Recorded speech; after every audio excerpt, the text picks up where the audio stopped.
past 5 years, we have witnessed the birth of countless excellent teams and players in all 5 major regions. They are still remembered by us to this day. At the same time, we also remember our fans who loved us from the very beginning.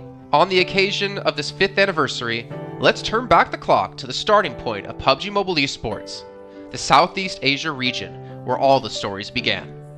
As the first world-class event, PUBG Mobile Star Challenge gathered professional players from all over the world. With continuous development, the 2019 PUBG Mobile Club Open Global Finals is undoubtedly the most exciting event. 2019 Fall Split Global Finals, ladies and gentlemen, give yourself a round of applause! Among the countless rising stars, one shined particularly bright. Bigatron Red Aliens, a team from Indonesia, Bigatron Red Aliens just got first place in the PMCO Southeast Asia Fall Championship, earning the chance to compete in the PMCO Global Finals in Malaysia. In the subsequent prelim stage, intense competition kicked off immediately. And finally, they advanced to the Grand Finals in 2nd place. BTR demonstrated impeccable strength in the competition. By the end, BTR was leading the lobby by a significant 106 points, bringing the first ever championship title to the SEA region.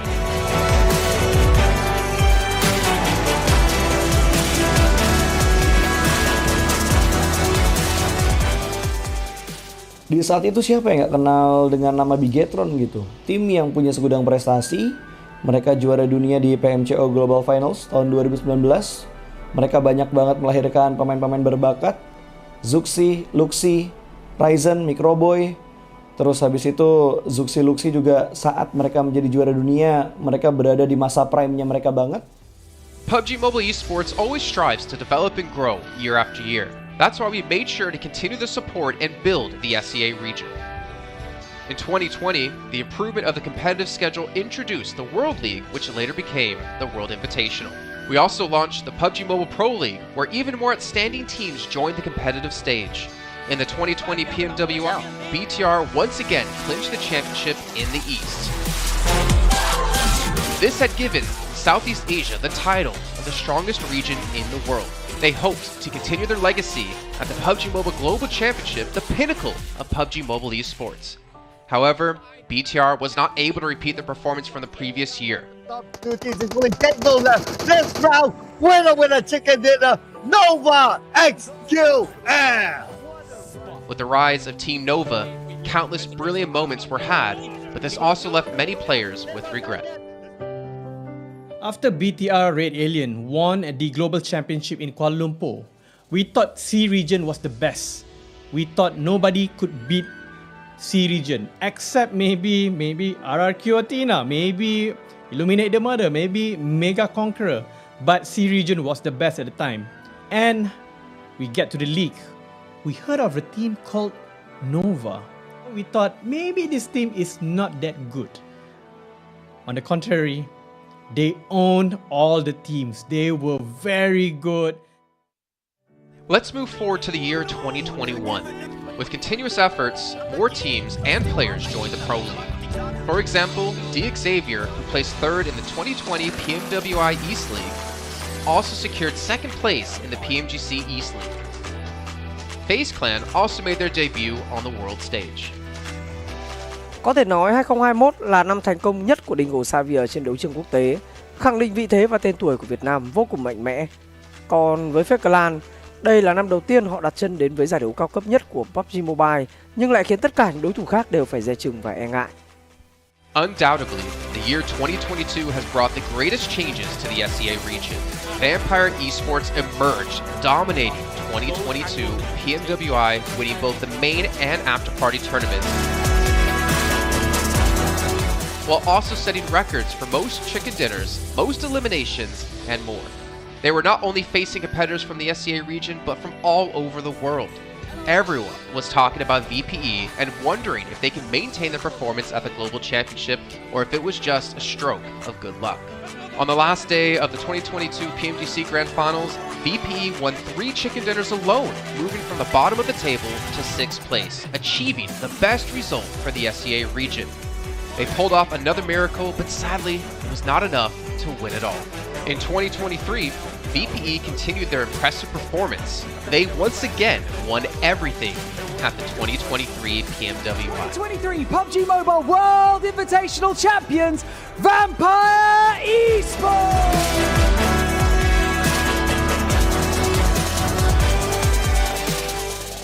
ก็ย้อนกลับไปในปีที่แล้วนะครับเอาจริงก็ผมมองว่าน่าจะโอ้โหไม่มีใครที่จะมองว่าทางฝั่งตัวแวมไพร์จะซักเซสได้ถึงขนาดนั้นนะครับเพราะยุคนั้นเหมือนทุกคนจะโฟกัสไปทางฝั่งตัวอินฟินแล้วก็เฟคแคนที่มีแบบว่าผู้เล่นดังๆนะครับแล้วก็ถ้าจำมันได้เหมือน PMGC ปีล่าสุดมากินไก่แบบเบิ้ลติดๆกันในวันสุดท้ายเหมือนเอาจริงน้องๆก็เคยบอกเลยว่าเฮ้ยเราเครียดกันไปหรือเปล่ามาเป็นตัวเองดีกว่าเล่นแบบปล่อยจอยได้แบบจอยเลยสุดท้าย3กระติดจบอันดับ6ของโลกซะอย่างนั้นนี่นะครับแวมไพร์สปอร์ตเหลือเชื่อจัด But don't forget, Alter Ego, an Indonesian team, showed a very strong performance by winning the Super League twice. The SCA Super League was an upgrade to the previous championship, which by many is considered to be the most competitive league in PUBG Mobile. They could potentially become the next legend of the SCA region. Untuk dibilang legend, gue rasa belum sih untuk Alter Ego. Walaupun mereka sempat ngedapetin back-to-back champion untuk di PMSL 2023, itu menurut gue hanya sekedar untuk ngasih pembuktian gitu bahwa Indonesia tidak kehabisan pemain berbakat. Ya mungkin contohnya Rosemary gitu. Datangnya dia ke Alter Ego tuh bener-bener jadi ujung tombak untuk Alter Ego. Dan gak berhenti di Rosemary. Masih ada Alpha juga yang didatangkan oleh Alter Ego untuk mengisi kekosongan atau kekurangan dari Alter Ego. Dan gue rasa PMGC 2023 ini akan menjadi ajang global championship pertama gitu untuk Rosemary dan juga si Alpha. Jadi wajib banget kita nantikan performnya mereka di PMGC 2023 dan please di notes pastikan tonton Alter Ego sampai akhir. Of course, there are many more teams we haven't mentioned, but these teams will all take part in the 2023 PUBG Mobile Global Championship. So what do you think? Who will be the ultimate winner in this year's PMGC? Will they be from SCA? Well, there's only one way to find out.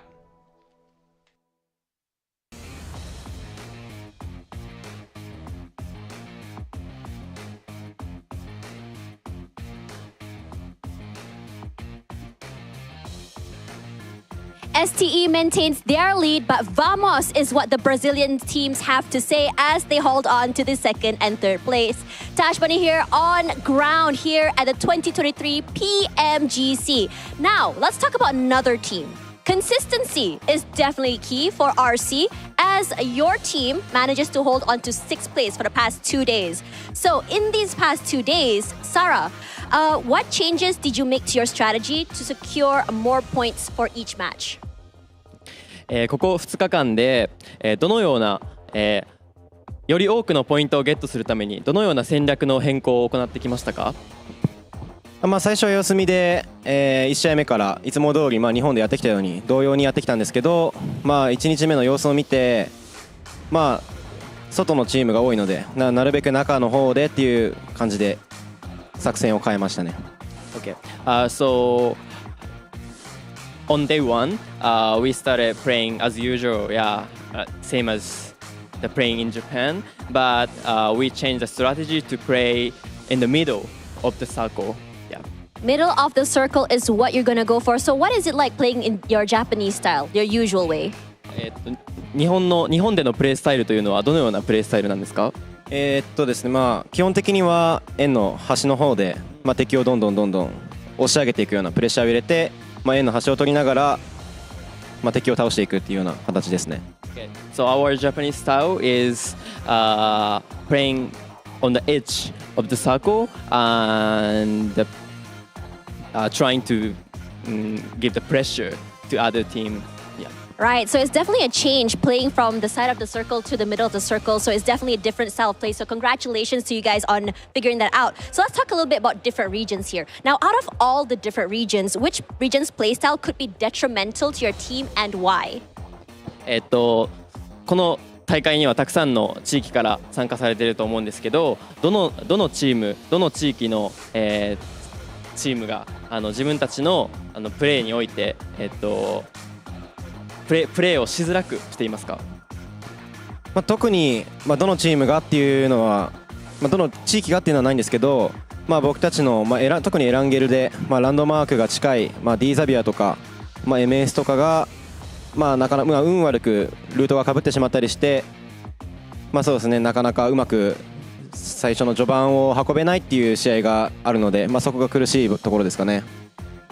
We cannot pick up one region or one team, but especially for Erangel, for MS and Xavier is located in the same place, so it can be difficult to play, and unfortunately the route crashed. So yeah. I see. So it's more about which team is in your way when it comes to the rotations rather than which region's play style. So I love hearing that, hearing how these things can change. And speaking of that, now a follow-up question to that is, because these two teams are in your rotation spots today, are they going to be changes, you think? One more time. So because these teams are in your, your spots when it comes to rotations, do you think your team's going to change anything today? I don't think so. All right, so no changes will be happening there. Now, let's talk a little bit about two teams that are far ahead of the pack, STE and Loops. So why do you think their results are so good? STE とSTE とループスが今とても高いポイントを取っていると思うんですが、その要因は何だと思いますか？まず単純にフィジカル、ファイト面が強いっていうのと、あとは2日間、結構短い大会なので、運もあると思いますね。I think they are so lucky, and also they are very strong fighting individual. Yeah. Right, lucky and also strong individually is definitely a very, very scary combination to have. Now, we talked about your fans over in Japan who are watching. There's quite a number of you guys.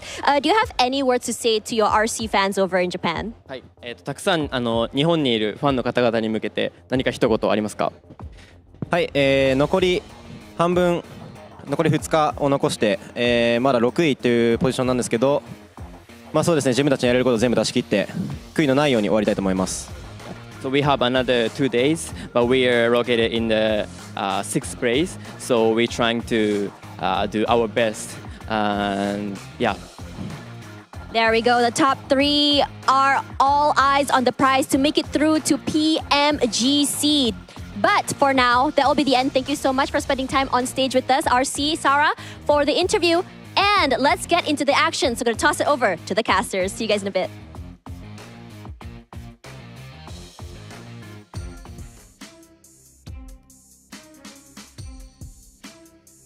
What's up, everybody? It's Hot Jukes here with Maxman and Colars. It is day number 3, one of the most important days for Group Green. Guys, it all comes down to this. We're now reaching that second half of the tournament when it comes to Group Green. And I think yesterday was the day of adjustments, Colars, but today I think it's all about business.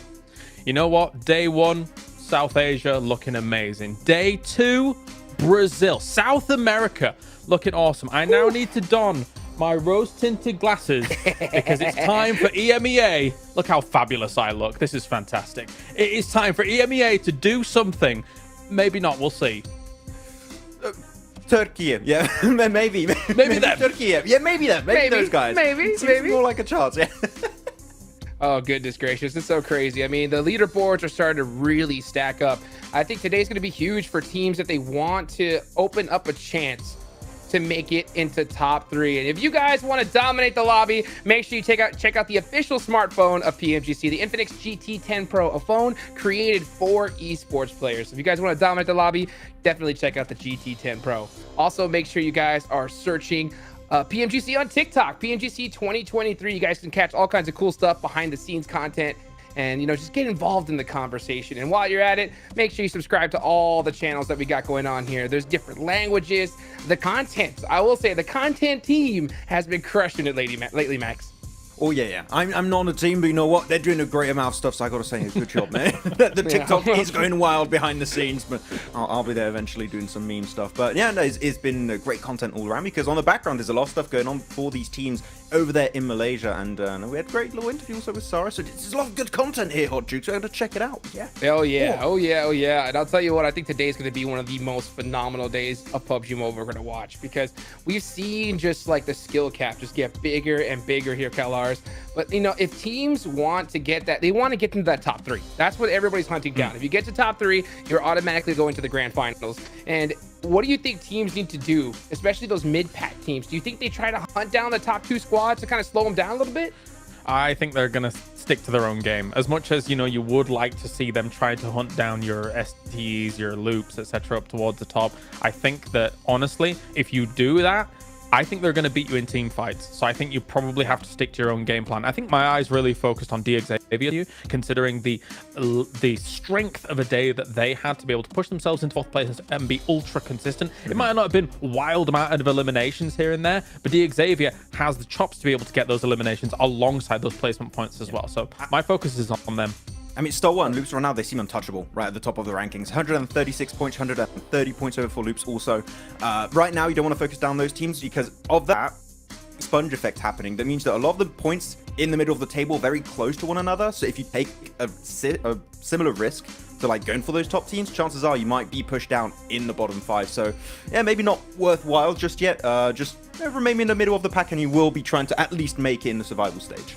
Yeah, for everybody just tuning in for the first time, here's the schedule. As you can see, we're in Group Green. Top 3 move on to the Grand Finals. 5 are eliminated. So teams at the bottom really want to perform well today, because tomorrow is going to be ridiculous. You never want to wait till the last day to, you know, just try to get points and barely make it in, because all kinds of crazy stuff's going to happen. I will say this though, right? I do agree. I think we're not going to see any hot drops against the top teams. I think teams are going to want to avoid getting into big fights with them.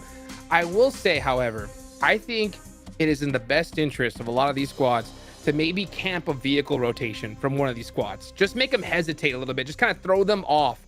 I think that would do really good for them here, Max. That's twice you say yesterday. You really want them to steal those cars. Oh my god, I'm gonna take the cars. Stalwart's just gonna have no rotations to be able to leave away from Nova. They're like, well, the cars. We have nothing. We just got to boat it away from this position. But I'm sure we could see that happening possibly. But especially teams in the bottom 5 here of the rankings, Hot Jukes, we need to see some big changes from those guys, especially Gladiators, I8, and Zerja, because I mean, Brian in particular has already made big adaptations, so I hope that it can continue on that initial launch of yesterday and keep ranking higher. $3 million on the line here, CalRs. This is where this is where champions are made and dreams come true, right? So for these teams in that mid pack, right, I think like Rejects on down, right? I think it's really in their best interest to kind of have a pop off performance right off the rip, no? Yeah, for sure. I mean, if you think about how much is actually on the line here in the league stage, I think it's 1.58 million for the league stage and then 1.42 million for the finals. So there is a lot on the line here in the league stage, never mind anything else. And for someone like Rejects, I mean, to bring it back to the topic as we take a look at the teams overall that are playing here in Group Green, to what you're saying, if you were someone that would want to try and exploit Stalwart's position, Novo is actually quite an exploitable spot, right? And Rejects is one of those teams that drops around that farm area, drops around that location that could cause kind of rotational problems. If teams did want to actually kind of put the boot in against someone like a Stalwart, for example, those teams there, north of that East Bridge, are the teams that could potentially do it in potentially an alternate universe. I mean, as we look at the rankings, Stalwart, they're in first place right now, Kalaris, so clearly has not been working out for those teams. And the thing is, because they rotate so late on those Erangel games, no one's going to be able to linger until phase 2, phase 3 in the blue. So because of that, no one's going to be gatekeeping the Eastern Bridge, very smooth rotation. And because of that, 4 chicken dinners, Hot Jukes. Hell yeah. I mean, I'll tell you what, the best strategy is just go land on that southern side of military base and just make sure the end zone goes there, right? Yeah, that'll work out for you, which is control the circle. Dark magic. Oh my gosh. I mean, that was a silly zone, but it worked out great for them, right? And it's crazy to see that even though we saw such a dominant performance, 2 more chicken dinners than Loops is right behind them, Max. really consistent when it comes to Erangel, right? They have been the Erangel kings by far, and that ever since they've been stopping those. I mean, even when they were fighting Aegon I8, actually, they still beat them in C block. So I8 not willing to go for that fight anymore, it seems. But yeah, look at their consistency overall, just able to get himself so much presence in these games. And the average elimination increased, Kalaris, going from 5 to almost 10. From day 1 to day 2, that is a significant increase, and being able to actually collapse onto chicken dinners yesterday, getting 2 of those, that is mental from the guys. Quite honestly, we saw them at, yes, 8th place in the first day, but I feel like some of the performances in day 1 for Loops was the harbinger for what was going to happen in day 2, right? If you think about how strong they were about holding down positions, about being able to find themselves a decent rotation in that early game leading into the mid game, Loops looked good. It's just then some of the things slightly went against them, like hard shifts away from them, etc. in day 1. Whereas day 2, everything was ironed out a little bit more, and they are gunning for that stalwart first position here, Hot Jukes. Loops is looking awesome. They really are. I mean, they've proven that when they get the circle and they're just in a really good position, they're going to dominate the lobby. I mean, it's crazy how well they performed yesterday. 1,700 damage on average is insane. Literally nothing short of that. At the same time, you know, teams are hungry. There's one factor that really happens here, Maxman, right? When you have teams do so well, especially on the first half of the tournament, all eyes are on them, right? So squads are going to be studying their rotations. They're going to study everything about them, as you can just hear on the top 4 fraggers list. I mean, everyone's going to know they drop hot jukes. Everyone's going to know how they rotate. Everyone's going to be stealing their cars, apparently. That might happen. We'll see how that's going to work out. But it's been insane how Loops have been able to significantly improve and just iron out the few little maybe rotational mistakes from day 1 heading into day 2. Mythic in particular. I mean, Hot Jukes, I have 2 favorite players when it comes to Brazil in particular. It's Adrian, and it's also Mythic. And Mythic has been absolutely incredible throughout yesterday's matches. 26 eliminations, 1 behind Top. So Top, sure, fantastic, we love him. But Mythic is so damn close. He could be looking to put Brazil in that first place. Man, 2 Brazilian players, 2 stalwart players. I'm not shocked at all to see these guys on the top of the list. At the same time, though, bottom 5 is the big story here, right? 5 teams are going to go home, and that is it for the rest of the colors, right? So teams at the bottom really need to do today, especially here at the start. So we're jumping in his Yeah, absolutely. I appreciate that, you know, Alpha 7 and Loops here are looking for Brazil, but you're right. I mean, that bottom 5 here, if you think about it, BR8, Tiamba, Gladiators, Agon I8, and Zergia. I do think for the bottom 2, I think it's going to be very difficult to try and get out of that bottom 5, but Brad, Tamba, and Gladiators could quite if they're able to buckle up their ideas a little bit during all of this. In regional play, we have seen these teams look awesome. However, they've really not brought it to the forefront here. The lobby has just been faster than them, more fragging than them. Like every facet here, despite these teams having the chops to be able to get out to bottom 5. I do want to hop onto Aegon I8 in particular here because it is a team that did have that little bit of a back and forth skirmish in Military Island to fight the entirety of Loops a lot of the time. They actually gave up on that drop and now go for trash loot on the western side of Military Base, which is a good change. And because of that, I think we could expect maybe a little bit more consistency to come in from Aegon I8, so they might be able to catch up a bit. But if you're Xerxia in particular, I think they're in a position where unless we see an insane comeback, leaving that bottom 5 is going to be a rough task at hand. Maybe Agon I8 though can make up the numbers on Sandhawk. Look, I mean, see, they got them. We've only had 2 Sandhawks, of course, but they did get a win there, right? They were a little bit more quick on the jump about getting from Hartin all the way down south towards Trifecta and trying to control that. It is only 1 game per day though, so as much as you can be great on Sandhawk, it doesn't account for a lot of the points you're going to be trying to accrue here in the tournament. Take it to the bank though, right? Take it where you can get it. And honestly, I think that was just great for their confidence overall today. I do like the fact that we saw a lot of adjustments from those teams at the bottom yesterday. Bra in particular, right? Avoiding that hot drop, having a great game when they did it. And now we saw them really put themselves in a good position here today. I hope we continue to see the same. If they go back to a hot drop, I will be shocked and I will scream. Yeah. I'll scream if they steal their cars too, imagine. Steal them, don't take my cars. Steal the cars. But I really, if there was any team that I didn't expect to put their ego aside and give up on Hot Drop, it was going to be Brat Esports. So seeing that change, as you said already yesterday, Hot Jukes, so quickly in this league stage is really, really great for Brat Esports. Currently tied with Falcon in that 11th, 12th position in the bottom 5, so they want to try and push themselves out of that one. But if we see this continue into today and hopefully tomorrow, chances are Bra will be able to at least reach the survival stage. And with the individual prowess of these players, I would love to see them perform over there. And Frozen doing some weird faces at us right now. I don't know. Oh, yeah. Well, you know what? I will say this. Speaking of perform, Calaris, your favorite team, the Falcons. 18 eliminations. 18 eliminations, right? And the last day of the game. It's going to be so crazy to see. Maybe they can replicate it. Who knows? But you know what? It's time to get into the show, baby. Let's take it on over to our casters, Jackie and Blink. Thanks, Jukes. That's right, man. We're in position, ready to kick it off. Third day of group play.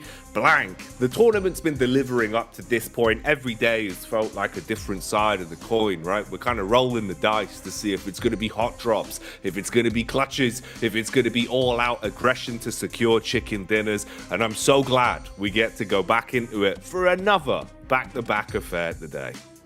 It's going to be pretty big. I mean, look, some teams from yesterday able to hit some massive strides. I mean, Falcons, like the boys are saying, a 28-point game coming through, which kind of dragged them out from the depths of the ocean up towards an 11th place, technically in towards the survival stage now. Let's see how long that does last on, because Bra is only a bit behind by 56 points, and they were having a pretty consistent day of it yesterday after some pretty nifty adjustments on their side and a bit of swallowing of the pride coming through too to head up towards Severny, which actually worked out quite well over an Orangle. So I was happy for Bra, and I think they can start to bring things back in a big way. Obviously towards that top side, it's going to be very hard to catch up to that first and second place. Stalwart 136 points, Luke's 130. This is all but secured in terms of a position towards PMGC Grand Finals, getting that secure invite, which is amazing for both these teams. They'll be happy about it. Once again, the Gladiators looking pretty happy, despite being down in 14th place, 38 points. It doesn't look ideal right now.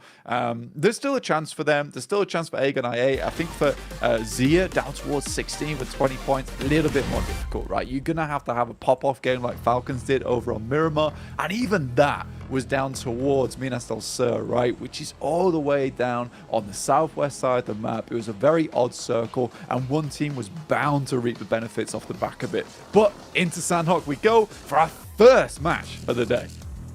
Here we go. Now, you talk about personalities as well. We had the interview with Sarah from Reject Tokyo. This guy was pulling out the bicep flexes over the course of the past 2 days, and he has just looked so fun to watch. A lot of personality across the entire tournament, but let's see what they'll be able to do when it comes to punishing here on Sandhawk. We've been speaking about the hot drops. Oh, mate, it's unlucky that it's the Gladiators that are on the plate, and it's them versus Alter Ego. We saw this yesterday on Alter Ego got trampled. This time around, it's a bit of a more fair fight, as it seems like we've had a 1-for-1 trade that then results in all of the Gladiators getting absolutely murked, as Alter Ego shut them down in, what was that, about 45 seconds, Blank? We barely hit into the match there. It's already done. Goodness me, Gladiator's feeling pretty rubbish about that one. Majority of the assault rifles actually went over towards Alter Ego in the first place. They were able to pick up a lot of those for themselves. And I think Alter Ego realizes they're kind of still on the cusp of dropping out down towards the bottom side of the lobby. 63 points. It's really not a far fetch away from 56. So getting those 4 eliminations at the start of the day there, that's going to be really good for them to remain within a position to go towards that survival stage. First circle down towards the southwest side of the map. That's on Mad Bulls, that's towards Falcons, and more importantly, Bra Esport, who are on the climb right now, 12th place, looking to get in towards that 11th and upwards. I think this is going to be an interesting match overall. Obviously, already fairly interesting with Gladiators who desperately need a good day, getting just whipped out of the game by Alter Ego. A bit of an unfortunate trade there between Meku as well as Tixie, as Tixie had the S12K, the shotgun, which could have turned things around, yet Meku is just a little bit too fat in the door there. Can't get past him and gets razzle-dazzled down. Bit unfortunate, but for Alter Ego, this is really good news for them. All right, this is the dream, man. To recap some of the hot drops that we had seen, obviously, it was Mad Bulls versus Falcons on the first Sandhawk we had. Oh, nice nade from Bra, actually. We'll come back to this in a sec. Let's see if he can clean up here first. Kakali starting to make his move up the hill and look for the man that's a bit green around the gills. That's going to be Chief, who's down in the tree line. You can finish him off for free. No one nearby. So Loop's relatively fragmented in terms of the setup. The rest of the pack far away from the scout. So he's dealt with. But then yesterday, we did have that initial clash, right? We spoke about it, the hot drop that we had seen on our screens here that ended in seconds. Last time was a few more minutes of aggression. It came out with Alter Ego losing 2 players and then being forced to play a duo throughout the rest of the game. It seems like today, Blank, they thought, you know what, we're going back into Sandhawk. We only play one of them. Let's just take it to them. And they've just straight murked Gladiators. That's a rough one as well because we've seen first game of the day for Gladiators. Looks like when they kind of come in a little bit more chirpy, they're a little bit happier in terms of the body language, but now you got to sit there for a good 20 minutes blank and think about the fact that hot drop probably didn't work. I think for yesterday as well, that gave him a bit of that boost of confidence needed to make some of those quick rotations in a wrangle, and it's just not a good way to start your day off. For Alter Ego, on the other hand, pretty nice first day from them. Second day looking a little bit worse on that Indonesian squad, but I think that's exactly what they needed to get themselves back into the groove of things. Lynx takes a heavy hit there from CEO later. The rest of the team from Procedure Evos, not really too close by. They might be able to pick him up, but it's going to be a slight stretch. And I think for Procedure Evos, this is sort of deserved on their side of things because this has been the similar rotate they've made every single game. Trying to pick off one of Malise's players early on makes their rotation out from Camp Bravo a little bit easier. This time around, they send Lewis and CEO later down towards that south side, prepared and waiting for that scout rotate coming through from Lynx. Once he peeks, he just gets his head ripped off. So that is a very nice read coming through from Malise Esports. Not a super hard read to make as well, considering Lynx has done it every single game here on Sandhawk. And I think this is one of the days where you might have thought to yourself, let's sort of throw him a curveball and not do that and maybe isolate one of the players on that northwest side instead. Let's have a look here, though. Compound clash going down before our very eyes. Bra Esport instigated this fight by striking towards Chief on the hillside. Since then, they've pushed down, got a bit up close and personal, and it seemed like they were about to run straight into the awaiting arms of the DBS. They would have had the jaws clamping down on them quickly. Instead, though, it's the utility that has allowed them to advance further forward, and Loops firing off at feet, trying to see if they can strike back at Topsic that's stuck behind a wall. Timing on this is going to be tight if he wants to get the heal off. Actually does pull it off, but it won't matter as the peak comes in, hits him with a DBS and downs him. And this is rough for Bra Blank. The longer this goes on, the more you feel for them, as they've gone from really having a good overall view on this fight of Loops, feeling confident with a one-man advantage, to now looking like there is going to be no winners from this. It's a great comeback there from Loops overall. I mean, holding down that building, get the initial knock was gorgeous over towards Coursera, trying to get up close and personal, nades over the top to reposition Kakali on the backside of that building and then take shots at the feet afterwards. I think generally this is just kind of Loops to a T, right? Is that they have a very good understanding of how they want to play off one another, what kind of utility they want to use to bait someone out into a peak that maybe one of their other teammates can go for. It's really nice and it's hard to keep them down overall. Zuxi runs directly into Tiamba on this north side of the map, and I think this was realistically the only thing that could have happened for Procedure Evos, which is they went down, tried to have a bit of a mess around with Malise Esports. That didn't go so well, so they couldn't send direct west. They try and make a north rotate, but Tiamba's one of the late rotators inside this lobby on that north side, so Procedure Evos have to change things up on the fly, has led them into another mistake versus Tiamba. Really bad news for Procedure Evos, and I think that's just a case of only having one game plan and then not figuring it out when things do go wrong. One thing that I'm really liking, though, this is all the way on the other side of the map. Let's take our attention over there for a second. Reject, they said over on the interview, Sarah was talking about it, said we're going to play a little bit more towards the center. Our edge playstyle just isn't working in the sense that we like to pressure teams out on the edge. The teams here are just way too good, and Reject just does not have that gun skill as of yet, or are just not feeling it enough to be taking those plays. But it's a gorgeous rotate over towards west side of Painan. Oh, this is lovely, mate. Blessed by the circle as well as it encroaches further in. They are still dead center. Reject Tokyo. They've had quite a few second places, I will say. It's one of those where obviously it's easy to forget, right? If you're kind of always the bridesmaid, never the bride. But they've been pulling off some big games in terms of the longevity, high survival time. Even when they do go for a call, it's kind of like the all-in, look, we'll go for 100% play. If it pays off, fantastic. If it doesn't, we'll go down early. So I do at least like the mentality they've got there, Blank, where if there is a comm, even if it's risky, the entirety of Reject Tokyo will commit to it 100%. So we'll see if the adjustments in their play style, like Sarah said on the stage, will help them, and maybe they can secure a chicken dinner today. DX on screens as well. DX, another one of the sides that have been massively impressing us when it comes to their utility usage. Oh no. Quick flick to the Elim feed as well. You see Bra Esports. They thought they had got away from loops, but they've run straight into the other Brazilian squad that seems to want to banish them as they're going to battle down with a few shots coming off. And they've knocked out one of Bra Esports players again. So just down to a solo there. Not great for them being able to continue from what was a pretty good day of cultivating points yesterday, Blank.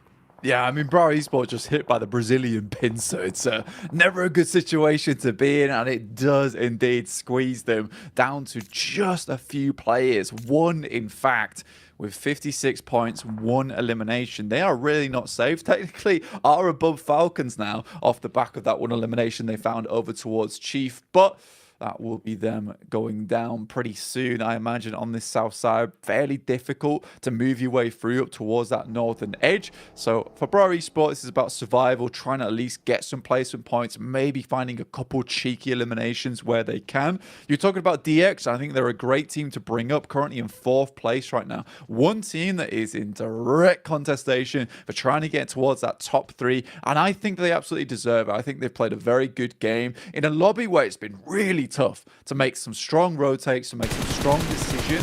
I think that they've made some really heads-up rotates in towards these circles, using utility to their advantage. Lamborghini with these grenades has been absolutely fantastic to just bring themselves into positions where they can get further inwards. It's nice. It has been really nice to watch over the event so far. It's been massively impressing me, man. Just the sheer quality of the nade usage we've seen. Like in the late game, it's been on point with some of the defensive util, but also the way we've seen so many great timings in terms of the double nades, right? They're not as easy to pull off, especially in high octane moments as they might look. Very fine margins of being able to hit both of those nades to completely shut down a squad. But we've seen it so much over the past couple of days.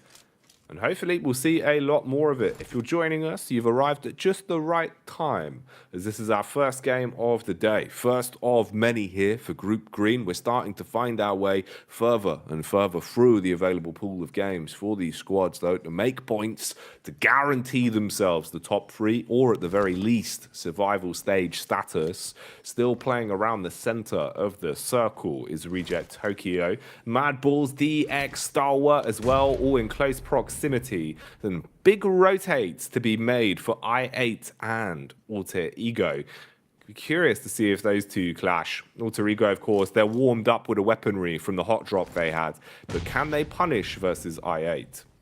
Yeah, they were pretty quick off the top side of that island as soon as they saw this southwest shift on the circle. I mean, that's a pretty smart move to go for. There's not much benefit to holding up towards that northern side for too long. And I think that this has become a much easier position on the map to actually rotate through now, right? It's just been all cleared up considering we had that push from Falcons on that very first day, which has left Mad Balls trembling on that hot drop. They've not hot dropped since, but it has mean that Mad Balls have been way more concerned with getting into the circle, and that's the final player from Kane going down on Bra Esport. Just 1 elimination found. Great little nade over the top side. They got close, were ready to refrag it if needs be, but just the 1 nade was required. But yeah, for that side of the map, over towards the northwest, it's just become so easy to rotate through. Alter Ego, in fact, opts to head over towards that western side. Going to keep himself nice and safe on this crossing inwards. Reject likely to clash versus I8. And this is a curious fight, right? Because this is one where,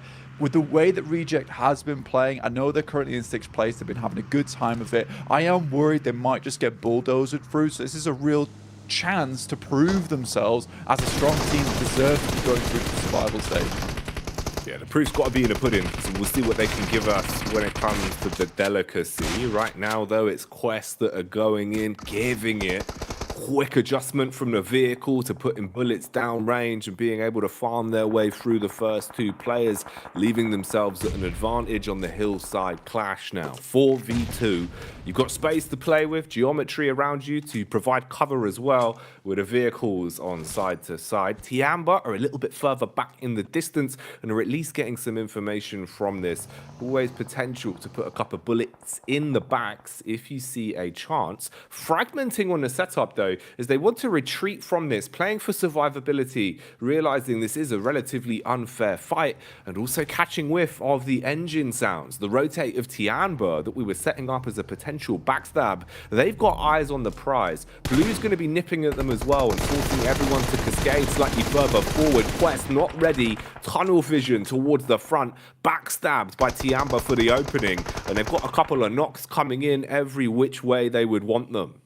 QZZ hits him a couple of Zs of his own as he puts one of the players to sleep on that top side. Now looking to push up through, but in the blue right now, it's a pretty uncomfortable spot to be in for Tiamba. All hitting the heels nice and quickly. This is a team that is not unaccustomed to playing out on the edge of the blue itself, but uphill towards another team. This does make things very awkward. One player is able to make their way in, which might distract long enough to give Tiamba a chance to start making this push. Some of these initial nades have to be really good. There is a Molotov blocking off that rock, which might allow them to push further up here. There is some more shots coming through. A lot of damage over towards Tiamba, and one is down. First engagement goes well. Kishu, he wants to get revenge for the damage that was done to the rest of his squad. Backing off, still trying to hit shots. How has Al-Haji been able to manhandle two people at once and just shut down Tiamba off the back of the two-prong peak? It felt like Quest Blank. They were really starting to tumble down the hill quickly. Instead, they've responded massively. Al-Haji's still finding more opportunities to punish. We were saying over the past couple days, he's been a bit of a standout for Quest Blank, but that's a big play. Yeah, Al-Haji, even in his own region, have hit some massive shots before. And yeah, he went down a couple of times in that first day, but since then he has been popping up in that elimination feed time and time again. Serious contender here in this PMGC League stage of Group Green. It's nice to see that he continues to pop off. And I actually am kind of rooting for Quest because I don't think they've had the easiest tournaments, but they've remained keeping their heads held high to push further and further through. However, they're running into a pretty difficult team now in Stalwart, holding on the eastern edge of Tainan. There's a good chance for them here to play out the rest of the game in relative safety, but now with a couple of neighbors, Stalwart need to start thinking about defending their home territory over here. In the meantime, we've got Loops, just 2 players remaining, 3 eliminations were found this match so far. Revo is down from A7, have currently been trying to remove them from this rock face. They are on the outer edge of the circle, but not inside the blue. You've been able to sever one of the players, at least, in the battle of the Brazilian sides and bring it back down to a slightly fairer fight. Third party will draw some of the attention as well, as Zia are off over towards the shed side. Chopper taking bullets as well as Mythic tries to find an opportunity to put some towards him. And this is a bit of a rough clash, actually. It's probably been a bit of a blessing for Loops, especially as that zone's going to be nipping away at Zia. It means that the attention from Alpha 7 could be set on them, especially with the circle now moving as well. You've got a little bit of geometry in front of you to cover you with the rocks, but then you've got to flank around. So Zia have to pull the attention of Alpha 7. That's the play that will work out for Loops. Instead, the bullets come their way. Cardozin, though, takes one to the back of the head. Chopper traded out by Alpha 7, and the pressure mounting for Loops. Mythic at this point probably just gunning for some of the points to see if he can snatch some away. Yeah, I think for Mythic right now, it's kind of important that they just pick up as many points as possible. Right now, they are stealing quite a few and putting them in the bag with 5 eliminations already found. But A7 realised similarly, they're in a position where they want to hold on to this 3rd place spot. They need a lot of eliminations of their own. So 5 apiece for both Brazilian sides in this tournament so far. Falcons lost a couple of players, but still going strong right now. 2 players in fairly decent place in the circle. Reject Tokyo, though, they've got a big task ahead of them. Both DX and IA are trying to cross the bridge on this northern side. There's a lot of space to control here. They've got to start doing it soon because they've been a little bit quiet into this match. They do find mad balls down towards that south side whilst this fight breaks out between DX as well as IA. But Paragin still going strong here with the shotgun, finds at least one. This is not an easy push for DX, but it's starting to look fairly decent. If you can't get over the bridge, just go under it. Seems to be the name of the game. Avoid the Japanese squad for as long as possible here, as everyone is stacked on top of one another. And Quest, they got themselves into an advanced position quite early, but because of Stalwart's position, they were stuck, unable to move. Now they're looking to get into a groove, finding opportunities to third party. Meanwhile, here you see that loops have expired. Zia will suffer the same fate as they go down as well. So Alpha 7 have been able to clean up and walk away with a good score of points from it as well. 8 eliminations. I8 had been biding their time under the bridge. They got the toll to be paid here, and it is a big price, Blank, paying with their lives, it seems, as they try and swim their way over. I8 just connecting onto everyone. Can't overextend, though, as Stalwart have made their presence known. Yeah, over towards this embankment for Stalwart, Pioneer usually does give you a so good amount of control, right? Because you can stay with these compounds for a long time despite where the circle goes, because it is quite a large settlement with a lot of buildings to play in. Nurzed, though, does step out just a little bit from the wall here, looking for a bit more, but it's actually Senab from a distance, able to take shots towards him. He's in an open area as well. Unlikely that Action and Tops is going to be able to go save his life. Misery from Procedure Evo, similarly, we thought they were out and done, but he's been able to get himself towards one of the very few buildings, in fact the last building remaining inside this circle, to live this game out a little bit longer. You gotta be proud of Rejects, though, if you are a fan of them. They've been holding a 2-2 split for a long time, currently taking down the lads from Frozen and taking more shots to everyone in the lobby. They've been doing a really good job in terms of control. Right now, it's Alpha 7 that have got my pupils dilating off the back of their plays, man. They're just drawing my attention every time. They're finding these small crevices to peek out, swing in, and deal damage to so many of our top squads. It's crazy, Blank. They were just farming up the frags, and they're not stopping.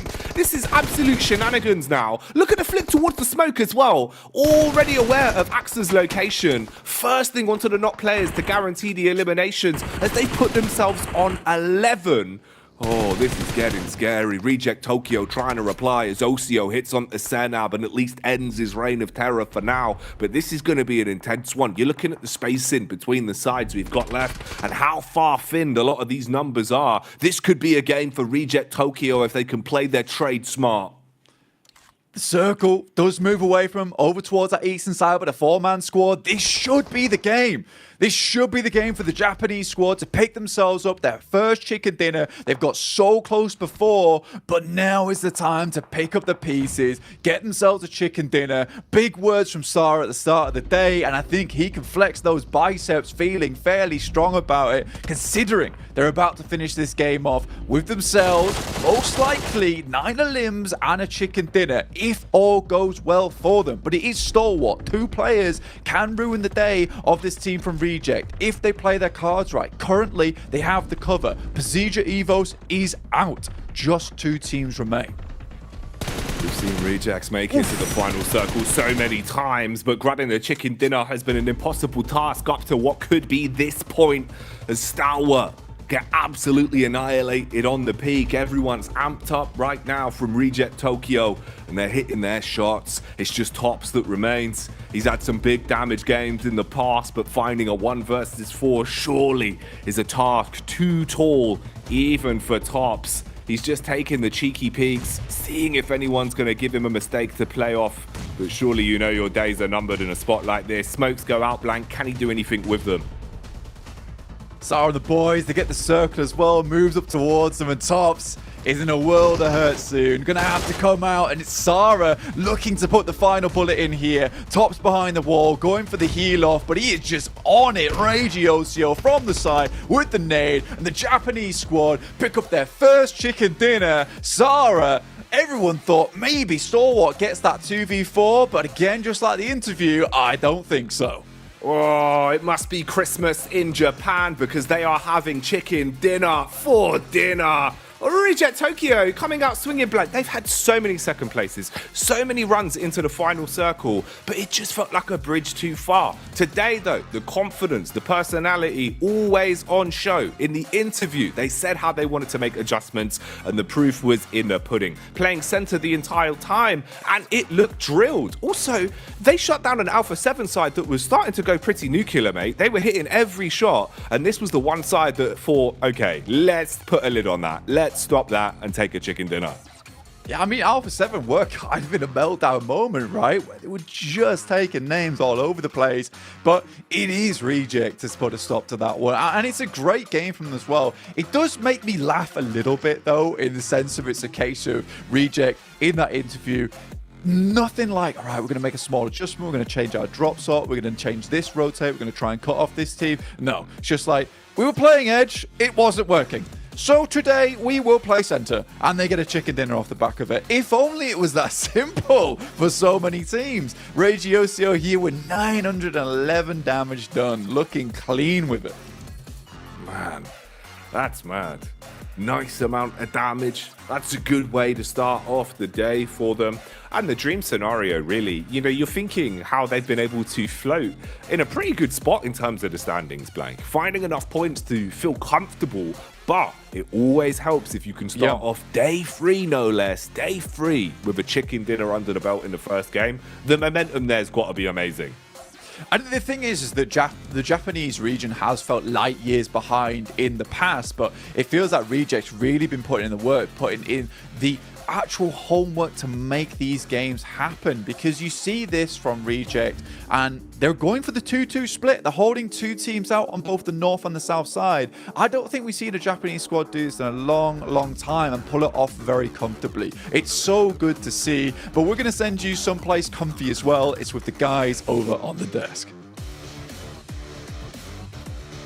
Come on in, the water's fine. And look at that. Reject with the clutch chicken dinner right off the rip. We're talking about how much they need to start off strong here, so that way they can make it a contention for top 3. And I don't think you could have asked for a better scenario. Jackie said it best. The dream scenario here. Look at that. 19 points here for Team Reject, Max Man. Oh, yeah, super stoked about that one. Regiocio in particular, 6 eliminations on the board. Glad to see it. And Ray, I don't know why, I always roll the R's. I've worked with you too much, Hot Jukes, right now. Let's go. But drop-in trifecta gives you access to so many great late-game opportunities.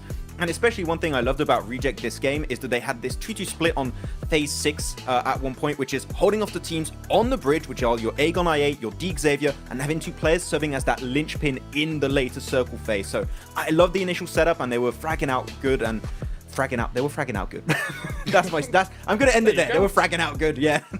Deep analysis from Max Man here. No problem. I do think being pushed out of boot camp is almost a blessing in disguise for Sandhawk, for Reject, right? You think about the first Sandhawk, 4th place. You think about the next Sandhawk, 2nd place. You think about this Sandhawk, 1st place. All from that trifecta drop spot, right? So they are very proficient here on Sandhawk, and I do think it leans because they have a drop like this, which is not boot camp, which, as I said, they were pushed out away from. This is crazy. I mean, it's so crazy that the fact that they had such a great performance, but the thing on top of this is they're hunting down that 3rd place position. Alpha 7 still performed excellent in match number 1. There was only a 4-point difference from them, so they're trying to catch up to them. They have a crazy match, 19 points total, but only close that gap by 4 points here, Max. Alpha 7 also had a really good game plan. I really enjoyed how they were doing their rotations on the southern edge of Southwest Island, especially the fight against Loops. Hot Jukes was so interesting because they start to look at Loops, they see, okay, this compound is taken, how do we approach it? Because north of Loops is that hilltop, that ridge line, which is in that circle a little bit early in the match, such a strong position to play from. So, okay, what we're going to do, 2-2 split. Keep 2 players on the southern edge, send 2 players over to the northern edge, molly in the buildings and just try and push out the entirety of Loops of those buildings and just pick up the elims. Unfortunately, sure, in the process, they do lose Mafioso and Revo, but then you have access to, as I said, the best position in that circle. You eliminate Loops, you eliminate Xerxia, you can take down some players of Falcon 2. They start popping off. The moment you put a team like Alpha 7 in a strong position like that, you know they're going to start blasting. Oh, Alpha 7 looks comfortable right now in this tournament. They're making moves that just feel like they know exactly how to execute them each and every time. And again, as Max says, if you trade off 2 players for what is all those eliminations coming your way and maybe being able to kind of breach into podium finishes, that's worth it. Even if you get into with 1 towards the end, it's worth it. So Alpha 7, they know that they know their commodities, they know their resources, and they know how to trade them away to be able to put points on the board. I mean, that's where that experience comes into play big time, right? We talked about the start of the tournament. This was a really big tournament as far as when it comes to the old versus the new. So many new names, really hungry, trying to, usurp some of those veterans. But Alpha 7, even though they're in the hot seat, right? All eyes are on them. So many teams are trying to take them out so they can get one of those golden tickets to the Grand Finals. But they're just calm, cool, and collected and still putting in work here. You posed the question at the beginning of the 3 days. Who is going to be able to come out on top so far? Will it be the veterans or will it be the newcomers? The veterans are showing that they mean business. The newcomers clearly have a lot of room to grow here when it comes to the World Championship. That's not to say that they can't. It's just that right now they're being schooled a little bit by these veterans who are wily. I mean, experience in these PMGCs is always going to be pretty important, right? When you have all these clash of metas and teams, it's always going to be important to know how things are going to go from the get-go. So Alpha 7 have been looking amazing. I mean, Loop Stalwart too. It's hard to contest away from the top teams, but if you're looking also at the very interesting storyline that we set up on the pre-show, the bottom teams, a lot of them died out early, especially Gladiators once again. That drop against Alter Ego just keeps happening time and time again. And then a position where it's still, like, you still have a lot of matches remaining, but then a spot where they could not even reach the survival stage right now, which you wouldn't expect, but right now, this year has been the complete downfall of Gladiators. Oh, it's crazy. I mean, they were invited here, and then now they're in second to last place on the start here of day 3. It's not looking good for them. They need to have a bounce back, and they need to do it really quickly here if they want to make it to that survival stage. Crazy to think, but that's where it is, and when it comes to that, we're also looking at Bra still on that line. Who knows what's going to happen? We're finally going to go ahead into Aaron Gale. Let's take it on back over to Jackie and Blank. Oh man, this is always an exciting portion of the day, right, Blank? When we get into the back-to-back Aaron Gales, it feels like this is the real meat and potatoes of our PUBG dinners. Absolutely, man. I mean, I'm really excited for these games going forward. It's been so far quite exciting, and I think you look at a team like Alpha 7, they've been really popping off, which is nice to see. Reject also getting their first chicken dinner, send themselves up towards, I think they're now in a 5th place with 87 points, tied with Procedure Evos in 4th just because of the chicken dinner tiebreaker. But this is a team that can push. And you know what? I'd be really excited to see Reject go through to the PMGC Grand Finals on a direct ticket, because I think that the Japanese region has worked so hard year after year, and less than just the Japanese region, let's get a bit more specific. These 4 players, Lufa, Sarah, Regiosio, it's just amazing to look at all of them perform so well. Lufa as well, this guy is great with the cheeky angles. I think he plays some of the more interesting PUBG Mobile within this tournament so far, always trying to break off from his teammate, create these interesting openings, and they have worked time and time, year after year, to come back to the PMGC and perform for their region. So I really like this. I think it's been a long time coming, and I've wanted to talk about this team for a while, but they just never pushed that performance to a level where I'm like, it's reasonable for me to talk about them. Let's get serious about this. There's other teams within the PMGC that are worth talking about more, but I'm finally glad that I get to get a little bit I get to stand over them just a little bit. Man, it's cool. It's fun. It's one of those where, like, I remember even, day 1 coming into it, I was like, I really like the look of this Japanese side, Reject Tokyo. I hope they're going to deliver. I hope they're going to give us big games. And even just the fact that we see their personality coming out, we see them, having a lot more fun in terms of the downtime between games. They're always playing up to the camera, giving us some quality interviews as well. I think that's another, standpoint in its own right. Just having the sort of, confidence to get on the stage, instantly drop a banger interview, then go into the server and take a chicken dinner. It doesn't come that easily to everyone, Blank. So really nice squad in terms of the way they just approach the whole tournament cycle here, and you love to see it. Can they keep it up? What more is in store for us today from Rejects Day? That's a question that we will have to answer inside of the battleground, and we are back into it with our first of 3 Aaron Gales. Plane path is here. Oof. All right, let's have a look how this one goes then, Blank.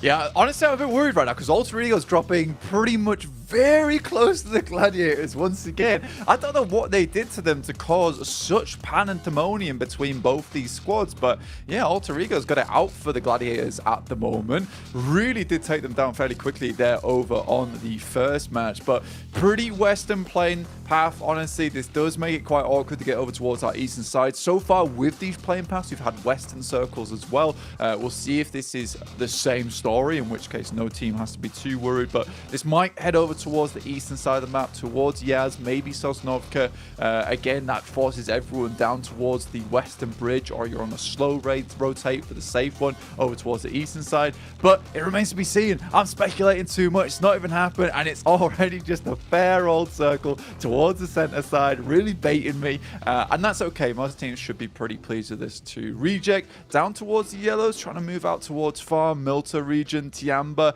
making a long crossing over towards, it looks like Novorep Neuer, with Stalwart actually heading over towards Gatka. So this is something that we've not seen in quite a while. Jackie is Stalwart deciding, you know what, Sosnovka's not worth it for us right now. Let's head somewhere more central. And I think that might just be some of those muscles being flexed from this team right now. I think they've realized that they're extremely strong and they just want to pull off this first place. They're in a position to do it every single game. They've got some points. Every single game, they've got into the top 5. This is a team that has got such consistency on their side. It's very hard to catch up with.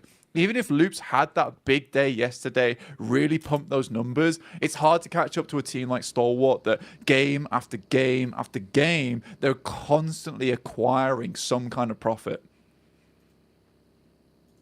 It's just so hard to slow them down, man. Especially because obviously, you know, like you're saying, now you can kind of adjust the play style a bit, where you can be like, well, look, we don't always need to have unbelievable games, as long as at this point, for the next 2 days, we can maintain consistency and keep farming those points up. Try to keep our spot for as long as possible, especially with the grouping that you have from, say, 5th, 4th, all the way up to 3rd. That's where there's room for a little bit more shuffling, you know, 30 to 20 points. That seems a little bit more plausible. But pushing the whole way up to knock Stalwart off at the top spot whilst they're sat with a big 150, we'll see. We'll see how the game develops, man. Because it's not going to be an easy task. It is. And it's just as well, like, they're playing such, I think, reserved sort of PUBG Mobile, in the sense that, you know, they're not kind of going out giving it in terms of the egos, thinking, look, we're the big whales in the lobby now. You know, if we want to rotate, if we want to take stuff off of people, they'll have to give it to us because they know just how confident we've been in a lot of these firefights. They're still playing smart about it, which is kind of another element, right? Being able to maintain your arrogance whilst playing so good over the course of the past 2 days. You know, I kind of sense the old Stalwart social media team already cooking up a meme right now with the "it ain't much, but it's honest work," because, like you say, this team are just a couple of farmers, right? You know, they're all wearing the straw hat. They're just picking up points after game after game. And it's really, really nice to see. And this is the type of thing that is going to make you into that championship team over in the PMGC Grand Finals, the CCT, if you will. So again, it's just gorgeous to see. It's very hard to beat a lot of times. And I think that, honestly, you look at a team like Loops, who's been able to keep up with this. This is probably one of the biggest surprise teams we'll see within this tournament so far from Bruce Green, because I did not expect Loops to be doing this well. Even in their region, they looked pretty laid back. You know, they took some good games, but it never felt like they were constantly controlling. But I think that they've turned things around, right? They've got really serious for this tournament. And that's what you want to see from a team that gets a slot in PMGC. You know, they've had a bit of a regroup, a reshift in terms of players. And they're like, look, this is our chance to go big mode. This is where we can make it. So for Loops Esports, I'm incredibly impressed by this Brazilian squad. And Brazil just continues to impress every single international tournament. It's really becoming one of those premier regions. Oh yeah, you can see pound for pound just the amount of talent that exists. And I think it's also just that ability to come into effectively, you know, a real sort of hodgepodge of different regions that you have here, where there's so many different metas, so many different sort of styles of play, all in one big cooking pot. and they've just gone, well, we'll stick to our own game. We'll stick to what we know, and we'll play it confidently. And both of our Brazilian squads have done that to a T. You know, you're always seeing them posting big finishes. They're there in the final circles. If they're not doing that, they're sporting high elimination tallies every game, and they've been building themselves a legacy of points off the back of it. So for Loops and A7 to both be in the top 3 right now, that's a 6 storyline on its own, right? Is that maintainable? Is that going to be the case, say, at the end of day 4? Only time's going to tell. But with how they've been playing up to this point, it looks like it would be deserved. It's an interesting one we've got on screens here, though, right? Because, again, you kind of ask the question, like, what have Gladiators done? Why do Alter Ego just hate them? It feels like after that Sanhok game yesterday, where Gladiators purposely kind of hunted them down, even after Alter Ego gave up the fight after losing the first 2 players, it seems like since then, Blank, they've touched the nerve, and now Alter Ego really want to force the issue when possible, taking the fight to Gladiators. And I enjoy that. I like a bit of beef, mate. I enjoy a bit of beef on the server. Yeah. So we'll see how that goes. I think it sort of makes sense as well, right? Because they drop in similar spots over towards Sanhok, they drop in similar spots over towards South George as well. So for Alter Ego, being in 7th place in a relatively safe position as well to get towards the survival stage, it sort of makes sense at this point for them to target Gladiators, put them in the bottom 5, get them out of the tournament. Then when they do go to the survival stage, they're not having to deal with Gladiators in their same spots every single time, which might lead them to being outside of that top 16, right, to go towards last chance. It's really, really quite important for Alter Ego to cause problems to Gladiators right now. And I think Alter Ego has accepted the fact that they're likely going to the survival stage. So for Gladiators, if they do make it towards the survival stage, again, they'll have to deal with Alter Ego. But Alter Ego would rather they just went home right now. It's smart, actually. You know, putting it like that, it really does put into perspective the mindset behind it, because you take a win on 2 fronts. You make your lives easier in the longevity and the short term. So we'll keep an eye on it. We'll see how it goes. Gladiators certainly need an upwards draft if they want to start pushing their way back in to even guarantee that the survival stage will be a possibility for them. History is in their hands at the minute. We've got a couple fights developing across the shop. It seems like some bonneting actions going on as Evos have gone head-to-head versus Mapples. Bit of a fragmented fight, though, relatively all over the shop. Bit of chop and changing going on. Seems like they're aware of the player in the Blue Lagoon who's going to be having a bit of a swim. Fleek trying to find him, whilst the rest of the balls finish off the weakened players. So Evo's just down to Luxy, it looks like, stuck in the water, trying to keep himself warm. Yeah, it feels like backup plans just aren't really working out for PMGC Evos today, because first game we saw that their initial play, which pretty much always nets them a knock and or a flush over on Sanhok versus Malise Esports, that doesn't work out. They crumble versus Tiamba on a bodge rotate up towards that northern side. We get a playing path all the way towards our west, leaning heavily on the left on the top edge of that playing path, which means PMGC Evos have a real tough time of making it over towards Yasnaya, their original drop spot. So again, backup plan is completely bodged, and where they try go towards Rozok, and Mad Bulls is ready and waiting to take that fight versus them. So I think PMGC Evos, I think that what they need to improve on here is when a spanner gets thrown into the works, there needs to be some kind of plan on how to wrench that bad boy out, how to deal with it in that situation, because I feel like they have a very, very set type of gameplay. They go each and every time, and if it gets messed with any way, the rest of the game starts to look pretty hairy overall. And you've got to find a way to fix that, right? You know, you can't be that sort of fickle in the sense where things will break if game plan A does not work. Always got to be able to mold yourself in different directions. Ooh, talking about taking different directions here, barely skirting by is Reject Tokyo. Bellies full of chicken off the back of the previous game, and they take control of the hill, getting away from Gladiators that were looking to try and be a bit of a nuisance maker. Alter Ego on a move as well, grouped up, having a bit of a look at the lay of the land as they begin their rotation.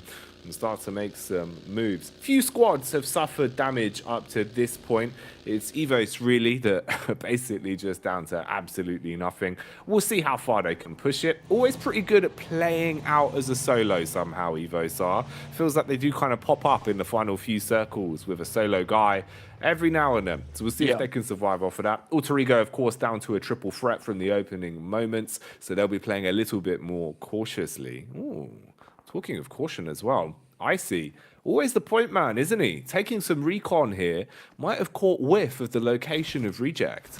Up front and personal, kind of the concierge at the desk, just welcoming teams in towards their location and giving them something to think about, sending them on their journey. And I think for STE, he has been such a valuable teammate for them so far. There's definitely other players that we talk about on that team, like Tops as well as Nerzed, who've had some seriously good plays in terms of damage dealing. But I think it is Icy who is that guy that brings and keeps everything all together on that team as a whole, because just being able to provide that information back, hold down positions very comfortably, and kind of allow the rest of your team to shine is a real admirable thing to be able to do. And I think we don't see it too often from a lot of other teams inside this lobby, where you have one player just purely dedicated to just making all the other teammates look really, really good. And I think he fits into that role very well. And for that reason, he deserves a bit of praise from us guys and you guys at home as well, because although he might go unnoticed, he is an integral member of the squad. Sometimes doing the groundwork is one of the bigger bits of PUBG Mobile. Ooh, the unsung heroes. I8 though, kind of singing as loud as they can. Top of the tongue, their plank as they go driving in. That's like a classic Reject play, just bombarding in off the back of a vehicle. I think they've got a bit too much confidence going up against Zia. They might be down at the bottom at the minute, but that does not mean that you can run in and try and run a mockery against them. They'll still certainly hit some shots, and Chopper is looking to try and punish now to finish them off. Ooh, the nades could just be what they need. Double smoke pulled out for IA. Slow it down, but you are trapped. And this is not going to get any easier anytime soon. Yeah, I ain't kind of trying to have that movie moment right on the old bike with the easy on the back. I think it's a little bit overzealous there, a little bit overconfident over towards Zia, who's set up in a decent position here. Pretty much most teams will try and take this. And I think for I8 to think they could just rock up coming in from that northwest side of the map was a little bit crazy. Bit more damage from that nade on the backside. Vehicles exploded, so I don't think I8 is going anywhere anytime soon, at least. In the meantime, we do have a circle headed down towards that southwest side. Gladiators currently actually have a decent position within it. Potato Hill still involved, with Reject controlling that higher ground. Not an easy position to play a lot of times is the top of Potato Hill. Great for information gathering, but there is so many angles to play on that top side that it can lead to real big problems. Coursera down first again for Bra Esport. They're a bit split off. You can see off in the distance there, I think that's Kane looking to put in the pain over towards Alter Ego, down to 3 players. This is top 6. Nice shots from Fnatic. I think he's able to tag at least one headshot there, but no luck on the knock. They're looking pretty amped up right now. You can see the way Alter Ego are playing this, just the movement, the way the crosshairs are in a good predictive location. It felt like they were quite ready for this fight and confident to take it. Rosemary, though, might have the smug grin wiped off his face as Bra Esports clap back from the sidelines and put him low on HP. He's got time to tuck in, gets the heal off. Rosemary now re-aggressing, putting bullets down range on the getaway driver, but can't quite stop him. Here's the rotate back for Bra as well. In amongst all the commotion, they've been able to double back towards the compound and at least tug in. Zonal stop, nipping at the heels of Alter Ego. They've got a little bit of time here. Seems like they've picked up some of the loot from the death crates and jumped back in the vehicle. Might want to give up the game on this one and rotate off. Looks like this might be a bit unlucky for Falcons as well, as they've been crashed upon and lost 2 players. You can heal from this as well. Bit of a shed there, DX's favourite. Get a quick res on the go and reset the fight. Yeah, Six a little bit out of position there. I think he was with a teammate, like you say, though, so they had some kind of cover, but unfortunately, he just went down a bit too quick. I think Six likes to take these pretty crazy off angles, right? Likes to sit outside the way, but again, if you've got no support from the rest of your team, you're not able to hold it down, then it's just all over for you. Interesting circle, though, down towards that southwest side. We're over towards Potato Hill right now, so a bit of a gauntlet heading up towards that top of the hill, and Reject fairly happy. They're able to just confirm themselves on that top side for a long time. Stalwart, though, still over towards that western edge, most likely going to hold onto that western edge as well. I think if you're in a situation, Stalwart, you spot that Reject's on top of the hill, you're like, look, we can just hold either side. They control east, we'll control west, and we'll clash out later on in the game. This works out good for both Reject and Stalwart. You know, you're holding east and west side. You're not likely to get pushed from either edge, so it's a bit of a gentleman's agreement going on. Tiamba, though, dealing with Malise Esports, who have taken a bit of damage. Both teams making very similar rotates from game to game. So, from Malise Esports, not going too well so far, but is resettable. DX as well. Fighting an awful lot of men right now. Too many men. Too many men here, mate. Oh, Chow going down as he gets clapped back upon from top in the elevated angle. At least being able to stall that fight for now. It's a bit of a clash as well. This one's going to be a feud. Alpha 7 up against Loops as they're let loose with the shotties round the corner, ripping lips off as Chief gets annihilated, and they keep forcing the issue. Bam, down. Mythic's been knocked.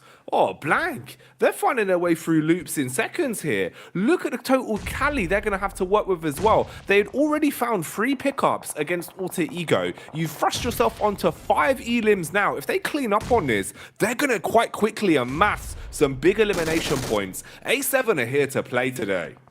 6 so far as well. And I mean, A7 just put Loops in the Brazilian bin. That was disgusting over towards him. Matic, though, does find one of them as A7 just tries to escape the blue here. They've already got location within the circle. Mafioso hits the medkit. See if he can do something crazy like he did from yesterday, but I don't know how likely it is. They have angles towards him. The blue is just going to force them further and further in. Ren will pick up Revo in the process, stealing some of those eliminations away from the Gladiators. Bra still going. In fact, Kane able to find himself an elimination with the nade, but it's all the way on this northeastern side. It's all going to start to pop off. You got Loops, A7, as well as Bra, all trying to push in towards Gladiators. Currently have a nice high ground spot.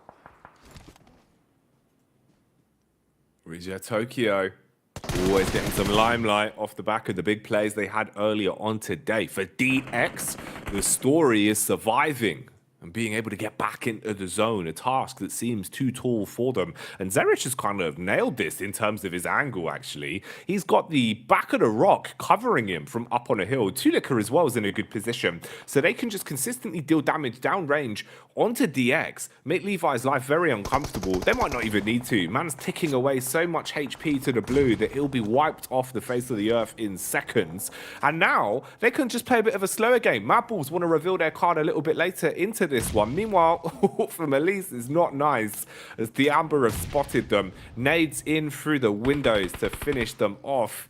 And a bit of a fight versus Falcons could be coming their way. Stalwart eventually deal with Levi's as well, with the last shot connecting. They're a little bit paranoid about the location that Mad Bulls were playing from, but they're not going to over-egg that one. You can just play for your own mentality here. Back off, play it a little bit slower. More fights to be had up on top of the hill, as Reject Tokyo are still playing dead center.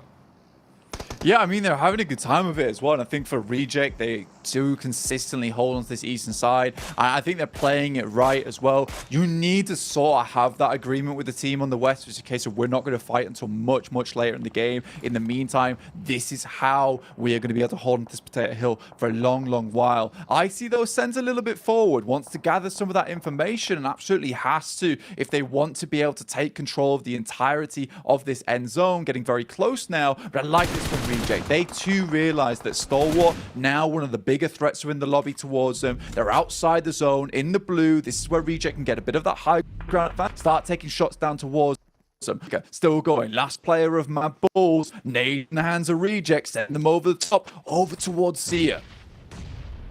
Look at the crash though. Move up from the back line. Gladiators starting to pull up to see if they can deal some damage. Gladiators, they've had a rough tournament. Can they start to turn it around here? Can they start to get some energy back? Matballs have basically been playing the ropers, going around the edge of the circle, trying to take down the H solos. Instead, it's Stalwart that will finish the job that Matballs started, putting they write the scripts in this game, moving themselves up to 6 eliminations and giving themselves a fighting chance to get deeper and deeper into these zones. Zia, or at least what remains in Earths, tucked in just on the side of the hill here, trying to keep his nose clean and out of trouble. Meanwhile, peppering into Stalwart. They're taking a ton of damage from all over the shop. Icy though, smooth moves on the reactions, won't be enough. Only takes down one. Earths would have pinballed as well. If he can keep his back safe from Gladiators, the nades could do so much damage, and it could be a nice finish onto Stalwart. Not enough though, Blank, just damage, no frags.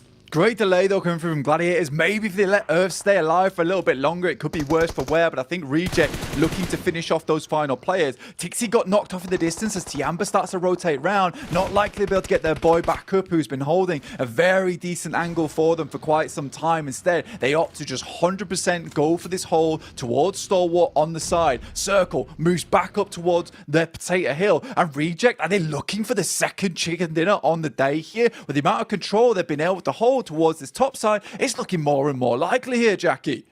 Reset Tokyo really starting to come alive tonight, but you've got some big names that you've got to bypass if you want to take this one. Stalwart, so strong.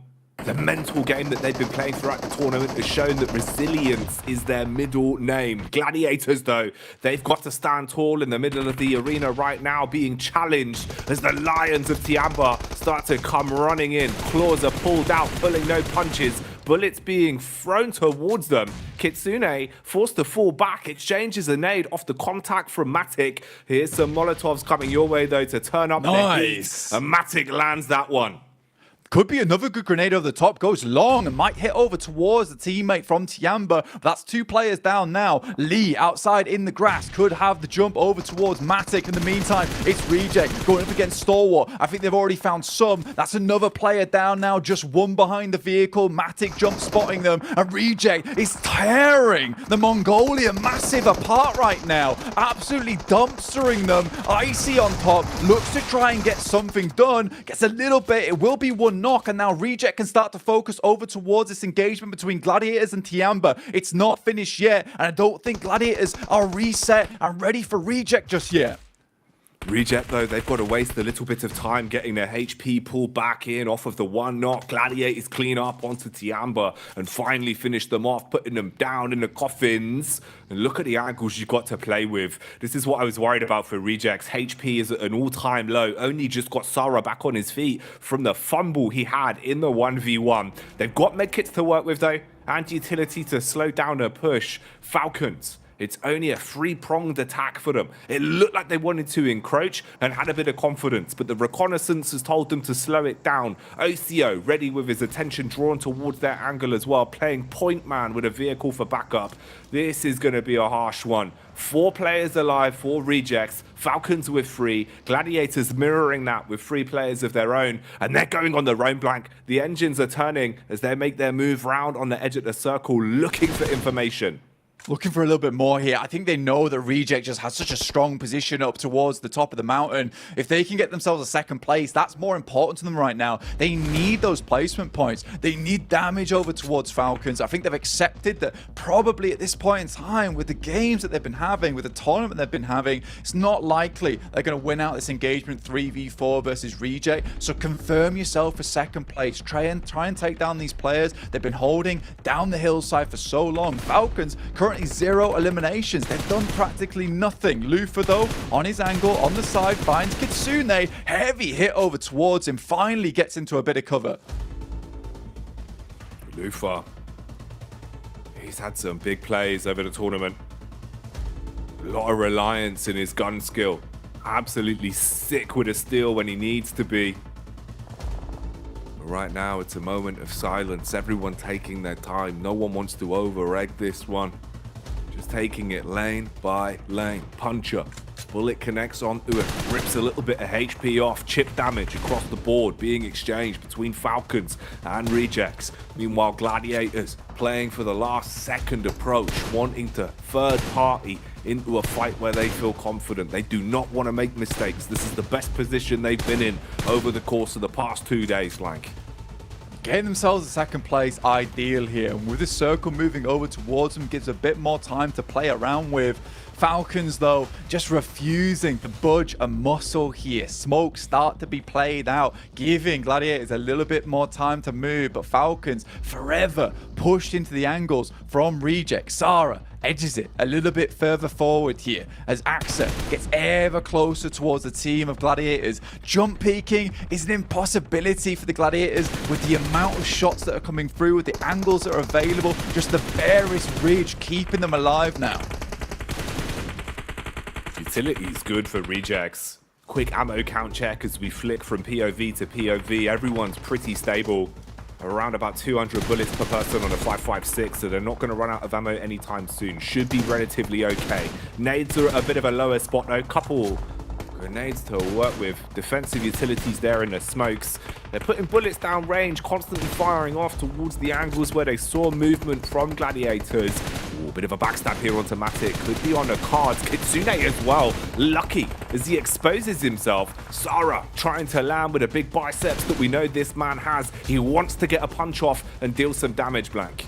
This is good from Gladiators, though. It's a pretty risky play, but it works out. It gets them closer over towards Falcons to try and finish off their fight, but Axa finally steps up off the back of this loot crate, gets himself a knock, and now Puncher and the rest of the boys looking to move in. And with Kitsune so far away from the rest of the squad, it's going to be the impossibility to get him back up again. So Gladiators, they need to put the hurt into Falcons right now if they want to survive this. It's this tiny ridge that is giving them the cover, giving them the sanctuary, but it looks like Reject likes to send some players down towards Falcons, put a bit of damage their way. With the nades they still have remaining, they want to put them to good work.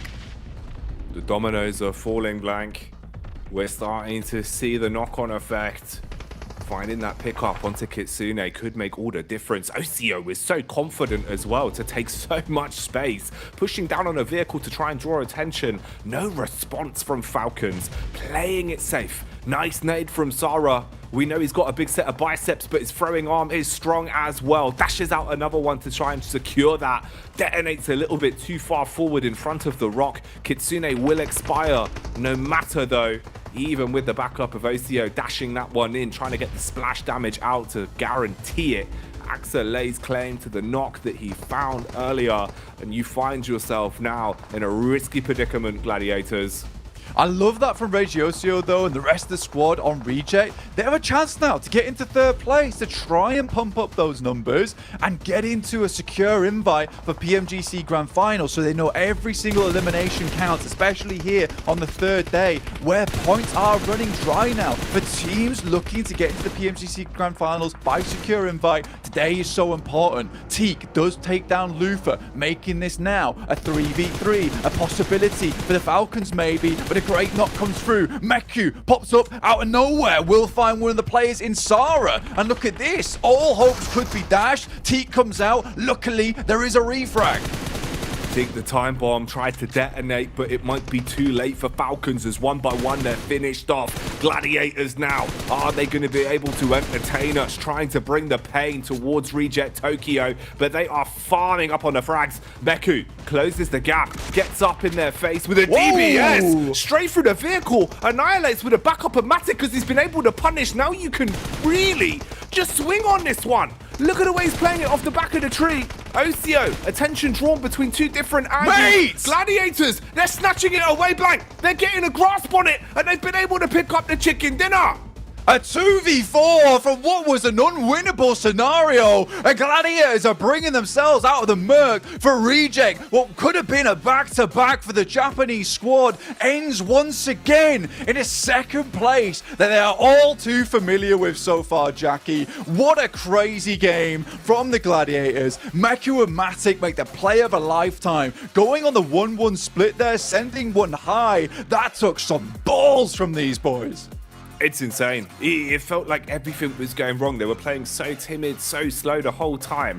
And then as soon as we fall into a raw scrap, a raw battle of wits between them and Rejects, they play so confidently, so calm, even in the carnage, and hit some big shots as well. And that makes all the difference for them. This could just be what the doctor ordered for Gladiators, right, Blank? We've been saying how they've been looking a bit sluggish. The confidence ain't been there. But with a chicken dinner finally in the back pocket, maybe they're going to be able to take some of this energy forward now throughout the rest of the day. They needed this so badly. It looked like they were setting themselves up for a second place versus the Falcons. Things start to look a little bit topsy-turvy, and with the way they're playing, they start to extend a bit of their control a bit towards that end game. I'm like, actually, maybe they can do this. Kitsune goes down. It feels like it's all over, but the original duo of Meku and Mati, able to make it happen in those dying moments, not only causes problems for Reject in terms of trying to catch up to that third place, but for other teams towards that 11th place position. With that, I think Gladiators will have climbed a lot, but they've not earned a lot of points this tournament overall. So this is just a start, Jackie. This is crazy, man. Big switch up in the energy here today. Where's it going to go? I tell you where. Straight back over to the analyst desk. Woo-wee! I thought for sure we were going to see the first back-to-back chicken dinner so far here in the PMGC. But good old Gladiators showed up big time, and you know, it's crazy. It's so insane because we heard Jackie say it was just what the doctor ordered, and that is the perfect way to say it because, man, did they need these points, Kalars? Yes, they did. No rose-tinted glasses here. I was ready to count them out, honestly, throughout this stage. I thought that they were going to be bottom 5 for sure. However, this is a shot in the arm that they need to be able to rocket back up. And again, as you say, it looked like Rejects had full control of what was going to be a move off of Potato Hill to try and deal with this. I thought the Gladiators losing Tixie to Tiamba, I thought that was going to be it. I didn't think they were going to have enough firepower to be able to move into this circle and take it. However, how wrong I was here with the dynamic duo making it happen. There was a lack of vitamin chicken dinner, and they just had their dose right here. Good from Gladi. I mean, especially the moment we saw Meku get to that high ground position and Duello gets knocked by the off angle of Matic, that's when you know that you're going to be able to actually claim that high ground position and take it away from Reject. As you said, Hot Jukes, it was looking like a very clear back-to-back chicken dinner, but Gladiators, they just survived until the very end as a duo and were able to snatch it away. Though, respect to Reject, that is 2 really solid performances in a row, so they played that Potato Hill down to a T almost. 100%. You gotta give them their claps, that's for sure. You know, it's so crazy to see that split, though. I mean, man, just as 2 people alone, the timing, the way that they executed it, there was nothing Reject could do. I mean, they just got out-angled. They focused on one player getting shot by the other. It was beautifully done, and now we can see them up to 13th place. They're now in the running to be able to make it out of that bottom 5 and hopefully see them in the survival stage. But it's so crazy just looking at these leaderboards. What stands out to you, Kalars? Well, I mean, I still want to harp on Gladiators for a second here because I think a lot of people would say, oh, they're a momentum-based team. This is going to be able to push them further. I'm not the hugest fan of explaining a team as a momentum-based team, but I'm going to reframe it as they're a confidence-based team, right? This is going to be what they need to try and do more here throughout the day. And with this team, once they do get the ball rolling, generally they're able to put a few more numbers up on the board. So this could be exactly what they need to get out of that bottom 5, not just the win, but be able to carry that through into the next games. It's great too because they eliminate Tiamba in that fight, so they're direct competition technically in the bottom 5, and then the other teams like Quest have been not showing too much promise today. Same for Bra. Falcon sure got himself a podium, but not too many eliminations, so it seems like currently on the bottom of the leaderboards, this game is going to set them apart. And as you said, Hot Jukes, this game alone puts them back in a fighting position to reach from those spots to make it into the not the Grand Finals. That's a bit too much of a stretch. Into the survival stage right now for Gladiators. So great pick up off pace here. And I just, as you said here, Kalaris, hoping to see if that confidence is going to lead them to even more strong finishes in these following matches. This bottom 5 is scary. It really is, because 8th place is at 69 points. Nice, you know, but then you can look over though down where Gladiators is. That's only 9-point difference. Literally one game. Because we could see a huge shuffle all the way from 8th place down to bottom 5. So these teams at the bottom, man, they got to pick it up big time here, Kalaris. Yeah, they do. Yeah, it's and I think it is going to be difficult for, I would say, Xerxia. I honestly, at this point, I do think that they're done considering what we've already seen from them so far. I think Agon I8 as well. Like, unless they put up some really big numbers here, I think it's going to be hard for them. I do think that obviously they are playing with like a slight handicap, right? All their players are not together. We weren't able to get Falak and UZM on site to be able to play things out, but they're still here trying to do as much as they can. They have had a win on the board, but it was that Sandhawk. So I think it's going to be hard for them to try and get out of that bottom 5. Well, you know what? If they're going to do it, it's going to be with the official smartphone here for PMGC, the Infinix GT10 Pro, a phone created for esports players. You guys want to go ahead and dominate the lobby? Go ahead and check out the GT10 Pro. And while you're at it, if you do get one in your hands, make sure you search the TikTok PMGC 2023. You can catch up on all the latest things going on behind the scenes, all that goodies. And if you did that, might as well hit that subscribe button on the channel you're watching. If you're watching on the YouTube, everywhere, click the buttons, guys. Get the conversation going. And if you're gonna, use that hashtag PMGC 2023. Man, because this conversation is gonna get ripe here soon. We're only a few games away from the end of the day, and tomorrow it's gonna be a absolute clown fiesta. So another team that you really want to keep an eye on, Max, man, who do you think really needs to pop off starting here and now? I want to see still more presence from Alter Ego. Like, because you see now teams at the bottom, like your Gladiators, starting to do good. Alter Ego had a hot start in this tournament because we've seen a lot of adaptations, teams making that big change in playstyle from day 1 heading into day 2. They've kind of fallen off ever since, so I want to see if we can see that Alter Ego Lil Bother come back towards the end of it, and also a Deke Xavier win. Those are the 2 things I'm looking at here, Hodjuk. So I think it's going to happen eventually. We still have a lot of games. You're already talking about tomorrow. Let's get the next 4 matches out of the way first, and see who's going to be able to get those wins. But Alter Ego, yeah, I need to see more presence from the boys. Yeah, what do you feel about Deke Xavier, Kalaris? I do think that they are due a win, as Max says here. I think that, of course, they find themselves in situations where they are sending into the late game and finding themselves shacks to be able to play from. Usually that doesn't result in a win overall, but it gets you a podium. I want to see them have some strength coming into a circle in the late game, have some sweeping potential, and try and get a win from there. They need 2 sheds. Two sheds. 2 sheds. Oh, yeah, if they get the 2 sheds, they're going to be in a good position. But guys, don't go anywhere. We're going to be right back after this break.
Welcome back, everybody. Here we go. We're starting to reach the end of the day here. Well, pretty much the midway point. But one team in particular that I really love to see that was making some really solid adjustments here at the start, it's got to be Team Rejects, right? I thought yesterday was going to be the day of adjustments, but heck, they changed the game plan, and it's working out perfectly for them here, Maxman. I mean, Reject Tokyo playing center. It seems ever since we talked during the interview, he was able to say that center has been their approach. Day 2 didn't quite work out, but it seemed like they just got used to playing center a bit more, and they are willing to collaborate with some teams in these strong positions, especially Stalwart. They're playing Potato Hill. No, you can't really defend it. It's too big of a landmass to defend as a 4-man team. So what we're going to do, Stalwart, sure, take the western side. We're going to hold on to the eastern side. We're going to work in symbiosis and just clear all of the teams that are approaching that position, especially Xerxia, which is having a bit of a tough time. But working together in positions like that clearly is the right approach for Reject in this match.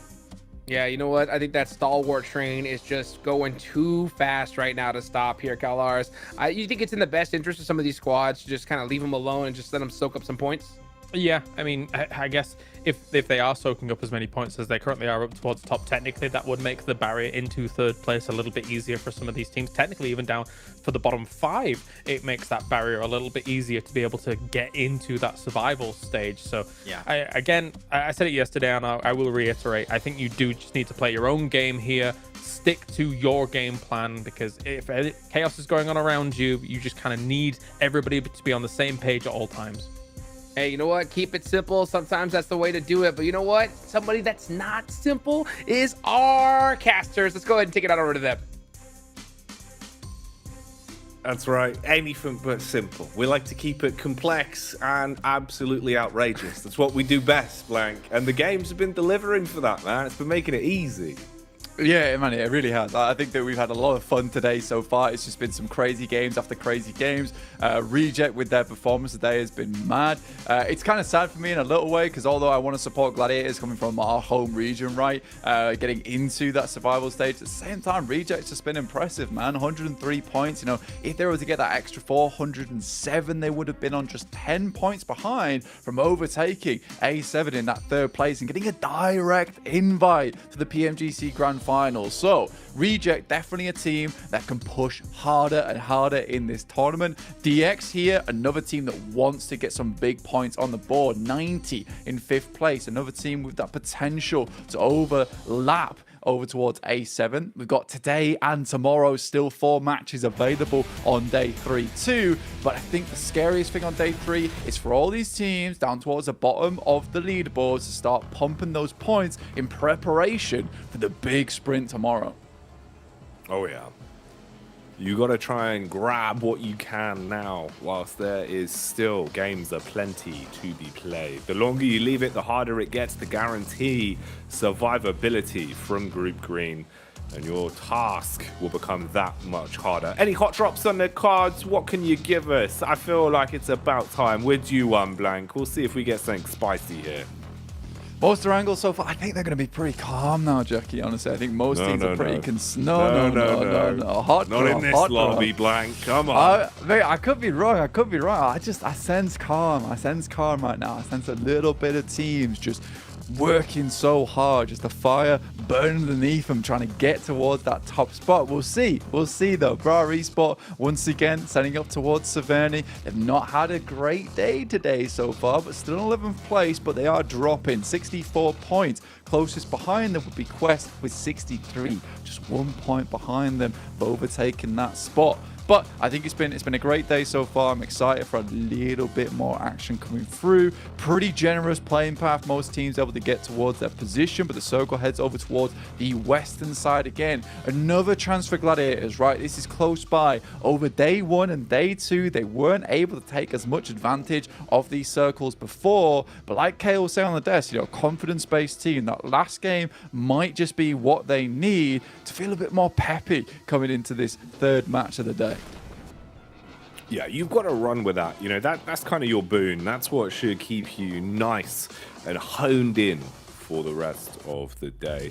Gravitating over towards Alter Ego as well. And Alter Ego, we know they've got a bit of a grudge against Gladiators at the minute. So if they see each other, if we see eye-to-eye contact, potentially that will develop into a bit of a scrap. But Seems like you were somewhat on a money blank. No one really wanting to risk it for an unguaranteed biscuit off the back of the hot drops. They're playing it smarter now. It is that stage of the tournament where mistakes physically can't be afforded anymore. You can't run the risk of trying to go for a hot drop and just throwing those points away. Points mean absolutely everything at this stage. So nice to see across the board everyone collectively taking the decision to slow it down a little bit and start thinking towards the bigger picture. Yeah, for A7, right, it was before where they felt a little bit safer over towards that top side, where they felt that, you know what, we'll probably be getting over towards that survival stage.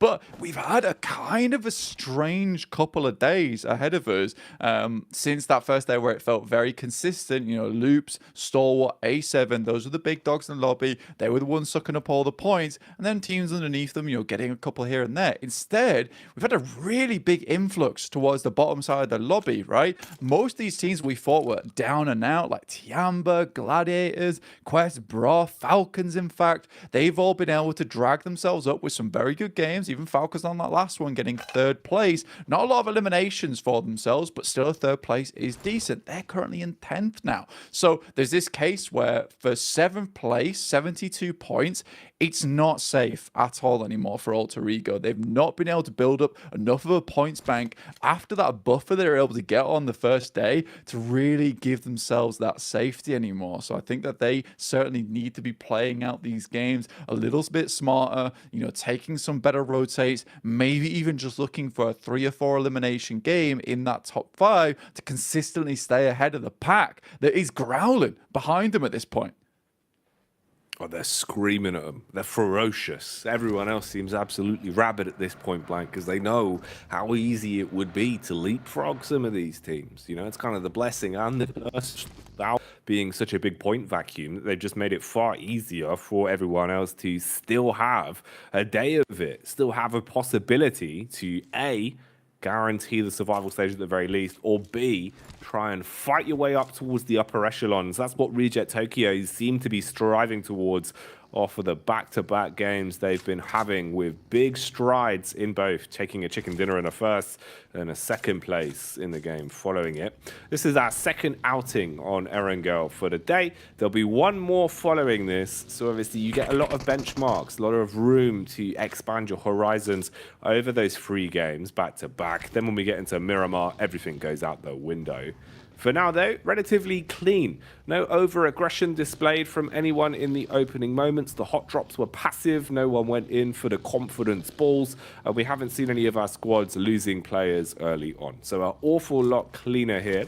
Room for some potential scuffles, though. As you can see, DX seem to fancy their chances. They've moved up close towards where they spotted a little bit of contact on Quest. Meanwhile, Alpha 7 on the top of the hill, finding the tail end of Gladiators. This is quite a predicament. They go running, hightailing it as quick as possible. Kitsune tucks in, trying to make himself hard to find here. Yeah, a little bit of scouting happening from them, right? And I think for Gladiators, it's a case of, look, we know now the roadside that A7's gone for. Maybe we can try and take the compound on the south side of Everest, pick that one up, play from there, maybe cut out the rotate coming from A7. So they've gained the info that they wanted. That's fine. Now rotating close over towards DX. Levi takes a lot of damage. Look at the shots coming through from Maku. Almost pops Levi's out the vehicle as well. That's good. Nice start. What more can you get done with it? DX right now still just lurking around town. Quest, it felt like they were poising to actually back off from this, but instead they've kept themselves a little bit close. Easy's just been looking for the lay of the land and trying to assess where exactly all of the squads are. Now knowing about the location of Gladiators, awful lot of teams that have a bit of a grudge amongst one another starting to culminate in quite a small proximity. So a lot of room for things to detonate here, Blank. It's basically going to be like ringing the dinner bell once the shots start firing. Yeah, so many teams coming in from that eastern side, and I think that's why Gladiators are fairly confident to start scouting up towards Hospital, maintaining control over towards this compound that sits at the base of Everest as well, because they know there's going to be a massive traffic jam over towards this eastern side. So control over towards South George, towards this little ridge side that passes down the western coast, that's going to be fairly decent for them to hold on to. They are essentially playing for Zone 2 right now, so getting an outpost over towards South George, not a bad idea. Scouting out what's available, what's free. I like that. I can understand the mentalities behind it. It does leave you at a bit of a risk of players just sending directly towards you, and I think that what you're relying on there is the fact that these teams are going to be preoccupied with one another in this early game. But we'll see what happens. I think they're desperately trying to take as much control as possible now to set themselves up for another good game. Now the door is open, that they see they're cracking it. They see the light in the living room where it looks chill, it looks comfy heading over towards the survival stage, and they just want to keep things clean from here onwards. Some teams around here, Pasija Evos had to make a long rotate, but I think that they've been fairly comfortable making this rotate out of Yasnaya. Usually there's a bit more of that northern side of the circle available for them to actually breach inwards. So a lot of teams confirming down towards this south side, as the circle doesn't give too much chance unless it's a desperate hard shift up towards that northern side. I think Pasija Evos might have a bit of trouble getting to this one. Circle does move down towards the south. We're looking towards the swamp area, towards Quarry. Bit of a difficult area to play in. A lot of ridges, a couple of hillsides to play from. But you got to be quick now getting towards those positions. And Gladiators, they're going to make a beeline southwards. Got to move with volition here. That's what they're all starting to do. Everyone behind the driving seat, going as quick as they can to get themselves into a safe location. Bit of a convoy being formed here as well, with I8 and Bra Esports right on top of one another. Zia making a cameo into the back line as well. And they're just chasing each other down on this, knowing that they both have a same mindset in terms of the location they want to play around. T-Amber up into the tree line with Loops relatively close as well. A lot of contact going to be occurring here. The forest is going to get very scary very quickly. Bullets being sprung upon I8 as they battle down. Bra Esports being able to maul their way through them so far. They're aware of the locations that T-Amber have been playing as well, but you've just got so many squads on top of one another. This is also room for Loops to try and assess it just off the back of the audio cues they're hearing. They could third party onto this if they want to, but this is more like a house party. There's about 6 different squads all right by starting to read into this one. I kind of like that play from Bra Esports as well. They sort of let I8 get ahead of them because they were in front of the convoy there as well. So they just slow it down, take the foot off the accelerator just a little bit, let them run into T-Amber, and then amongst that chaos, you know, Kakali gets out the vehicle, pops another from I8, just makes their life so much easier in the future for themselves. So Bra Esport, I like the game plan. They knew that it was going to be tough. They were one of the last teams to get into the circle alongside with the rest of the others. So now they just want to secure this position, a bit more area to play inwards from, because they're likely going to be locked around this area for quite some time, right? So for them, it's important to clear out as many teams or make as many teams suffer as possible to make their entry just that easier. Stalwart yet to join us so far. They're still on that South Island. They're still rotating through. You can see over towards our skyscraper on the right-hand side. Everyone's suffering badly. Everyone's on pretty low HP. They've maintained that position for a hell of a long time. Inflict the damage, slow down the game, and don't make a costly mistake. Everyone playing relatively reserved, at least in the grand scheme of the fight. And of course, you need to maximize your point score from this one. Zuxi and co over on Evos, finding the odd opportunity to fight their way into it. And this has been one of the longer, slower rotates that we've seen from Stalwart, opting to really play edge for a long time, rotate slowly through the blue, trying to avoid as many fights as possible. And of course, that is because of that change in mindset, looking for late game placements, late game eliminations, rather than trying to fight for control from the get-go. They're starting to pull up into the zone now. Icy, always the point man. He'll be ahead of the pack, but might unknowingly run into a fairly tight grouping here. Lots of squads close by.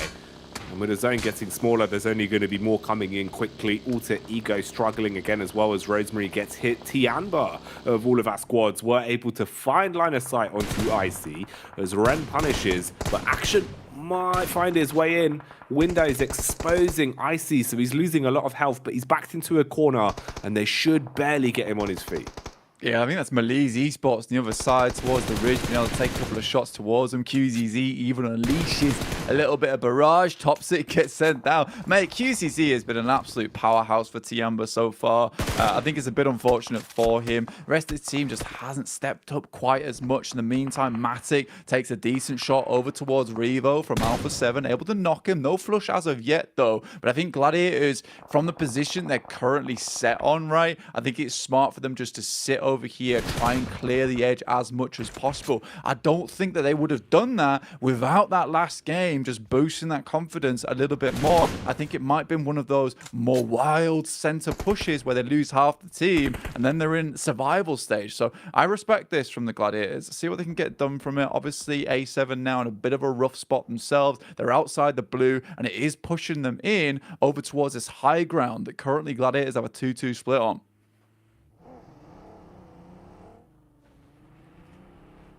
Slow and steady then.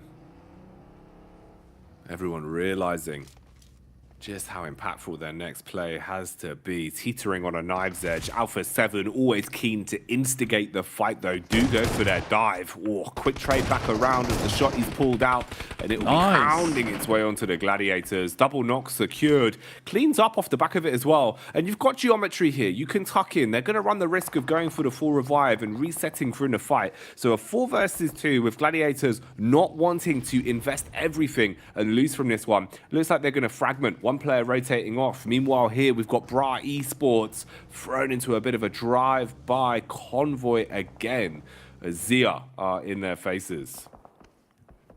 I think for Bra, right now, they need to keep hold of this position. Alpha 7 there just make a really strong play, right? I think you understand that Gladiators are currently split off, so you try and take down both the players on the high ground, and there really just wasn't enough of a response from the 2 lads underneath and the 2 guys on top. Nice initial knock, but I think Meku sort of had to commit to that engagement there alongside with his teammate. Just go for the refrag. Circle shifts over towards this western side as well, so it feels a bit brutal for the guys on Gladiators, where they did have actually a pretty significant chance in this game. It's these splits that really are just causing them a lot of pain so far. I think it's another player getting knocked from the Gladiators. Let's see if we can pull them back up, but Mad Bull's not likely to allow them to get away with it. DX, they spot Alpha 7 as well as they try and move in with the M249, striking a little bit of sound into the map and ringing the gong for the rest of DX to move over that top side to try and remove the remainders of A7.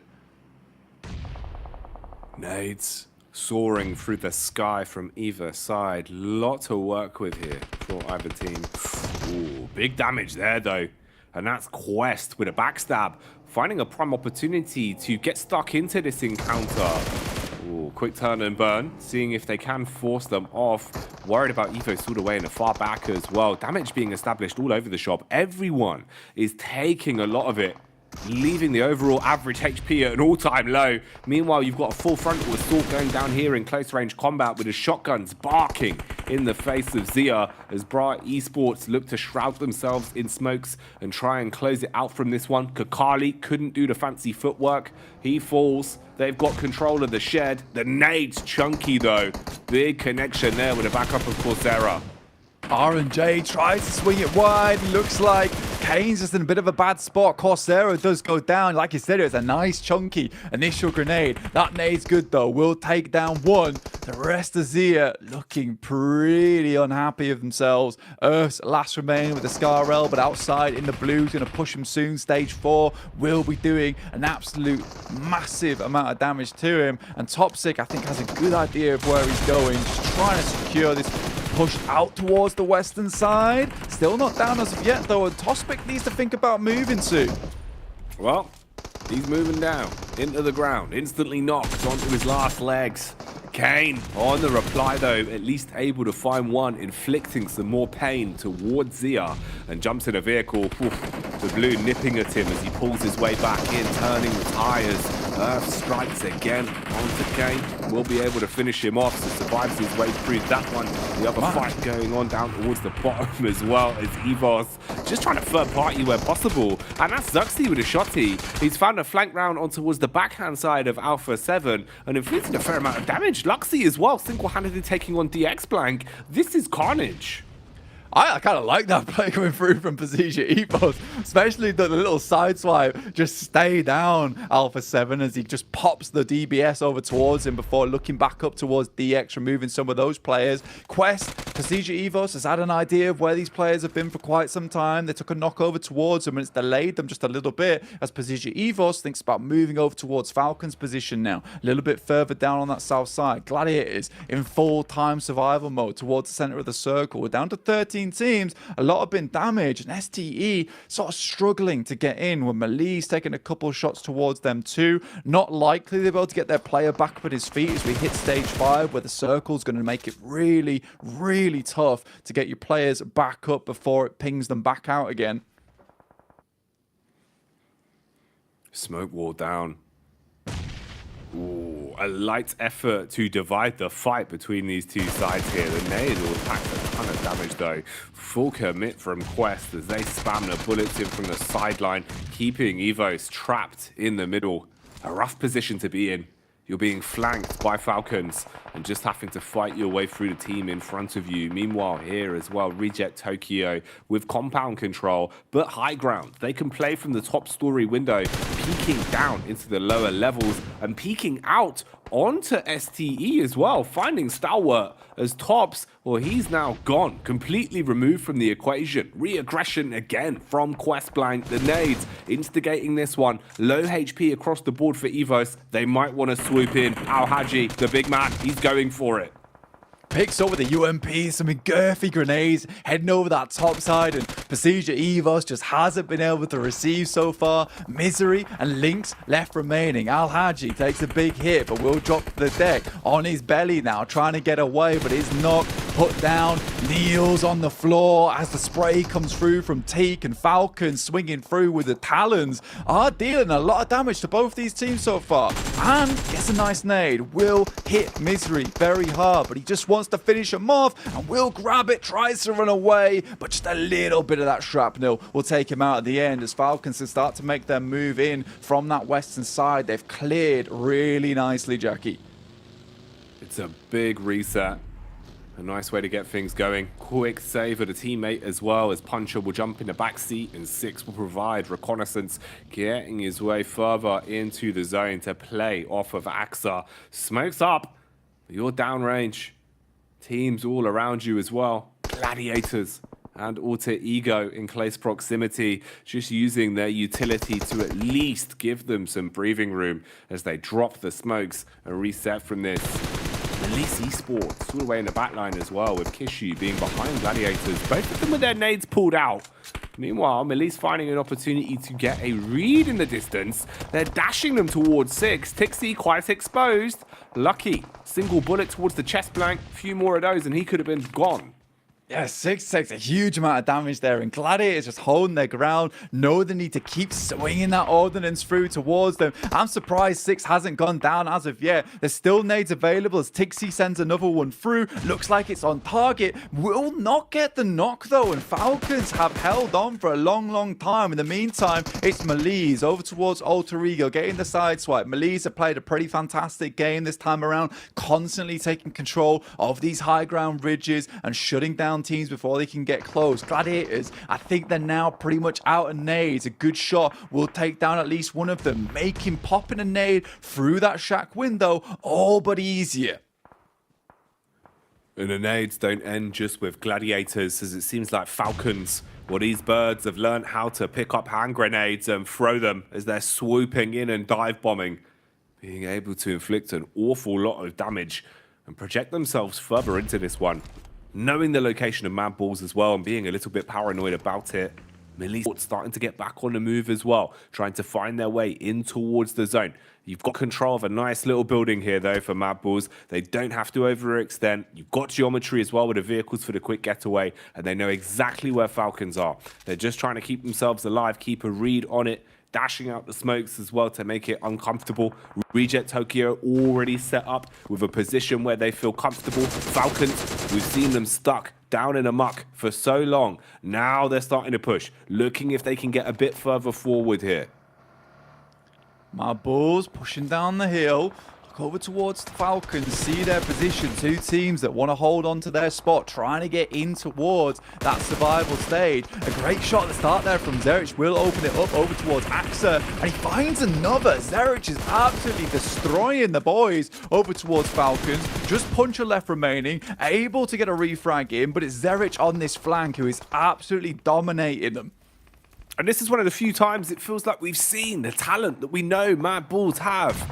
Usually so impactful when it comes to hitting their shots, but they've been struggling to flex their muscles into this game, at least, hitting some big ones. But Zerich severs himself too far from the pack and won't be able to reset. He's wiped off of the face of the battleground. The rest of Mad Bulls as well, taking so much damage, Blank. Frozen's forced to heal. His teammates' nades will still save the day as Falcons are detonated by the follow-up from Tulika, the grenade launcher, and they can calm down. Mad Bulls, you've lost one player, sure, but you're still in it. I mean, you respect the play there coming through from Mad Bulls and Zerich in particular, right? He opens up the fight so well. He knows he's on the exposed ridge side, but he's just trying to get his three players a little bit further into this game. With the amount of carnage, the amount of action that's going on, it's likely that a lot of these teams are fairly damaged. Unfortunately for them, there is so many teams left remaining that were able to get into a position where there was a compound to play. So Mad Bulls are one of the teams moving off from one of the most brutal areas of the map. They're going to be lacking on utility, lacking on that ammo. So we'll see just how far they can go. Reject, though, we've not talked about them for a while. Only one elimination, but they are the big story point. With Alpha 7 going out early with only 3 eliminations, right now it's a 16-point gap between Reject and them, and hitting up a 3rd place. So, not deterred by that last game, still determined to Reject to get in towards that secure invite, and just like the Japanese flag, these guys are that red dot in the center, causing panic, causing chaos towards these teams who just cannot get close. It's them and Loops, man. It's them and Loops that look so good right now coming into this one, especially with the fact that you've got all 4 of your squad weights alive. That might change soon, though, as Loops have been swung upon. The backstab from Zia, a last-ditch attempt to make it uncomfortable. Blade as well. Oh, mate, with the UMP from a distance, he's firsted onto Mythic Blank. They go from all 4 alive to having 3 and drastically having to try and get themselves back into a good position now. This means that Reject Tokyo and Melise, they're going to be a bit more confident. They're the side with all 4 still alive and kicking into this. Loops, that felt so rough. This rotate from Mad Bulls, though, what's this? Moving over towards Loop's side, they're in a state of panic, right? This might be a position where Frozen, Fleeke, and Tulika might just be able to get a side swipe over toward the boys on Loops. They're not even looking towards them right now. All attention over towards the Reject compound. They're doing damage, but Mad Bulls could really be that problem causer for them. Look where they're sat. They're all lined up. This could be a huge play as Frozen gets closer and closer to the prize that is this position that Loops is holding. Frozen, belly on the floor, slowly encroaching his way in. Meanwhile, Loops look to strike as they push up. Loops has taken a ton of damage. Frozen reveals his card. It's unlucky, man. A lot of damage, but that's all it is. Tags, not frags. Meanwhile, Reject Tokyo lose one of their lifelines. OCO as well, taking a hefty hit, forced to use the smokes to try and get the res back in and reset. But look how much space is being taken away now, Blank. Everyone's getting closer and closer towards their compound. Yeah, one player down in Luther, not good. Regiosio did get res back up again, but there's so much attention towards their compound. You can kind of understand why they're struggling just a little bit. A lot of smoke's been placed down around them, denying their sightlines as players move ever closer. Frozen takes a bit of damage, but still moving forward. It's Poser with a nasty swipe from the side, nailing his shots as well. And Malise Esports has just been a nuisance from far away. The snipers of the lobby. Mad Balls, they thought they were the one ringing the dinner bell, but it was the dinner plate that made the difference. Although, Sarah, that's a hell of a shot. They've got geometry to work with here as well. They can stay tucked in. They shouldn't be too exposed to the rest of Malise because Poser thought he could go in confidently to clean up. Instead, Sarah, with a sick flick, strikes back and shuts him down. Now, they're in a bit of a risky spot though. Smoke's going up to shroud them, looking for the finish onto Poser. They're going to be able to at least guarantee that as Tiamba pull up to the party and strike back against them as well. A lot of fragmented squads here. Tulika still close by as well. Loops now starting to move on in blank. Oh, this could kick off at any moment. This feels like a firework about to blow. Loops claiming the compound, the furthest we've seen Tiamba get into the game, and Reject just performing miracles today, just consistently getting further and further into these matches. Utility looks pretty dry over towards Regiosio. Ayala finds Tulika as he tries to make a reposition. Tiamba so quiet from underneath, just keeping silent this whole time. Duello taking out the vehicles, preventing that reposition, but Loops, amidst all that, despite losing a player to 2 solos, which must have been infuriating, are able to take control of a pretty significant bit of high ground in this compound.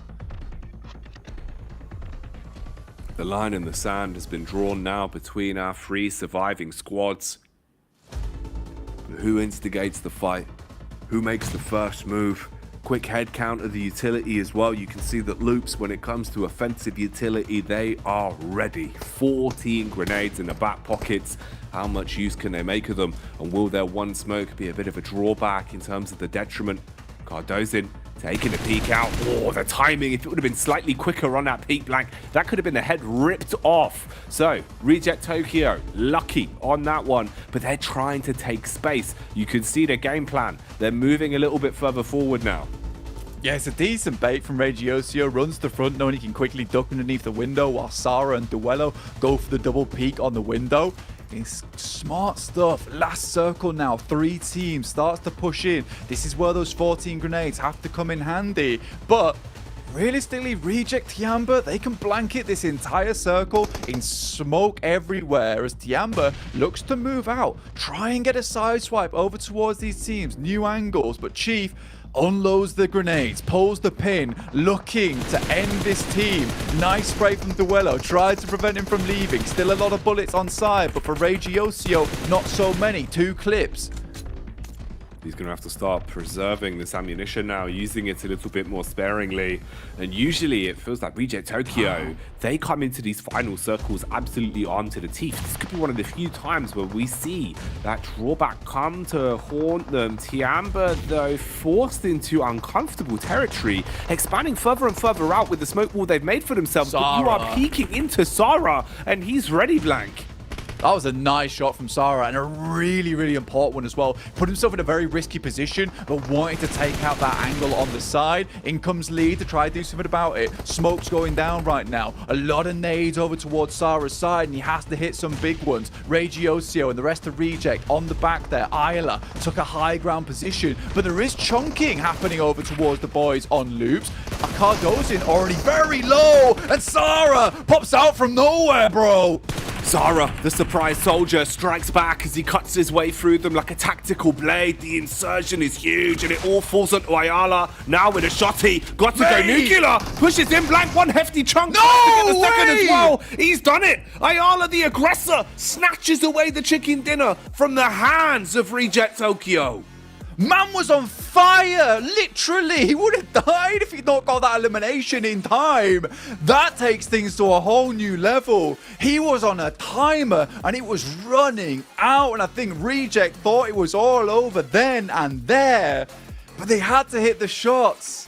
The Molotov utility, it was gorgeous coming through from Reject, but Loops don't care. Ayala, straight DBSs, both of them.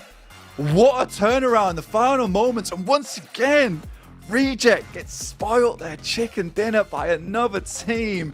Brutal stuff. But still for them, good points, good point scoring. It's just Loops are too good. These were the two teams that wanted those points more than anyone. You could see it with their placements as well. Overall, it means so much. And for both of them to still add points away, it's insanity. Loops really giving it there when it came down to the heroism in the dying moments of that one, being able to clutch it in an unfathomable way. For Reject Tokyo, again, another second place. But like you're saying, it's still points. It's still points for both of them. And that's what matters most, Bank. Getting as close as you can to that top three, guaranteeing that you feel comfortable in yourself here in the third day of play. I just feel bad for the guys on Reject. They just came face to face of the Brazilian Ghost Rider around the corner. That is a terrifying sight. Just a dude on fire, nothing left to lose, DBS in hand.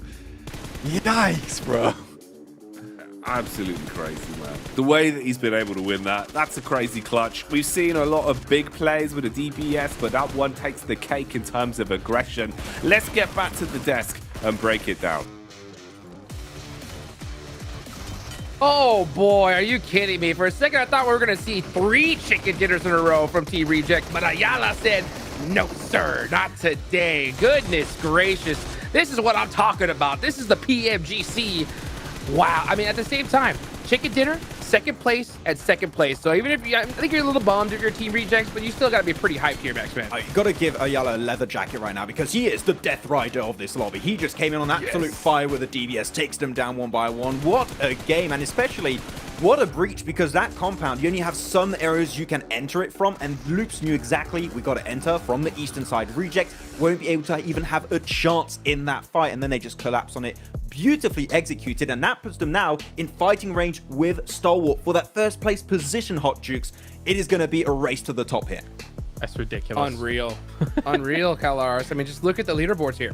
Yeah, you're calling him Death Rider. I'm calling him the Luminescent Man because he was just...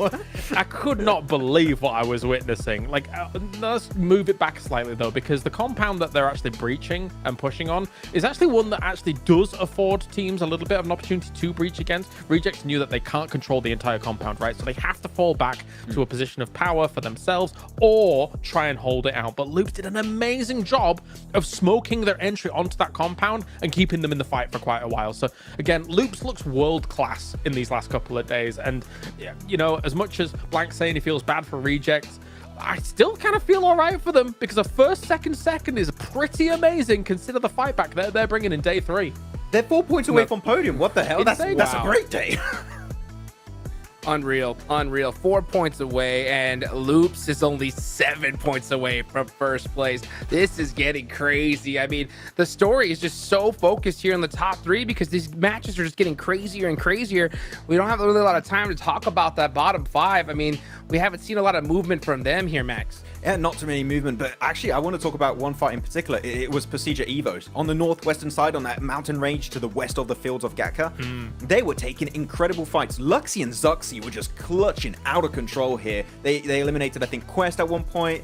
Some players of Quest, not the entire squad, but some of the players. And that fight, especially against Alpha 7, was so damn smooth. I love that fight. So good to see them still staying relevant, still in a range where they could, if they have a great day, catch up to top 3. But man, the top 3-4 teams right now are just looking miles ahead. It's crazy. If Team Reject won that last match, they would be in 3rd place. They would be literally tied with Loops, and tied with Alpha 7. And on top of that, they would have been able to beat them via tiebreaker. So this is crazy. This is getting insane here. I mean, we heard them at the top of the show, Kalaris, right? That they're going to change that strategy, going towards the center. And it's just been working out for them so beautifully. It's the interview buff. It's the Tash Bunny blessing, I think, here, live from Malaysia. It's been quite a treat watching them be kind of having this rally back in this day. I did pose the question to you guys. I'm like, I wonder what happened last night in terms of like like how they were kind of looking at the games, how they were thinking about the games, what they were going to slightly adjust, because so far it's working out. I mean, even though you're not able to round it out against a clutch Gladiators moment, a clutch Loops moment and stuff like that, this is still fantastic results for a team where I didn't really count them into the top 3 scenario, and definitely not so after the first 2 days, but they're right there. I'm excited to see if they can do it. I mean, Japan has always been a region that when it comes to local regional play, they show great moments. There's been incredible individual plays and team play overall. But when it comes to these PMWIs, these PMGCs, they always used to tend to struggle. I remember the first time I saw like Japan doing really good was back at Bluebees in what, 2020, 2021? Oh, yeah. Man, they are popping off. They're putting Japan back on the map for this PMGC. And I really hope this is going to continue because Reiji Osio in particular here, Hot Jukes, he's been on fire today. I love it.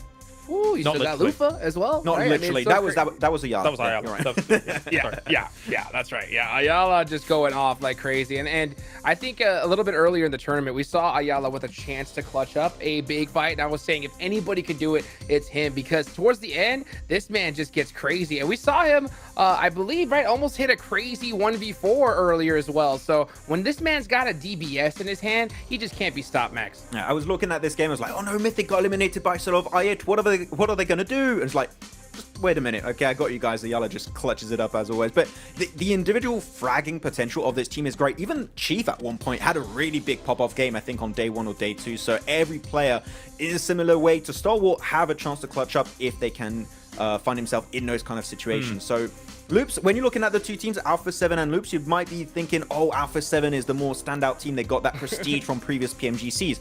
Loops are just looking right now like the consistent, aggressive Brazilian team that are looking so good.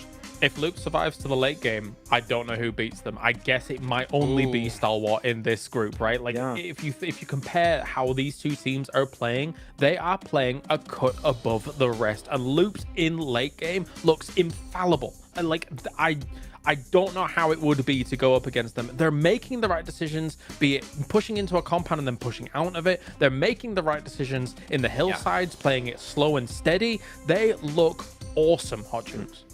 Yeah, especially, you know, in Erangel. I wonder how it's going to mix up when we're starting to deal with Miramar here coming up soon. But you know what? Let's go ahead and take it on over to our casters.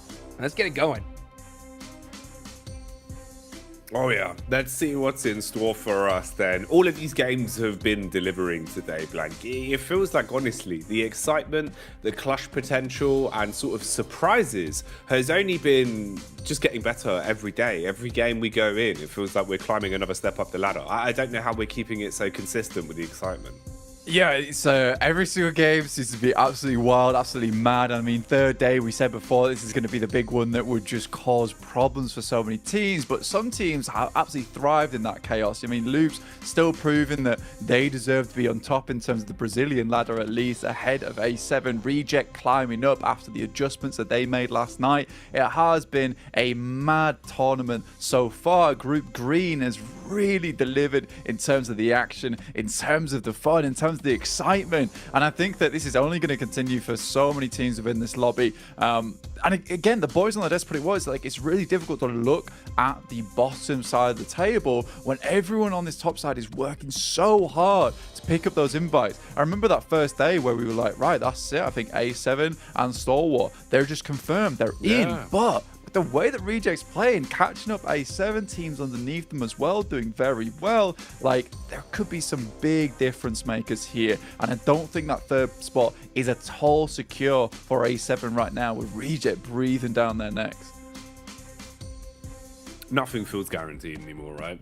I think that's kind of the storyline we're now looking at, is somehow, some way, from where we were on day 1, where it just felt like Stalwart with this cyclone sucking up all of the points.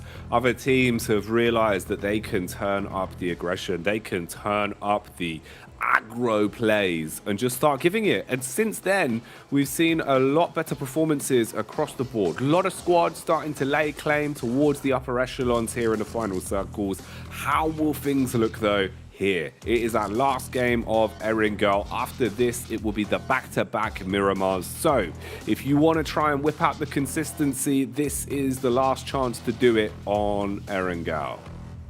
Even that last game is really kind of a struggle of a position. I think you sort of have to say that Reject has a little bit of circle luck. But at the same time, they have been playing a very different game, right? They have been heading central, they have been controlling their compounds, they have been taking space, and in these end games, it really feels that they start to thrive a lot. They make a lot of these correct decisions. They know they can control there. I think Maxman was talking about this. They gave space to a position where they could actually command a bit more presence within that final circle. So they play it right. So they're playing into their own hands right now. So I like that from Reject. You can see here they start towards farm. They had to move quite a long way to get towards that central position. It's not always easy navigating those kind of circles. So all props to them. Again, some other teams in this lobby, A7 certainly know now that they have to have a good game now. They have to get a lot of eliminations if they want to hold on to the third place spot. Some of these teams towards the bottom as well are starting to strike out a little bit more. Mad Bulls made their way towards an 8th place. We were scared about this team. We were worried about them after they got dominated on a hot drop on Sandhawk by Falcons on that first day, yet they have dragged themselves back towards a respectable position within the lobby in 8th place, just continuing to push forward. It did feel like they were very slow to kind of, you know, start getting everything clicking, start to look like they were all on the same page. And they had a lot of pages, if you didn't see. Awful lot of prep work in terms of the A4 sheets that were telling them where and when they needed to make their adjustments. But overall, the fact that they've thrust themselves to 8th place, whereas Gladiators that had a very similar start are still all the way down in 14, even with the bells and whistles they've been able to find today. It goes to show you can't afford those mistakes. You can't afford to have 2 rough days. Even a harsh day now this deep into the group would be a really sad state for some of these teams. But we'll see what they've got for us. There's always opportunity. You can see just how close the grouping is. Only about a fragment of 10 points difference, you know, all the way from 12th up to 7th at this point. So big opportunities to make strides through the rankings towards the end of day 3 here. They're on our screens now at a minute as well. We'll see how Mad Bulls are able to approach this one and what they get up to over the course of the game. The other important thing I think as well, Blank, is just in terms of the firefights, we're starting to see some of the names we know can pop off, taking fights, hitting shots. You know, Zerich warming into it. Tulika as well, looking a little bit more confident in some of these encounters. And that can go a long way. Yeah, and I mean, you just look at this team overall. I mean, Naomi not playing as much anymore. You got Fleek, Zerich, Tulika, Frozen, all just making it happen on this team. And I like to see it overall, right? Because this is a strong squad. It's a strong roster that can all really perform very well into this one. I know that with this particular circle towards Rozhok as well, where they got to head very far up towards that northwest side, they have a pretty decent approach to it, right? They'll head across the bridge. They'll control some space. They'll hold teams out.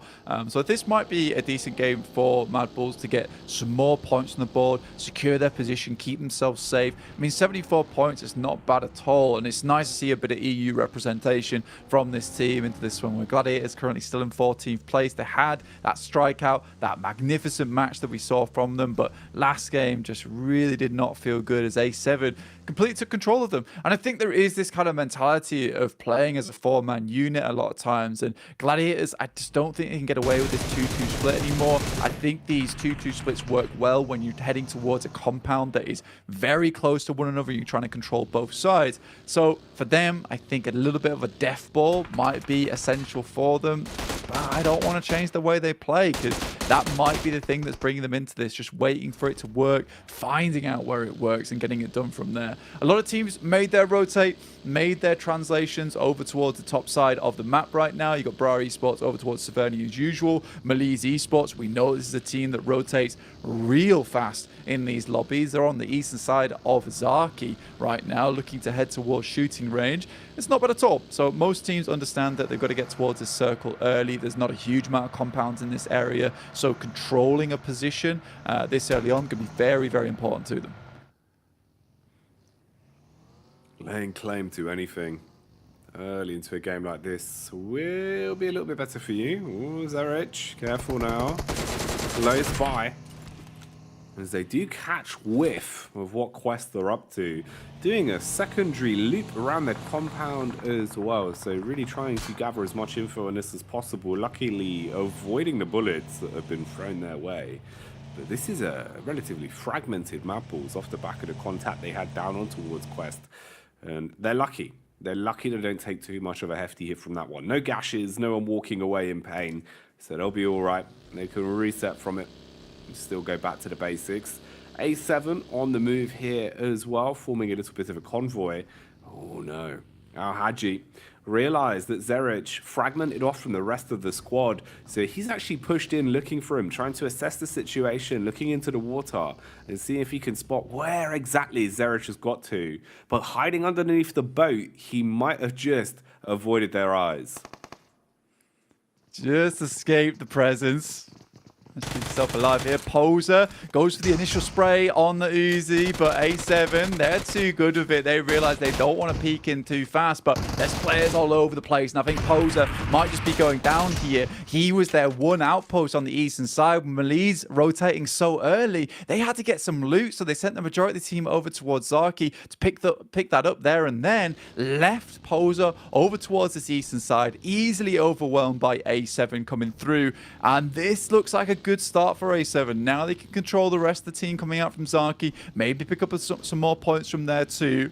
Al-Haji not leaving poor Zerich alone in the water there, keeping him pinned down. It's going to make the rotate from Mad Balls, or at least the regroup, a bit harder for him going forward.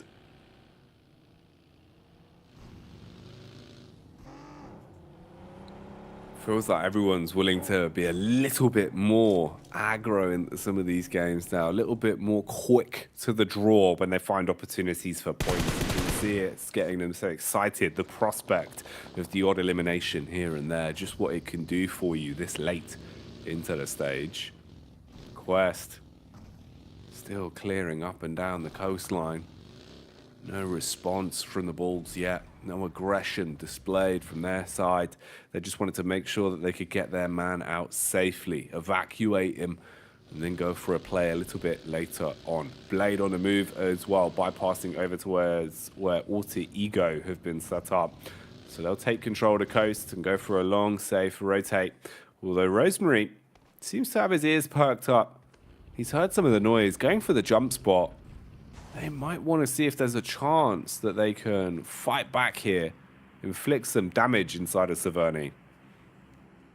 Yeah, I mean, for Bra Esport, who left Severny, it's going to feel a little bit bad. You can play the ridge side to the west side of Severny as well. Gives you some good chances, but I think Bra Esport was looking to try and control a lot of these teams that would be coming in from this southwest side. Now they realize, let's head back to home, boys, over towards the northeast. But it's already been consumed by a fair few teams over towards that area already. We have a lot of teams on this southwest stage. Gladiators make a quick rotate upwards. They know they want to get in early. It's been too many times now. They've been held out on this south side, been too scared to make that breach across the bridge itself. So I appreciate that from them, but close to Alpha 7, who were able to shut them down so easily, that's a worrisome move. And Alpha 7, they're out for blood this game. They know they want to keep Reject from getting too close to them. And Reject's rotate has been fairly slow. It looks like they won't be able to play too much of a central game this time around. So we'll see exactly how they can do, because it's 2 times in a row now where we've almost had to pull out the Heimlich maneuver because they've choked on those chicken dinners twice. Been so close, yet so far. The sheer spree of chicken dinners that could have happened in a row would have been crazy, but so many small, devilish details making the difference. DX here, you're on the push-up, Alpha 7. Trying to land shots, just tracing as best they can, whilst DX really makes some big strides here. It's like they've got a radar that detects where exactly Bra Esports are. DX always want to try and take the fight towards them, and they found their home. Really just going in aggressive now. Vehicles lifting off the ground. Paradin taking bullets, but still been able to get himself down. Tucks in, keeps his belly protected. Reposition with a nade. Oh, Lamborghini goes in with a shotty and blows away Kane. Mate, DX just throwing themselves at these vehicles over that ridge towards Bra Esport. Kane just could not hold on at all. DBS comes through nastily, and Kakali realizes Jesus, I've got to rotate. I've got to get away from this one. Oh, Traps no. himself on the fence with the vehicle. There's damage coming through from the Mad Bulls, but I think they hear the vehicles above them as well. And PMGC Evos. A couple more eliminations for Mad Bulls would be nice, but not able to finish off Kakali in this situation. He finally finds his chance to squeeze through the gap and get back to the rest of his team. Oh, that's so rough, man. That's one of those where you feel gross. The second you get a little bit stuck, can't quite get over the lip, you're thinking it's all going wrong. You're going to perish like a fruit that's been left on the side of the kitchen counter for too long. Luckily, he is still alive and kicking. Same can't be said, though, for the overall confidence that Bra Esports probably have right now. As they look like they were pretty set up to handle DX, but DX always bringing up bad memories, come running on in, finding freebie frags, and gaining control of the compound that Bra previously had under the thumb. A lot of close grouping now as well. The circle's only getting smaller, and our teams are starting to arrive. We saw again Starwarp going for the fast, slower, late rotation approach, playing inside of the blue, playing for edge. Now they arrive on the scene, and this is some big dogs pulling up to the party. Yeah, Luke's from a similar situation down in Sosnovka as well. And I think it's respectable, both those teams' ideas, how they want to play this one out, because they're so far away from the circle. They just let everyone else go in, and what they'll do instead is try and pick up as much utility as possible, as many nades as possible, as much smokes as they possibly might need to try and push through on these inners. So I like that play from them. They just fully commit to the loop because they know they're not going to be there early enough anyway. Loop's on a similar idea, but they are just shunting themselves into the circle, shoving aside other players like a linebacker, getting into the middle right now. That's crazy from Loops overall. Now they have a fairly decent position to play around with. Unfortunately, they are held on either side right now. A little Bermuda triangle appearing between them with Zia, as well as PMGC Evo, some Mad Bulls, just all looking towards them. But they have the high ground, which is the main thing. That added benefit might make their lives a little bit easier. Ooh, look like a little bit of damage chipping there. See ya. Looking over on towards Evo, struggling to land a shot though. Not going to work too well for Megamind, as he hasn't been able to punish on that one. Smokes up for Loops. Chief trying to cascade as far back as he can, get himself firmly planted inside of the smoke so that his teammate in Mythic can reset and get him on his feet. Meanwhile, Mad Bulls, they're closing the gap. They're starting to push up. They're feeling like they're ready for the fight on this one. Exchange of nades as they throw them through the air, detonating inside of the smoke and looking to make it uncomfortable for Loops. Zia as well, similar kind of idea towards the top side.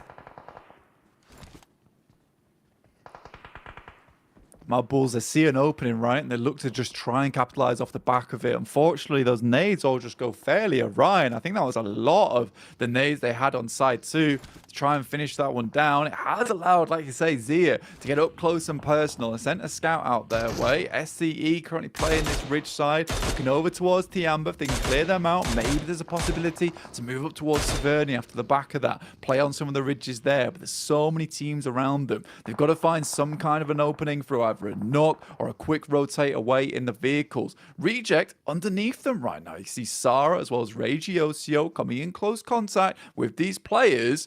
And I wonder if he spotted Regiosio in the process. Circle moves over towards the Mad Bulls. A decent place for them to start pumping these points. But again, it's Loops from a Sosnovka start, a late rotate, who are able to get a good position in the circle. They just don't care. They will take position. They're confident to do it. And they seem to have really done their research coming into these lobbies. They've got a good idea of how they approach every situation. Not just going off of feeling. Seems a lot more calculated. A team that has certainly been feeling the hype is on screens now. Reject Tokyo. Been playing some great PUBG Mobile today. Looking very effective in a lot of their decision making when it comes to hitting shots as well. What more can they get? How much further can they push it? Obviously the lobby right now still chock-a-block, full to the brim when it comes to our overall squads. But a few of them worse for wear than others. Couple of casualties, bringing some of them down to just triple threats. Nothing more than that, though. No duos forced to fight for yet. You've got Falcons on the move. Close quarters combat could be coming their way. Bra have been playing and hiding here, and they've got to read onto it now. They dive right out of the vehicle towards the front door. Ooh, Coursera and Topsic need to be ready. The shotty up close, looking to finish it with Topsic. Wow. Assaults with the AK, throws the clip in and slays from far away as Falcons hit the DECK on that one. That was a nice little play there coming from Topsic. Like you say, a nice little body shot from him straight to the floor. Feels the wood against his fingers and will splinter Falcons into a couple remaining members on the outside. It's very nicely done. A7 versus Gladiators is an important fight to look over towards because this team has been taken down by A7 a fair few times. But right now, there's a huge amount of damage pouring their way. Only a couple players remaining and a gorgeous nade from Tixie over the top will finish off the job there for Gladiators. That is a boost in confidence for them. Been so long that Alpha 7 have been pushing them around. But is it enough though? They've still got further to go in this circle, and Alpha 7 is just the first obstacle. It does now open things up once again for Rejects. Rejects eating grenades though, that might be the difference maker. But a quick snapshot. Stalwart begin to buckle. Smokes up, going for the res. Osios needs to stay alive in this fight, and Lufa will commit to picking him up. He's been such a good teammate. If they can keep him in it, it will make a world of difference for them. Molotov still coming in though, trying to make it uncomfortable for this medic mission to have success. And look how close we are here in terms of the grouping. I8 right on top of the X with Bra Esports and Melise basically sitting inside of the same building as well, so it's very uncomfortable. A thimble of distance between them. As soon as there's an audio cue, you can peek off the back of it, and these fights, they're starting to heat up. It's only going to get harder with the circle moving in as well. Next stage on the board now will be pulling a lot of teams closer and closer together directly on top of the Mad Bulls here.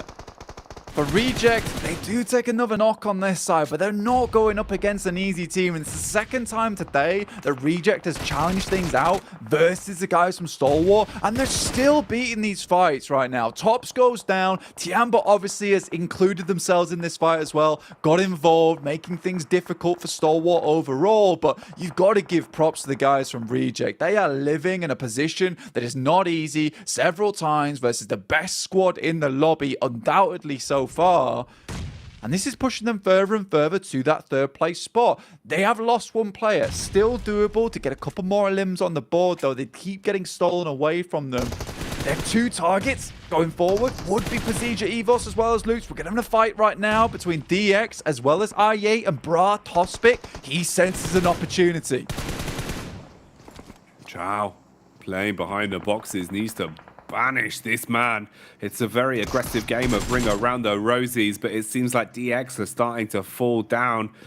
Oh, this is risky. Couple pumps going out with a DBS. Tries to peek over the top of the box, teasing one another, looking to at least give as good as he gets as he wants to trade back onto the down teammate. Finishes off Falak with the last pump.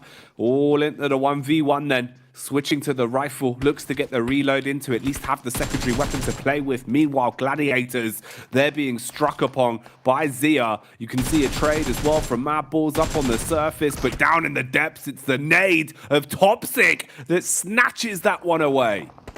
Seriously good stuff from them. Reject on their bellies right now. Just Lufa alive, trying to maintain control, but a nice spray from Cardozo might take him out. The nade just behind the tree. Loops taking damage from up on high right now. Might have saved Reject for just a little while longer, but that'll be the finish on them. And it's a stalemate once again between A7 and Reject. Both getting 1 point in this game, but nothing more than that. Pasija Evos, they hear this engagement. Cardozo down, now out, and they come on in, trying to third party this alongside with Tiamba from underneath, but trying to get up the hill. And Mad Bulls having a pretty peaceful game of their own, honestly, towards that center side.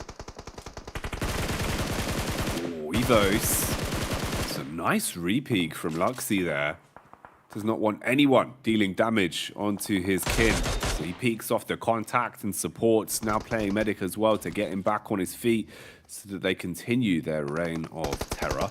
Bra Esports fighting onto Melise in fragmented 1v1s as well. Nade pulled out for Coursera, has the SMG in case there's a swing. Does actually work. Nice connection onto CEO later. And they can try push with this. Top Six roaming in from the sideline now as well. Big arc on the nade. Nice tag, low HP, forced to medic, not going to work out. Nade takes him down. And they've got a read on the other player's location as well. You can see him already setting up for it in terms of the utility, but hard committing onto the knocked player first.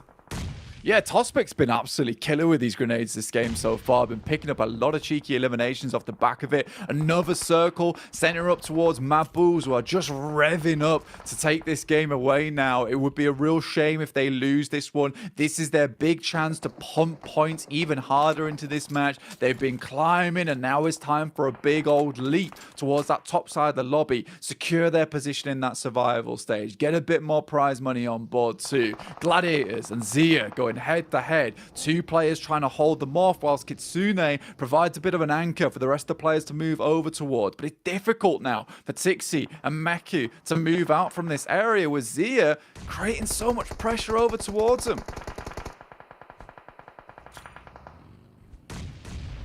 Smoke wall going down. Nice nade as well from Earths there. Ooh, Kitsune looking to just try and support. Problem is, Meku's already knocked, so actually making the adjustment over to assist him looks unlikely. At least the bullets do stop what seemed to be the full-on swoop from Zia, but they rev back up for the second one. Could be a 2-for-1 with the bonnets as he hits both Meku and Tixi, stops them dead in their tracks. This is worst case scenario now for Gladiators, going from them playing a 2-2 setup where they look confident to just being down in the dumps, absolutely annihilated by Zia. This is the best we've seen Zia playing, Blank. They're coming out swinging now.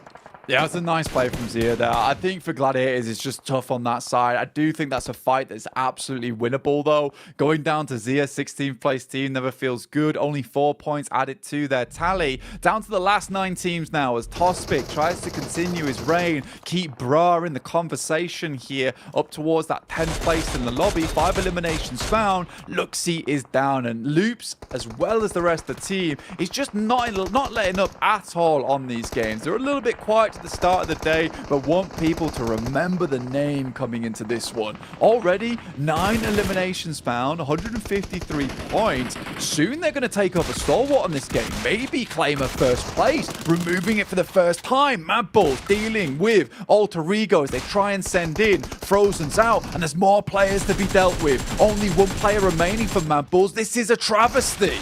Oh, it's so rough as well too. Liquor missing the opening pump with a shotty. It suddenly all falls to bits as there is no room for mistakes up close against Alter Ego like that. And they can reset the fight as well. Be able to get their teammates back on their feet, heal up, and then look for their next challenge. Talking of a team that is challenging everyone right now, though, it's Zia. Their attention now moves on to Loops, second in the lobby at the minute, with 9 eliminations in this game already. But will that end right here as they're being thrust upon? You've got Shopper up close and personal, again using the vehicle to instigate the gap, trying to get right in their faces. Ayala with this DBS, we know how powerful he can be, but the rest of his team starting to cascade back. They look uncomfortable for the first time. Yeah, it's a hard fight for them to take, and Zia just seems to have a lot of confidence this game. They've got very little to lose right with where they currently are on the standings. Alter Ego, though, their push over towards Mad Bulls was insane. Mad Bulls had one of the best positions in the lobby and just let it go so quick. This was a real chance for them to pump their points in this match, not able to do it, and they'll be kicking themselves for that one because it was such an opportunity for them. Alter Ego now, we've got Octa, Fnatic, Rosemary trying to finish off the remaining members down there from Quest. In the meantime, look at this. 1 knock comes through over towards Zia. Ayala should be finished off here. Oh, Earths with the double tap at the end. Not quite enough to absolutely ruin the hopes and dreams of Loops, but enough to make it almost an impossible task. Although Mythic, Mad, he just sprays his way through all of them. That's a huge turn and burn. massive resurgence of confidence and the top spot going with it, you would imagine, as they've got 12 eliminations under the hood already. They're still alive and kicking into this one. It felt like the story was about to end for Loops, but now they are commanding respect.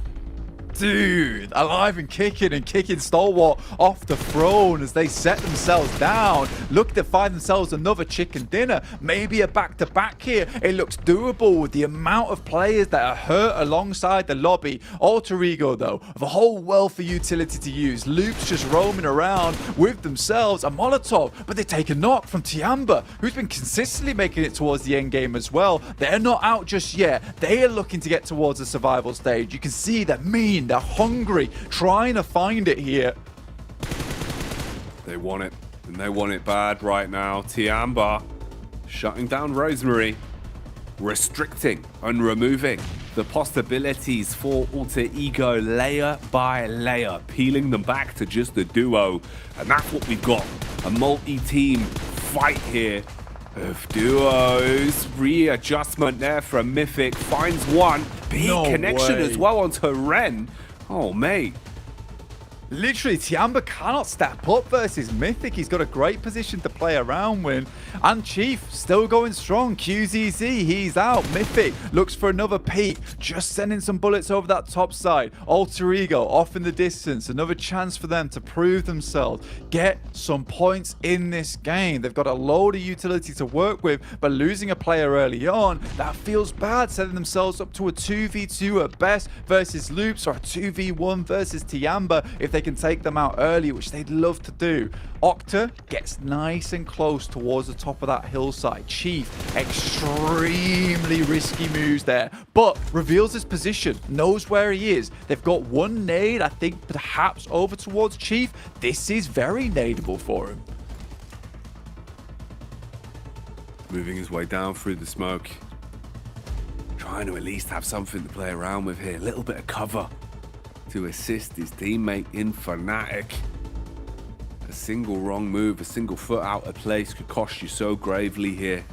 Even if you are just a solo man, there's still always a possibility for Ren to make a big play. Chief, though, jumps behind the steering wheel, looks to close the gap. DBS pulled out. Ren peeks off the back of the contact, bullets down range. A little bit of a tag, but no frag. Chief finishes him, and we're thrust into the head-to-head blank. Loops versus Alter Ego now.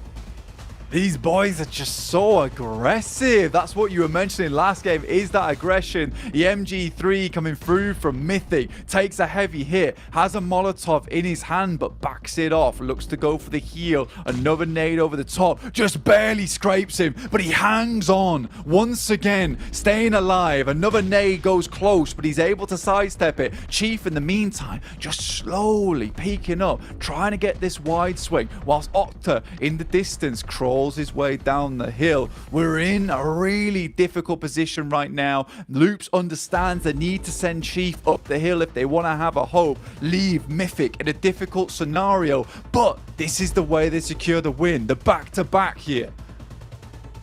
It's a mirror matchup. Octa and Chief with the same idea, trying to keep their belly down to the ground. The Pwn Punishers that want to try and move their way into a better angle and then strike when it matters most. Nice nade coming out close, almost on the money there towards Fnatic. Everyone's so sheepish. You can see just what the tension looks like here between these sides. A single sound, a single peak would instigate absolute carnage between the four players that are still alive at this point. Mythic, he has been crazy when it comes to some of the confidence plays he's gone for. At this point, can he get first contact? Will he be able to spot them? Or will it be Chief's flank? He's right on top of them, Blank. Octa so close to him. Chief steps up. He takes him down. Won't even find a chance to get any kind of clapback over towards Loops in this situation. Chief's behind the tree. Understands the lineup. Taking some sprays. Trying to grab some of that information. And remember, there's still a nade in the hand of Mythic as this gets closer and closer to the finish. And Loops picking themselves up. Another back-to-back here over on Orangle. Taking a chicken dinner and firmly placing themselves at the top of the lobby, Jackie. so much for them off the back of this one win. They need this chicken dinner, and it seems like Chief knows how to take it. Call him chef, as he's cooked up another chicken dinner back to back for Loops. They take 2 on the spin.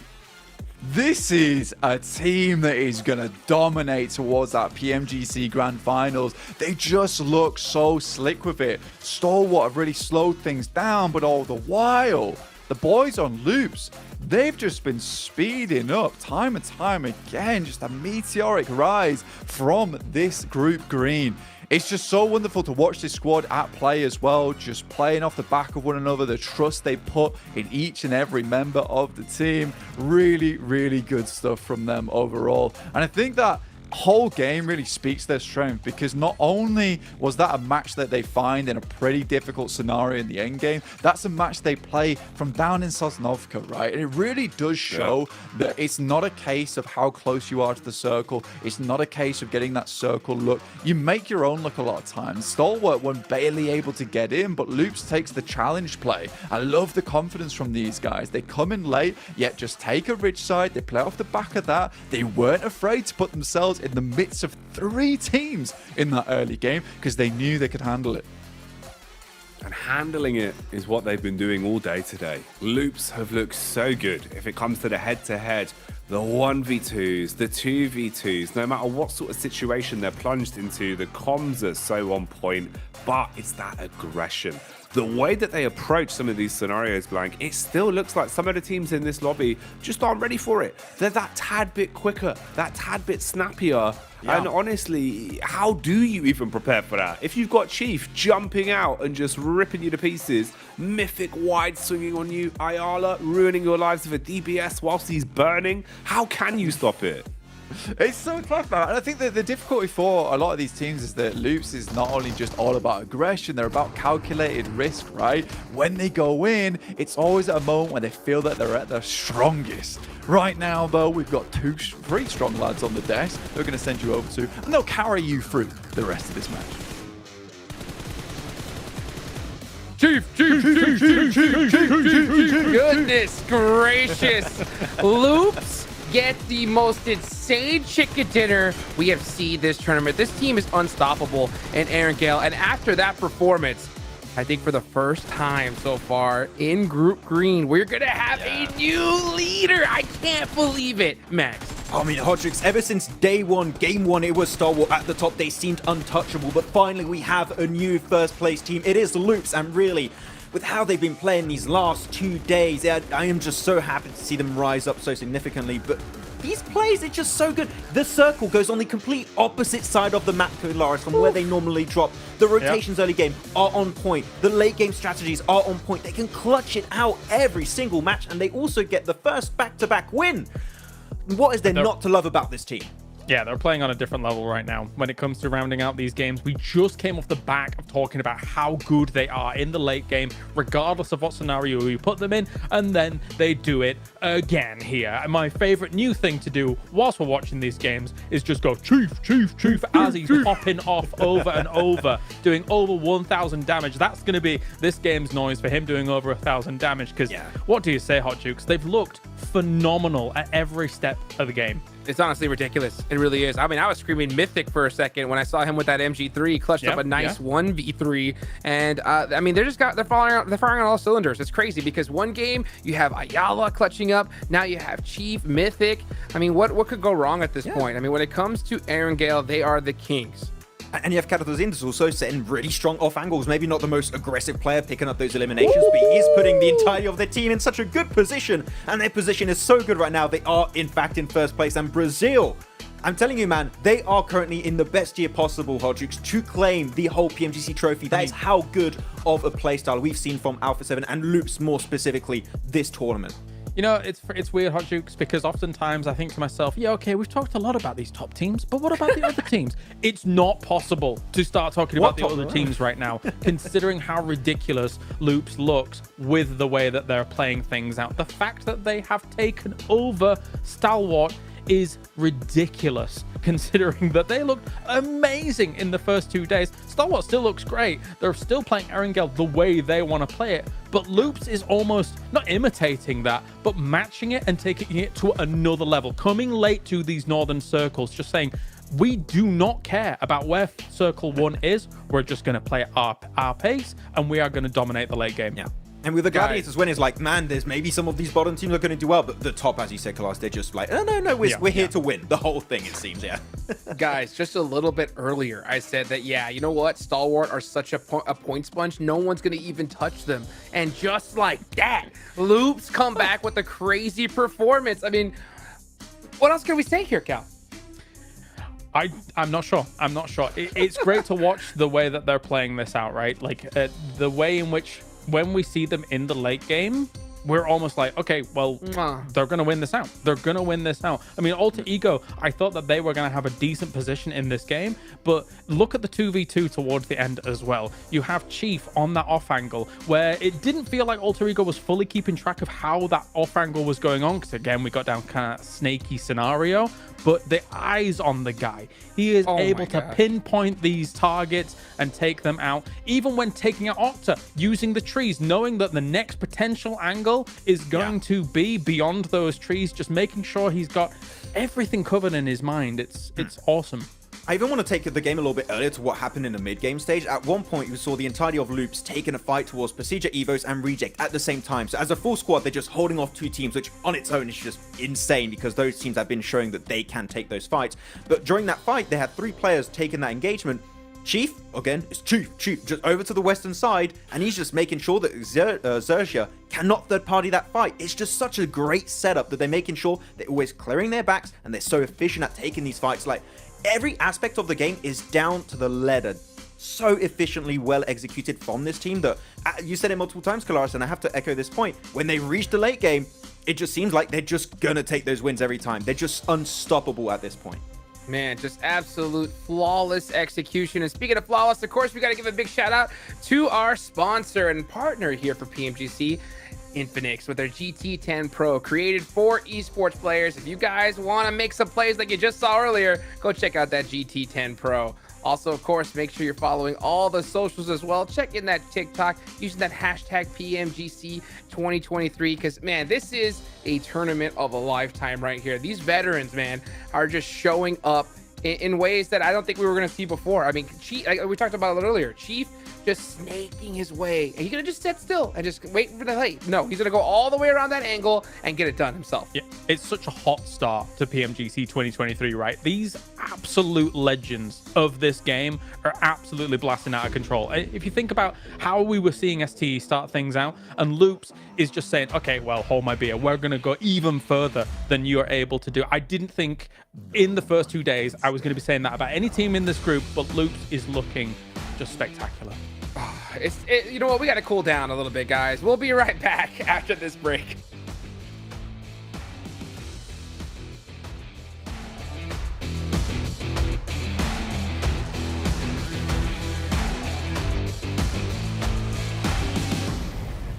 No one can stop me now.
one can stop me now.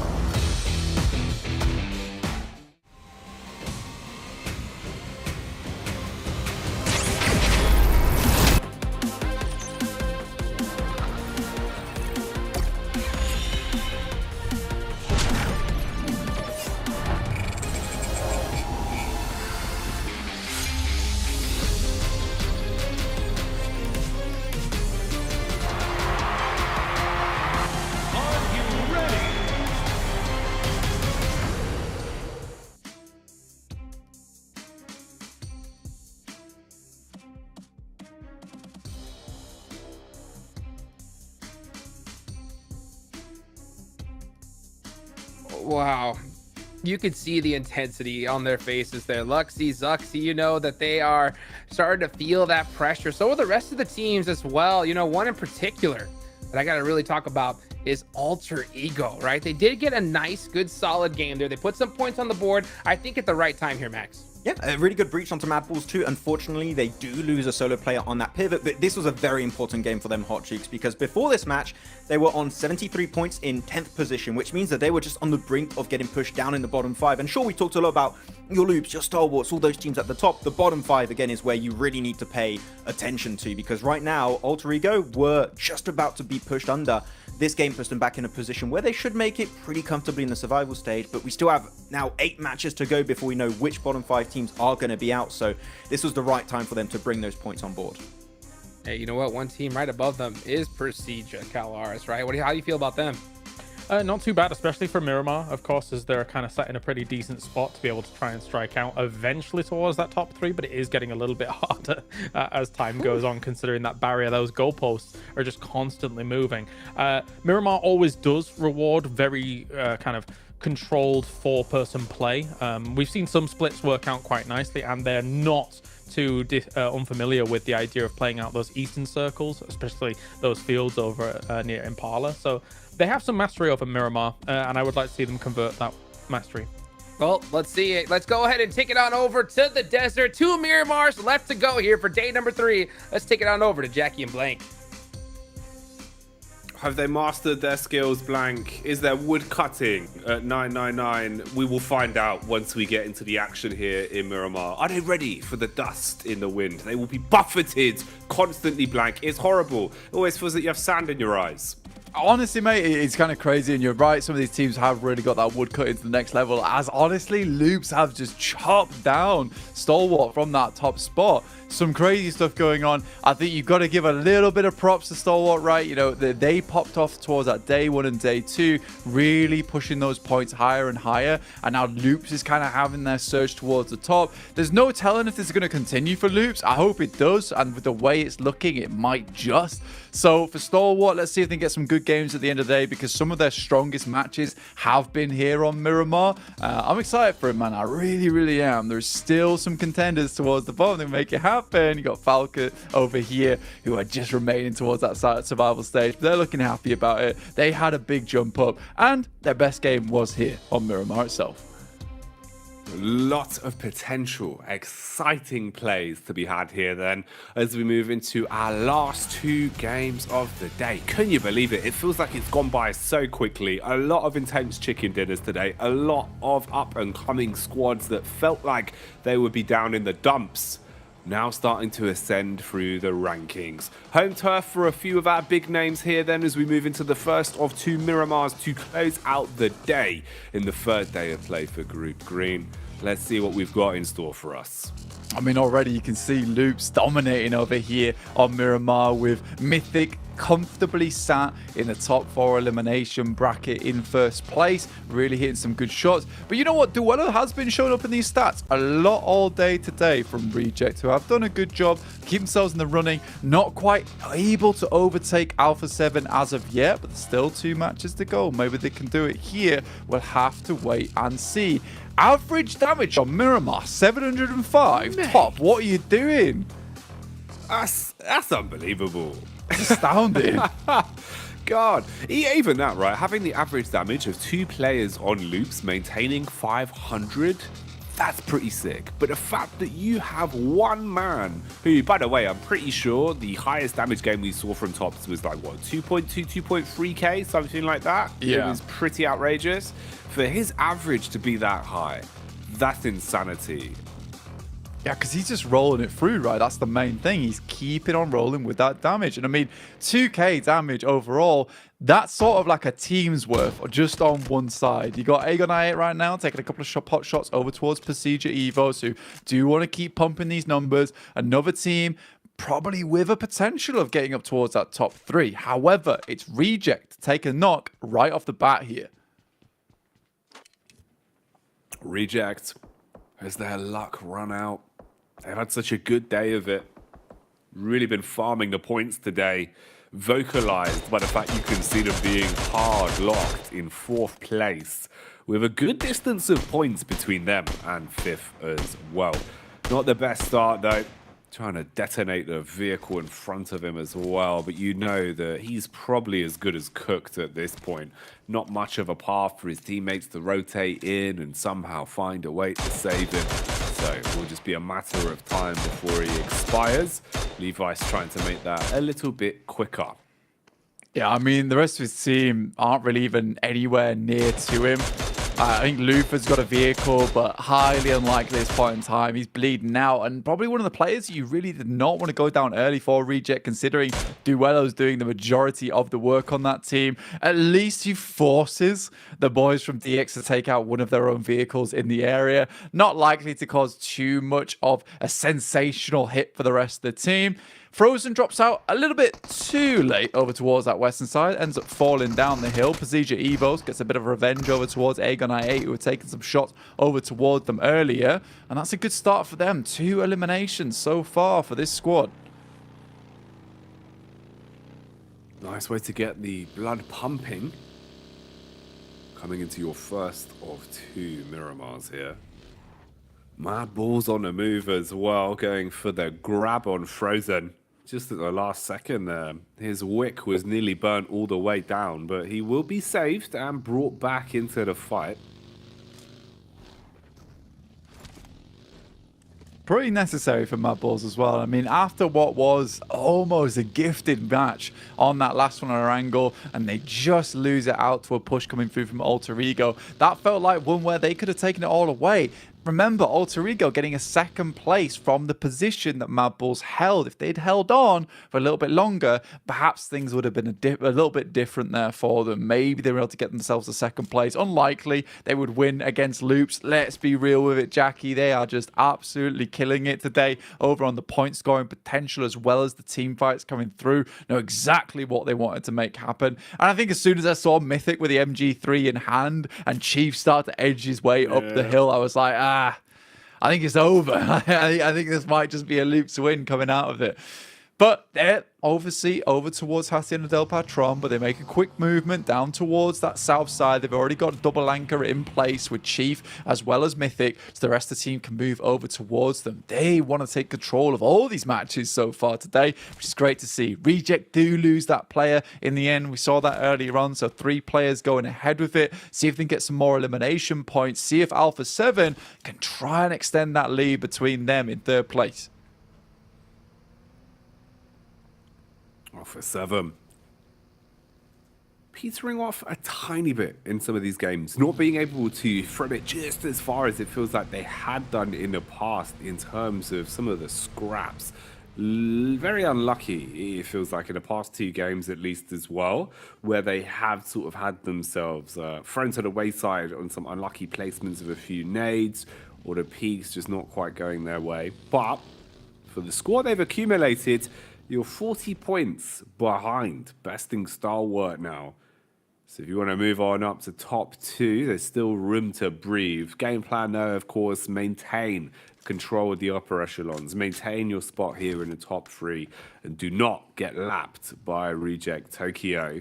And they might take it into their own hands a bit more literally. Being able to find Lufa here as they pull up to the party, diving out the vehicles instantly and getting the reloads in, ready for the commotion versus Reject. Lufa, He's aware of the situation. Looking in the distance, pinballed as well. 5 nades in the back pocket, but the spam from the sideline draws his attention. He overextends, takes a bullet to the face and drops to his knees on that one. Sanab trades him for good with the shotty up close. OCO got an understanding of where exactly they are.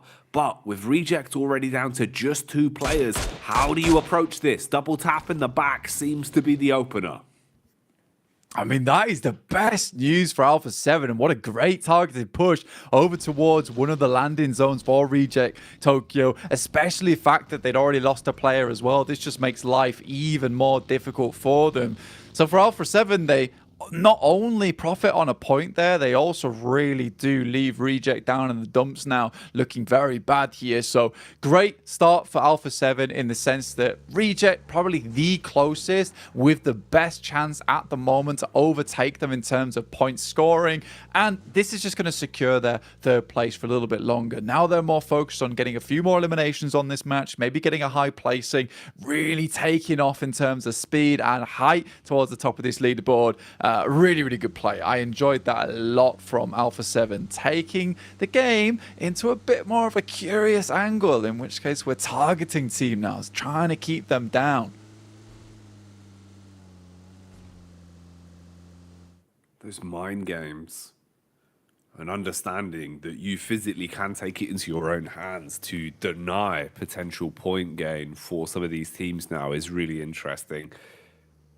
It's going to be so cool to see how they play it going into tomorrow as well, being the last day for the group, where you'll really be sealing your fate. And the difference of a team deciding whether or not you make it to the survival stage, you make it towards those upper echelons, is something that you do not want to allow someone else to decide. You want to be the one to forge your own destiny and make those points right here, right now. Squad slowly on the move as well, getting themselves back in towards the zone and setting up for the 2nd stage. Mad Bull's playing a little bit slower on this one. We'll see how this changes, because something that's a little bit different already here from Stalwart is that they've been playing Edge very consistently, going for very late rotates over the course of the day. It's not what they were doing over the first 2 days. It's been a bit of a change of game plan for them, where it seems like they're almost focusing on survivability into the late game rather than playing for elimination points. Whereas here, you're already center stage. You're in the circle feeling confident, and the boon to that is also that they like Miramar. So this should be a good opportunity for them to maybe command some more respect, see if they can clap back, because keep in mind, it's not that much of a gap between them and 1st place at the minute. Yeah, I mean, it's sort of a question, because the prize pool in terms of the amount of money you jump up from 2nd to 1st place, it's not a huge amount, so it might be a case that Stalwart is in fact just taking these final games where they know that they've 100% qualified to get a bit more practice on playing that Edge playstyle, because that is probably the most difficult thing to do in a PMGC environment where every single team is difficult. There's no feeder teams to just barrel your way through on that Edge side, and this is going to be very important for them to get this practice in versus some of the best teams in the world before heading towards the Grand Finals.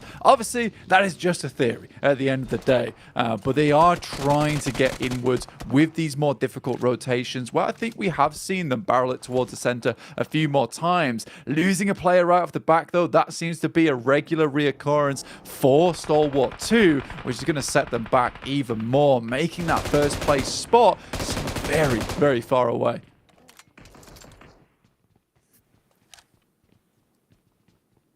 Bit of a slower scrap going down on our screens here as well. In terms of the spacing, you've got a lot of fights that could erupt all over the battleground at this point. Ooh, wanting to finish their meal as well. Alpha 7 instigated a firefight versus Rejects earlier on, and now they found the scraps and wiped them out blank. That's a targeted attack that pays off massively. Alpha 7 with all 4 players still alive, whereas Rejects will not be accruing any points for their efforts here. yeah, it's a smart play when you're super confident in your gun skill as well to target a team like that, because now for Alpha 7, any points that they get on this game is basically profit for them. They're not too worried about Procedure EVOS right now with 98 points. They're fairly far away from them in terms of actually being able to score upwards. So Reject really is the main worry at the moment. So you take them out straight away. Alpha 7 now feels super comfortable. There's not a lot of stress on them right now. There's not a lot of pressure on this match of Miramar, just to play it out and see how good they can do. See how many more points that they can accrue on this match and pull away from Reject, who look at the side, the road, tires slashed. Stop dead in their tracks. Forced to try and take a bit of a slower approach on this one and build back into it. Look at the lay of the land here, man. Loops close by to Bra Esports that are actually a little bit fragmented, with a bit of a point man in Coursera playing far further ahead of the pack, as he's all the way down towards the tree line here, just using the vehicle as a little bit of cover. So he's potentially in a location to try and backstab onto Loops if the attention is drawn. Meanwhile, Stalwart again sending in Icy as the early confidence man. The man that draws all the eyes from all the other squads. He takes bullets but survives. Repeak from Icy's clean though. Kiss you. If you're going to mess with Icy, you better take him down. You give him a chance to repeak and he will rip you to pieces. Yeah, it's a great little shot there. And it's very difficult to kiss you back up into action. In the meantime, Gladiators hear a lot of that commotion. They make their push through, and luckily for them, Icy has already dealt with the main target in play. So they take a couple of pot shots here. The vehicles don't take too much damage. They're able to just rotate through towards La Bandita. And looking at the lay of the land, like you say, it's a bit of an awkward circle in of itself. You've got La Bandita in play, the crater itself, which does cut off a lot of sight lines over towards that west and eastern side. You also got Minas Generalis in play, so there's potential at an urban finish on that northern side. It's all requiring to grab a lot of this information early on, and Gladiators currently are looking over towards Procedure EVOS, who have settled themselves direct center towards La Bandita. In comes Matic. This is dangerous. Oh, Tixie sprinting through the building, bullets battering off of the door as well. Zuxi with the utility dashes the Molotov to try and close the gap. Meanwhile, Watic, he is running in the back line. He's trying to keep his head down. Has nades to work with as well. Forced out because of the util that Luxy threw his way. Buying time for his teammates on the rotate, so at least he has some backup here. The boys from Gladiators arriving now because they need to help out their mans. Matic is all on his lonesome. Down towards the close wall. Nades going into the upper floor of the building. Link backs off from it. Trying to double back and get into a bit of a better spot here. At least resolving the initial conflict for now. They can slow it down. Wait for a mistake to be made. Wait for someone to peek into this. The nades again reinstigate it. Coursera seems to having a bit of a nightmare as well for Bra Esports. And this is looking risky. Meanwhile, flicking over to the POV of DX. It's Parajin that strikes against Zia as Shopper. He's being cut to pieces. Yeah, DX are just not accrued as many points as they might like today. They're still doing fairly decently in terms of getting some here and there, which is nice to see. But I think DX would have loved to have got towards that position where they could strike out towards that top spot of the lobby at the end of the day. Really, right now, there is just only one position over towards that top side. One left remaining ticket to secure your invite, and that is the place that a lot of teams are just battling their way in for. Great shots going through over towards Zuxi as he's forced to back off here as Gladiators try and control and maintain more and more ground. In the meantime, Zuxi's actually gone down, so a good first initial pickoff for the Gladiators. They try to maintain more and more control. Kitsune with the nade kind of spots that they're going to try and pick Luxy up here, and there's potential to grab a second knock off the back of this.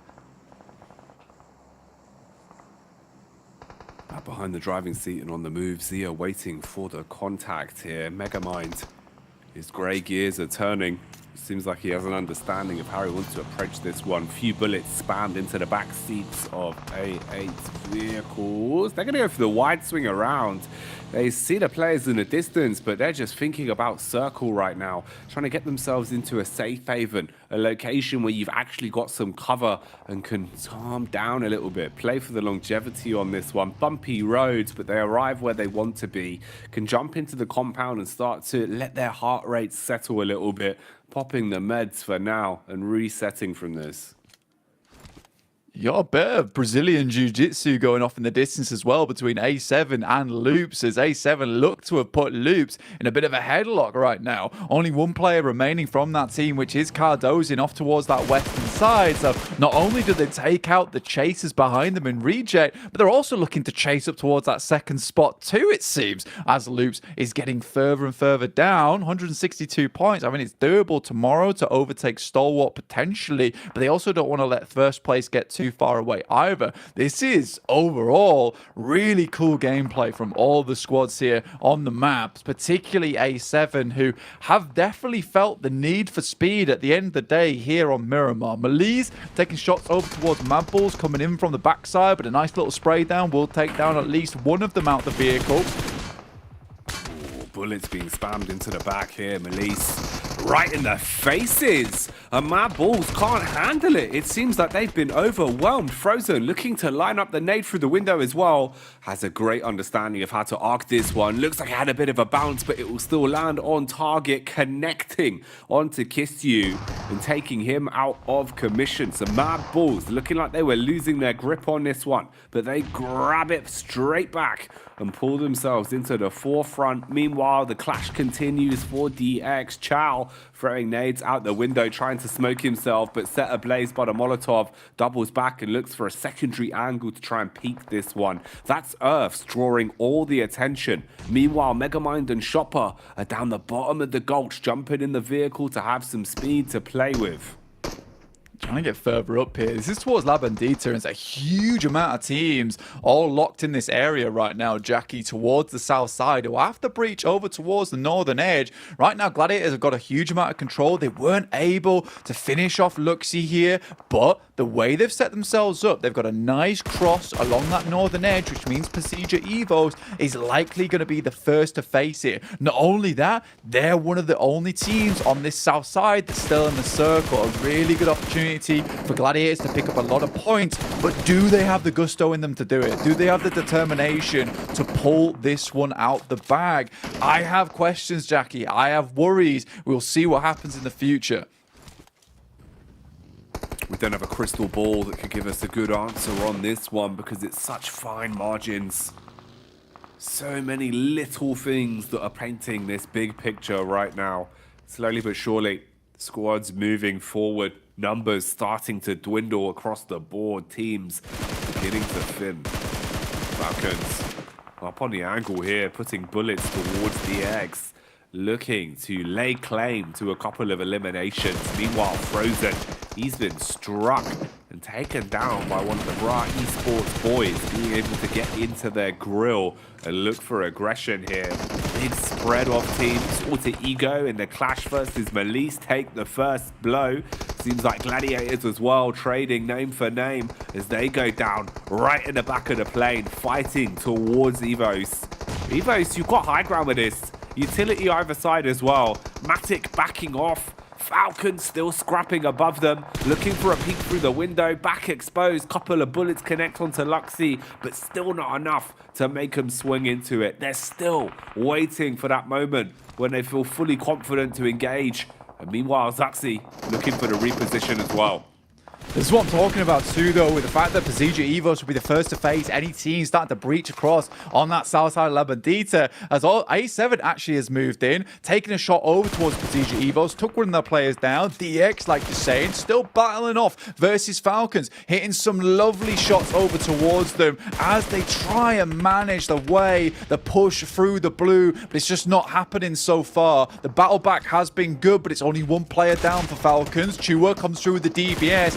isn't able to handle it. Just Parajin now left remaining, exploded, and Falcons can move on with all 4 players still remaining. Stalwart keeping things happy over towards this northern side. They've got Alter Ego surrounding them, but they can live this one out a little bit longer. Slow and steady wins the race in a position like this, where a single misstep can cost you so much in terms of your tournament lives. Bra Esports, just lurking, waiting, listening for an opportunity to try and make the move. Nice nade, knocks the aim of Alpha 7, but it's too little too late for Topsic. He can't actually make the distance, has to suffer and go down to the play zone, giving up the potential there. So he's removed from the equation. Alpha 7, they're going to be happy to reset. All 4 still alive. You can build from this. It's a 9 elimination game. They're gunning to try and stay within this top 3, within this upper echelons, and potentially push even further. If they've already found 9, how many frags can they get before this one ends? Stage 6 coming up as the zone's going to get even tighter. Less room to breathe, more room for error. Right on top of Tiamba as well, holding a strong position in this compound towards the middle side of Minas Generalis. Everyone's going to have to push towards them on what is pretty open zone. A lot of these teams at Labandita Crater will have to battle this one out because there is potential just to play that lip up towards the northern side. A7 might even be thinking about it themselves. So one of these teams is going to find themselves a decent position off the back of Labandita. But who will win out? Falcons, who got here late, haven't really joined the party. Gladiators weren't able to shut down the boys from Pasija Evos. They've got away with all 4 players, and it was a real stalemate in this position. The main thing is they have survived this. Alpha 7 take down Tulika and the rest of the Mad Bulls, now up to 11 eliminations, further extending that lead. They teased Reject with a 4-point gap, and Reject was not able to catch up, were not able to grasp out and pull themselves further, and now A7, they're just going to leave them in the dust. Talking of being dusted, that seems to be what's happening for Evos, being dusted with a fine peppering of bullets, replying straight back though, as Sanab will be struck down. Alter Ego also finding the backdoor approach, so they strike onto Alpha 7 whilst their attention is drawn the way of Evos, meaning they've bitten off a little bit more than they can chew here. Rosemary as well. Oh, these are some crisp shots, Blank. Yeah, killer with that SLR there, getting a lot of work done alongside it. Some decent headshots. And A7, currently in the circle though, and it's Pasija Evos that have to chase. Look at this though, Falcons got such a good read over towards Gladiators. Both teams will have to move at the same time, and it's all up to who hits the shots first. If you can send them back with a barrage of bullets, get a lot of damage done, it'll be good for you. But Rosemary still popping off. This is where it gets tricky. You have to push out from the blue. 2 go down already. There is at least 1 frag over towards Falcons, but it's just not enough as Gladiators left this way too long. They look slow, they look sluggish. They were confident at the start, but the longer the game went on, the more they turtled, the more they played defense. And right now, it's a tenacious offense that's hitting them as Falcons hold from the top of the hill. Bullet after bullet, they get left feeling ill as Evos aggress onto them. And it seems like the Gladiators' run in the arena is ended short. No one is going to be happy with that finish. It felt like there was a chance that they could project themselves a bit further today, but short endings here. Aggression coming out from Zuxi, up close with the shot. He takes the blow towards Alter Ego, and silence is won. Zuxi as well found time to go for the heal. Wants to try and play off his teammates. So many down players on either side all around. His decision making has to be smart here. Prioritizes the fight onto Rosemary in the distance. Needs to keep himself out of trouble though. If he goes down, it'll all be wiped off the face of the game. Instead, looks for the Reds, can play off his teammates, then go for the knocks. Yeah, massive split coming through from Alter Ego. And you wonder how much of a throw this kind of is from that team. They let 2 players stay up. Pasija Evos is just going to take down both of them as Luxy sprinted over towards his brother earlier on.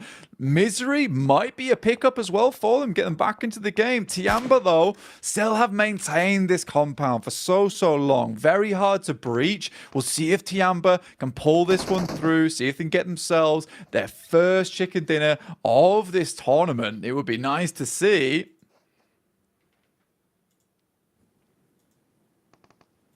They're due a win at this point. They've been fighting so hard, but you got to get it over the finish line. That's what it's all about. For Alter Ego, a misplay that might cost them gravely, fragmenting so hard into a 2-2 setup. Didn't work out well.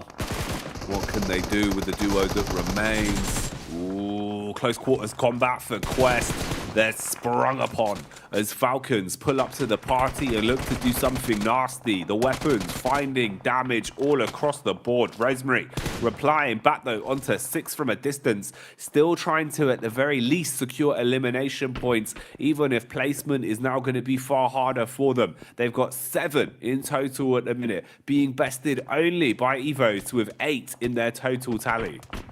Yeah, I mean, for Falcons, they just bashed directly in towards Quest there. Octa likely to go down. You're right, though. They're just trying to pick up as many points as possible from that high ground positioning they had. Alter Ego up to 8 elims now with a top 7 at least, but not ideal. They'd rather have got into that top 5 there. So many teams finding these survival positions, and it really is Procedure Evos, that position I talked about earlier, right on the lip of La Bandita. Gives you a lot of control over this area. Unfortunately, does not stay over towards that position, moves further over towards Tiamba, and now Procedure Evos, they need to clear out as much area as possible if they're ever going to hope to get down this hill and off this horrible bank. Rosemary gets picked off, and that's Alter Ego out with 8 eliminations. Tiamba, this is a play that's very much in their wheelhouse, right? They've done this over towards their region. Let's see if they can pull it off here. Lovely Molly comes through, and you know what? Procedure Evos might just have made it. A huge amount of damage is barreled their way, though.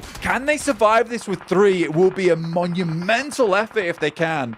If they can weather the storm here and survive, that could be the clinical factor. But Luxy expires. Too low on HP to keep himself in it. The longevity not there for him.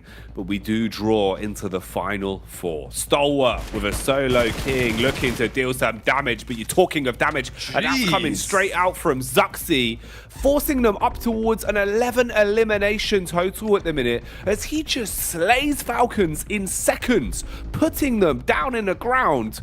Absolute insanity now. Surely all attention has to be turned to Tiamba, the only squad with 4 players alive.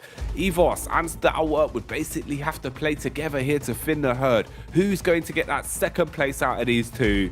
That's got to be the big question. But Tiamba, they're gunning for their chicken dinner. I mean, it's the freest chicken dinner they've ever got, right? They didn't pay a dime for this bad boy. Stalwart, though, I think we have to mention them somewhat because, again, they're towards this top 5, never leaving it for loops despite getting some insane performances game to game. Stalwart are never outside of these top placements, and it makes it difficult to profit over them. So, even though they got ahead, looks like Stalwart Icy might just be looking for himself a second place as he looks to remove the other team that is in contention. Some nice shots from him, trying to lock it down, but the blue will push him in. Can only step up for a second, wants to secure it here and now, able to take out Zuxi. Is it too late though? I think it is. Expires to the zone. Had full confidence in himself and fair play. It's the only option you had. Take it into your own hands and try and guarantee the second place, but unable to survive the damage from the blue.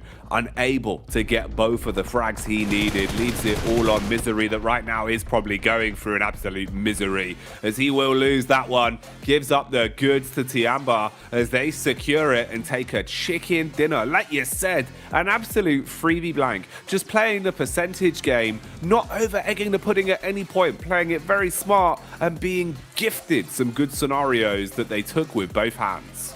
Yeah, I mean, they've seen this circle before many times in their own region. I think I even watched a win where they went to this exact location, made the exact same rotate, the circle came over towards them, and they won off the back of that. It's almost hilarious how similar it was.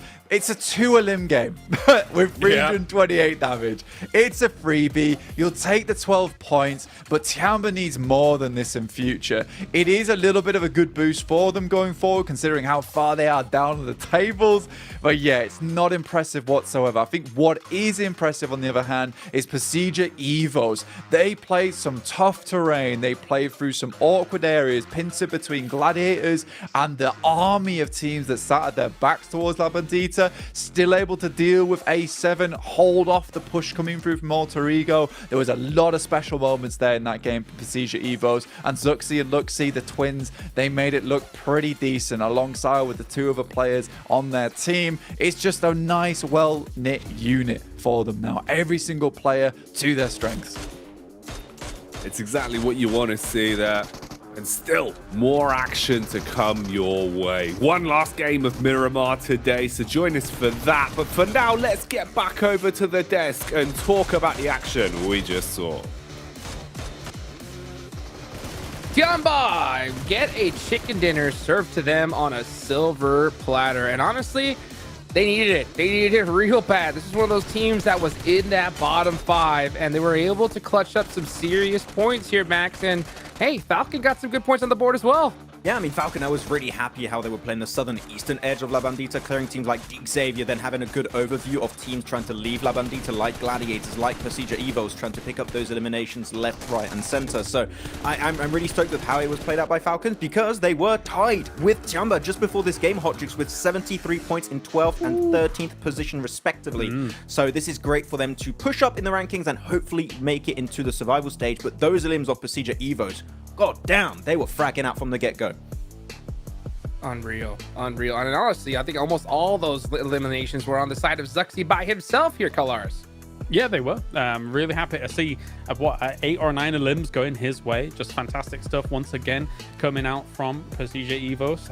And I'm happy to see kind of, because they came through the south side of this circle, which was very thick with teams. So being able to survive through all of that was fantastic. I've been thinking about how to frame this kids meal 2 chicken nugget chicken dinner for Tiamba, and I can't really beyond, as you say, being served it on a silver platter. It was a tiny chicken dinner for Tiamba. A little snack. So sweet. A little baby snack. We'll take it to the bank, that's for sure. Let's take a look at the change, though. Oh my gosh. Okay, a little baby snack, but that pushed them all the way up to 8th place. They'll definitely take that right here. Remember, guys, bottom 5 are eliminated. There's only one match left here, guys, right? One more here today, and then tomorrow it is just all she wrote for 5 of these squads. And I am so surprised to see some of these names here, Kalars. If I'm being critical here for a moment, and I do always want to be honest with the audience, I do think Tiamba is capable of more than what we've seen through them the last couple of days. But they have sort of been coasting in this tournament so far. But hey, I mean, if it gets you into the survival stage, I don't think that they're a contender for top 3 at present. There's no way they're going to be able to catch up with that moving goalpost going along. So you're aiming for survival, regardless of where you get between 4th all the way down to avoiding top 5. It's going to be good enough by the looks of things. They're kind of in that salvage mission kind of situation where they're just trying to, okay, we just want to make it into the survival stage. If we make it there, we might have to adapt our playstyle. Right now, we just need to get those points. And a game like this, sure, they do get themselves the win, but as you already said, Kalaris is like a very small chicken dinner. Only 2 eliminations on board. You want to try and rock up a bit more just to remain safe currently on the rankings. Sure. But it's just, it should be enough. But they do the wide wraps, but when it comes to taking fights, I feel like that's where they really struggle the most. By the same token, I get it though, right? Like, if you to play devil's advocate, I'm being a little bit critical of them here, but when you've got a compound like that and the circle does keep navigating towards you, and with the terrain that exists there, you've either got people lying down in the fields north of you, which are probably just kind of scraps here and there anyway, from the fights that they've had, kind of folding down in from the north of that circle, or everybody's up the hill, already having fought against each other in La Bendita, and then it's just wounded teams coming down from it. Just play it out, let the circle come to you in this kind of scenario, and just take the win. Yeah, I mean, that's what you got to do with that situation. I mean, of course, we want to see teams really maximize that potential. When you get those kind of dream circles, you want to see that with a ton of eliminations. Unfortunately, with that kind of zone, Tiamba weren't able to really get that conversion. But at the end of the day, right, they were still able to rocket launch themselves out of that 11th place cutoff all the way up to 8th. 11th place is the goal at a bare minimum for squads. And, looking over at 11th place, we got currently Mad Bull sitting there with 79 points. Quest is below them by 1 point, Bra by 2. and Gladiators with 65. Man, I think if you're Gladiators, it's honestly, it's top 3 time right here and right now, Max. Yeah, they can still make it, right? But it's so weird because at the top of the rankings, it's clearly solidified itself as like Loop, Stalwart, Alpha 7, Reject, like all those teams, they're not going to budge, right? But the bottom of the rankings, it is moving pretty much every game. And I think it is going to be for 1, 2, maybe 3 teams in the bottom of that top 5 that are going to be able to push their way into the survival stage on that last game tomorrow. I think it's going to be that close hot juke so far because it just, these fluctuations are all over the place. It's really, really hard to predict. You just need one good game like for Chamba. They jumped up to 8th position in a singular game, and that was only with 2 chicken dinners. That is how close it currently is on the bottom of the rankings, so it's very unpredictable to know who's going to be able to avoid that bottom elimination top 5. Yeah, I mean, it's crazy to think that, Tiamba could still get eliminated here. That's how close this is, right? So some teams at the bottom really start popping off together, something could happen here. And honestly, Loops are now in that position that we thought Stalwart was going to be in. They have such a ginormous lead here, and they can continue with that. If they get a good game here, Kalaris, tomorrow they're going to have so many points that they can almost do anything they want in the lobby. Yeah, they're feeling quite comfortable. I mean, depending on how they want to approach things, right? Erangel is the half of your games throughout it, and they're coming in late anyway. So a lot of what they have as an impact on the lobby is just them, slowly moving in. And if anybody gets in their way, they've got to be careful. Well, are any of these bottom teams going to be able to clutch it up in the final match today? Jackie Blank, that's my question to you. Which one's going to be able to get it done? Oh, you know what? I'm feeling that we're getting towards that sort of time of day where Stalwart need a chicken dinner. Their bellies have got to be empty, Blank. Surely it's about time they whip out the extendo fork and shove it straight in.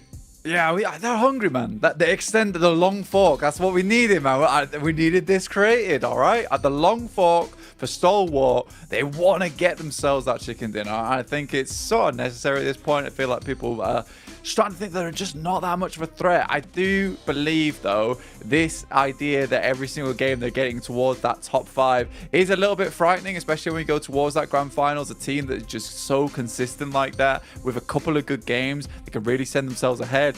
Here's a team that keeps making some fairly decent decisions, but just can't follow up from there. It's like, they have a plan, but it feels unfinished, right? They're not getting towards that end game of Gladiators. They need to start thinking about what they want to do once they get towards minute 18, minute 15, because that's where they start to struggle. And this is really their last chance to shoot themselves towards a position that will look good for tomorrow.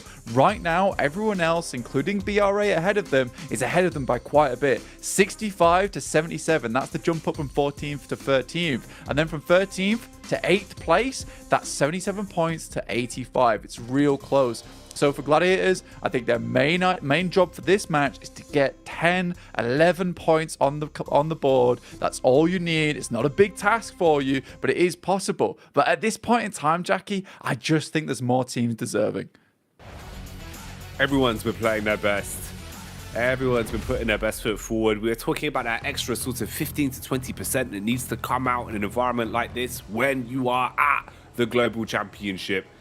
And for some of these squads, we're seeing it more than others. Last game of the day today. If there is any room to impress, any room to show us what you've been hiding up your sleeves, now is the time to pull it out, because this is one of your last opportunities to gain points. All of the games tomorrow are going to be absolutely ruthless, and a single mistake could cost you your tournament live here in Group Green. Surviving to at the very least make it to the survivor stage is going to be a big prospect. We've got the play path on our screens. Let's see how this goes as we get into our last Miramar for the day. It's got to be a big one from some of these teams. You got to set yourself up for success tomorrow. You do not want to be on the back foot moving into that first Sandhawk, especially when we still got hot drops going on and you could be out in a snap of the fingers, right? That is the scary thing of it. Prestige Evos getting themselves quite a lot of points in the last game, up to 115 right now. Sat just a little bit behind Reject. Two teams now challenging off for that third place position. The only one that looks a little bit open there, but the way A7 played that last match, 11 eliminations by around about minute 15 was absolutely mega from them. Let's see if they can do a similar thing here. Let's see if they chase down Reject, try and put them in their place again, because Pasija, they're a little bit too far away to be messing with this early on. So is the circle. Hard down towards that southeast side. Tiamba might have just been thrown another bone. Tiamba, off the back of the chicken dinner that felt like it was gifted their way. Are they going to be fueled? Are they going to be re-energized? The extra bit of protein giving them an extra leg to stand on again, with the circle favoring them off the back of the get-go here. Also another big question for Stalwart. How do they adapt? How do they play coming into this? They need to show us that it's not just a fluke. Keep other teams scared of them, because that's the one element you don't want to lose. The fact that yesterday everyone was scared to play against you. Talking of being scared though, this is like one of those Halloween horror houses. Ayala, he's standing there like down a dark corridor. He's got a hatchet and he's waving it around. Everyone's screaming. It's terrifying, that moment. I do like that Al Hadji had the plan though, right? You saw him chase down the vehicle in those dire moments, try to steal it away and drive off. That would have been hella cool if it did happen, but unfortunately not to be, as Loops picked themselves up the first point of the match there, leaving them with 63 players remaining. But it's all about this position down towards the southeast side of the map, right? Pasija Evos right now looking to chase Alpha 7 in that third place position. The Indonesians looking to secure a spot towards the Grand Finals, punch their ticket towards Turkey.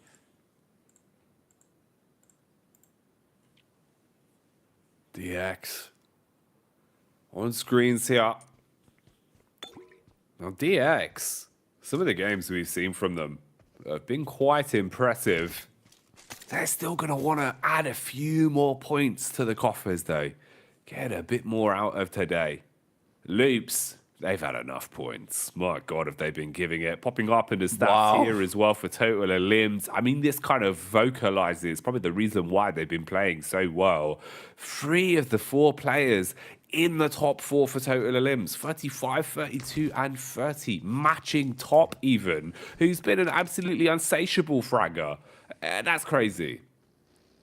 It's sort of ridiculous, right? That if you take the elims alone from these boys, that would be a 5th place right now, which is insane. Luckily for Pasija Evos, they'll lose Zuxi right off the bat. Really not a good moment for you if you are Pasija Evos. You wanted to get a good game here to set yourself up for tomorrow, to chase down Alpha 7. Try and take away their ticket, remove it, nick it, steal it, and make it your own. And I think for Pasija Evos, losing Zuxi like that is really not ideal. He's actually been stepping up in a big way that we haven't seen for years now, since 2020.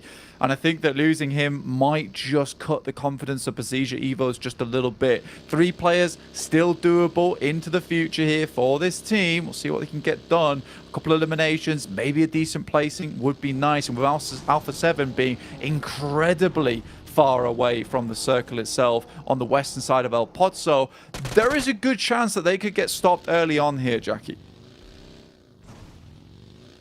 It's a pretty high possibility. Kakali needs to get those extra off-road wheels on that vehicle. Not equipped for it at the minute, bumping into rocks and rubble. And rubble is what they could be left looking like if things don't go their way here.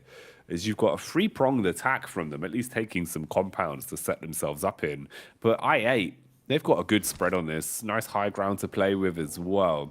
And they're just going to be peering down. Looking for a little bit of a double back though. Not over-committing to anything yet. Don't want to throw the first hand their way and make any mistakes. Alpha 7 on screens again here, as well as they are on the move.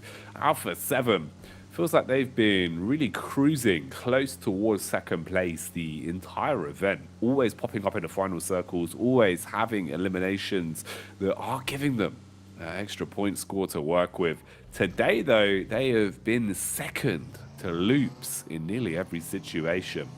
And Loops are the big dogs on top of the pack, 180 points ahead of Stalwart even. A huge shake-up considering where we were at the end of day one. Ooh, DX, close by towards Zia.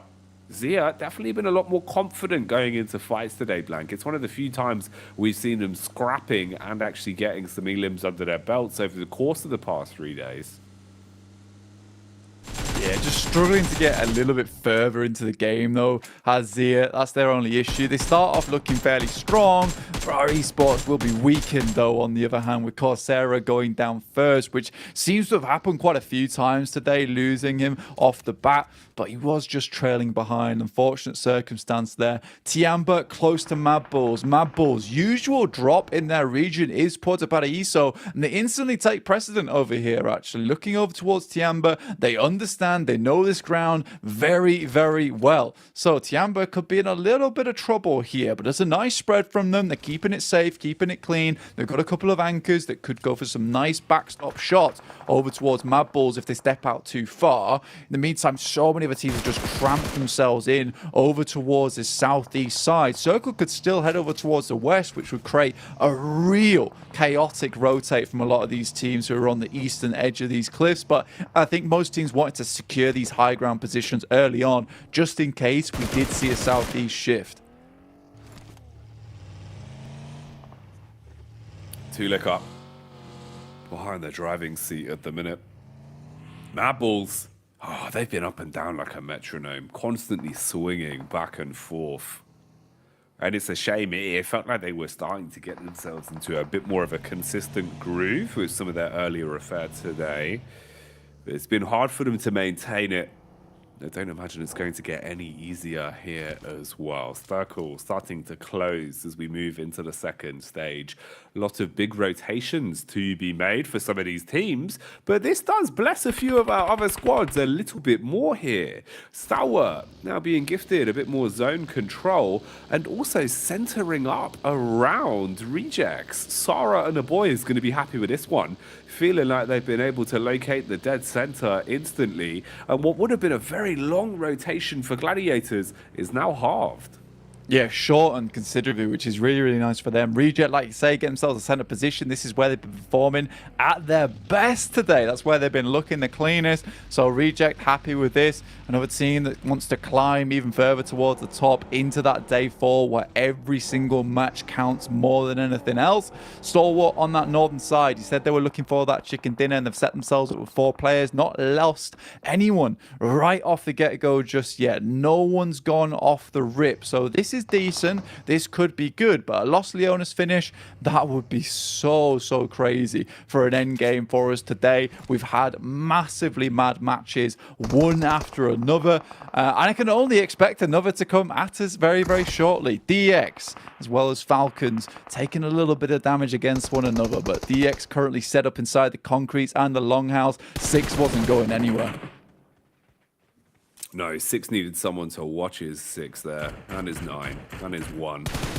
Unfortunately for him, there wasn't enough teammates to cover the whole clock face, so he goes down. And the rest of the boys on Falcons getting punished as well. Oh, this is not ideal. This is an endangered animal, Blank. Falcons, they need some protection right now. They need to be put into some sort of society to defend them, because they are just being abused by the local hooligans that are DX. They're throwing stones at birds, Blank. You can't be doing that.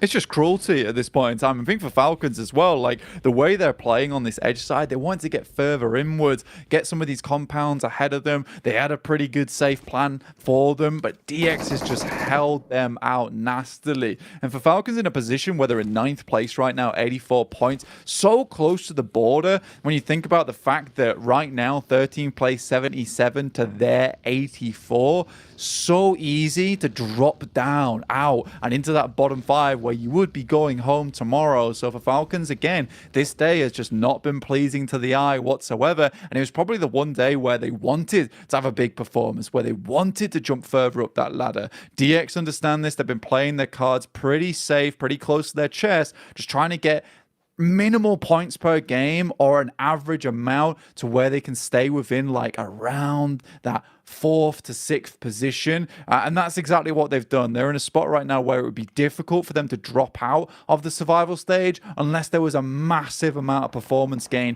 from a lot of these teams down below. Gladiators, again, a nicer rotation from them. It was slightly assisted, like I said, by the circle moving over towards the west. And now they have a lot of control over this western side. There's not a lot of teams around here. They're going to group things back up again. And they can just start taking pot shots off over towards teams on that eastern side. But Loops, they've identified their position. And it's not a team that you want to have eyes on you from. Big brawl between some big names seems to be what is developing. You can see it bubbling up like a pasta pot. They're all getting ready for this scrap. STE playing from the high ground. Rejects close by with Tianba just down towards the wayside as well.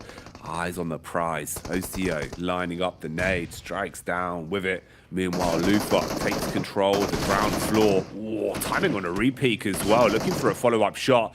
Got caught on contact as he flanked through the open doorway.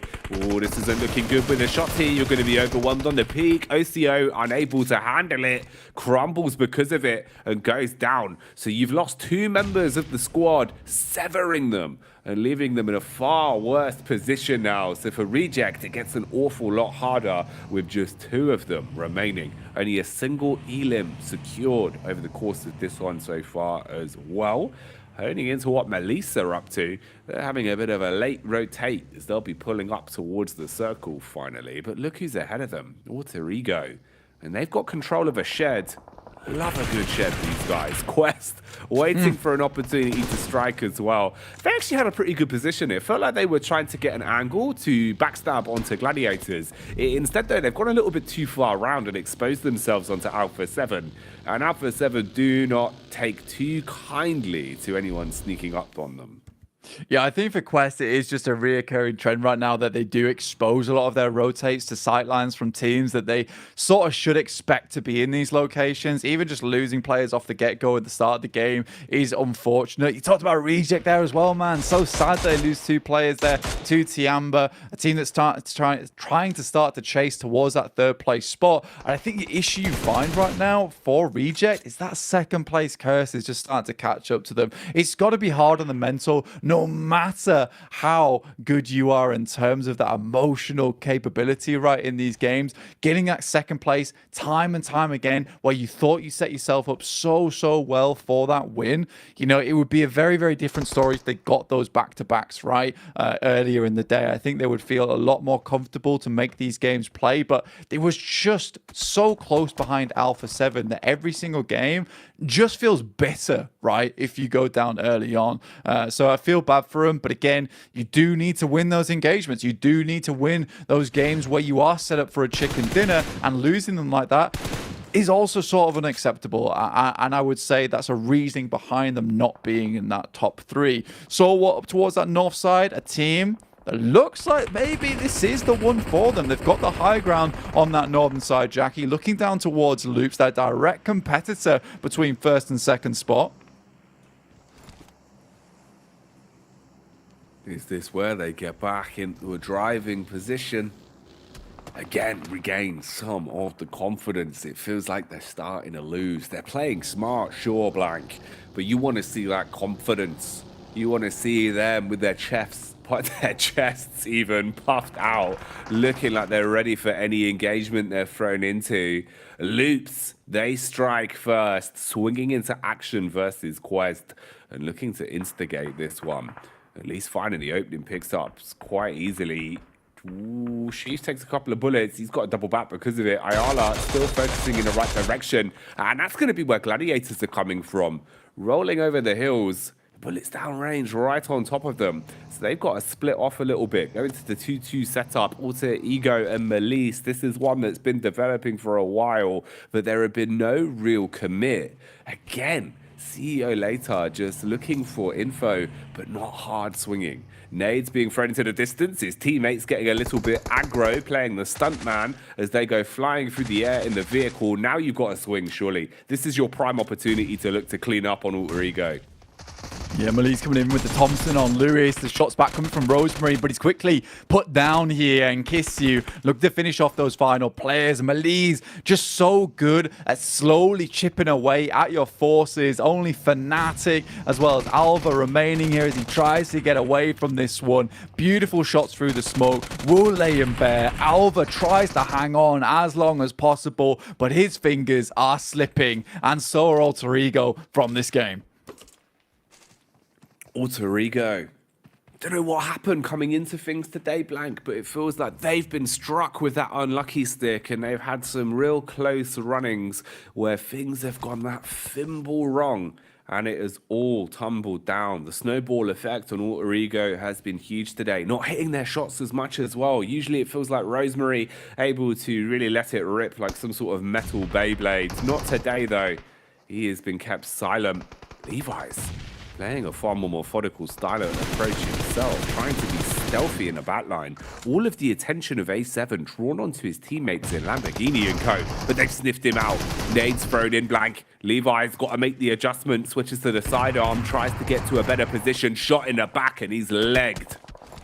Yeah, he had to be quick with it, right? And he was sprinting away. He knew he had limited time, but Alpha 7 not likely to let him just leave like that. Lamborghini off in the distance. His teammate will just be leaving this one alone as Alpha 7 continues to get further in towards this match. And Belize Esports doesn't really have sightlines over towards them with a ridge that sits between them. Next circle, though, will be hitting us soon. Will it end up in towards Los Leones, where most of these teams have set themselves up? Or will Gladiators get a chance at this game themselves?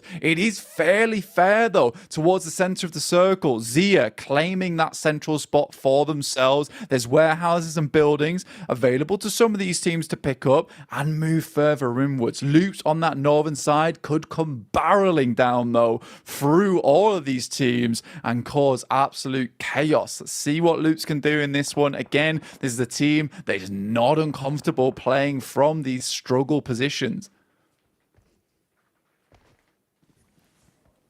Quest.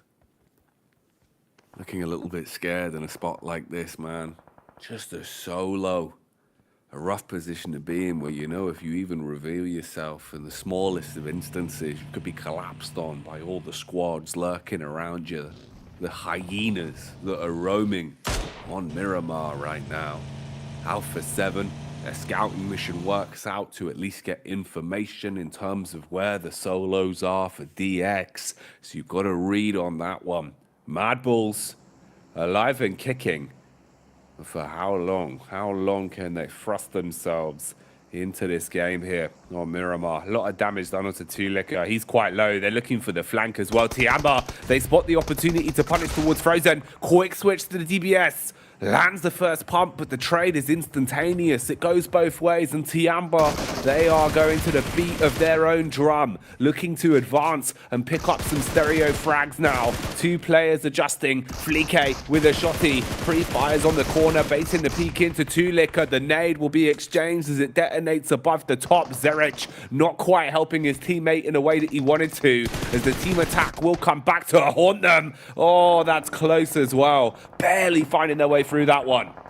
Nice little exchange there from Mad Bulls. Didn't make it look easy for them, though, did Tiamba. The back of that last Miramar. Loops now going head-to-head with the Gladiators. Could be a nice nade over the top. One takes a lot of damage. Mythic, once again, goes extremely low. They're dealing with troubles of their own. A Stalwart just unleashes over towards them. And Kitsune still holding pretty. Doesn't find the eliminations, though, as they're quickly stolen by Stalwart up the hill as they try and get into a better spot. And I think Stalwart, with that high ground, has so much advantage right now to do exactly what they'd like from this position. Kitsune looks like he doesn't have any more nades remaining. We probably would have gone for some more of these over the top. Let's see if his teammates can follow up on this one.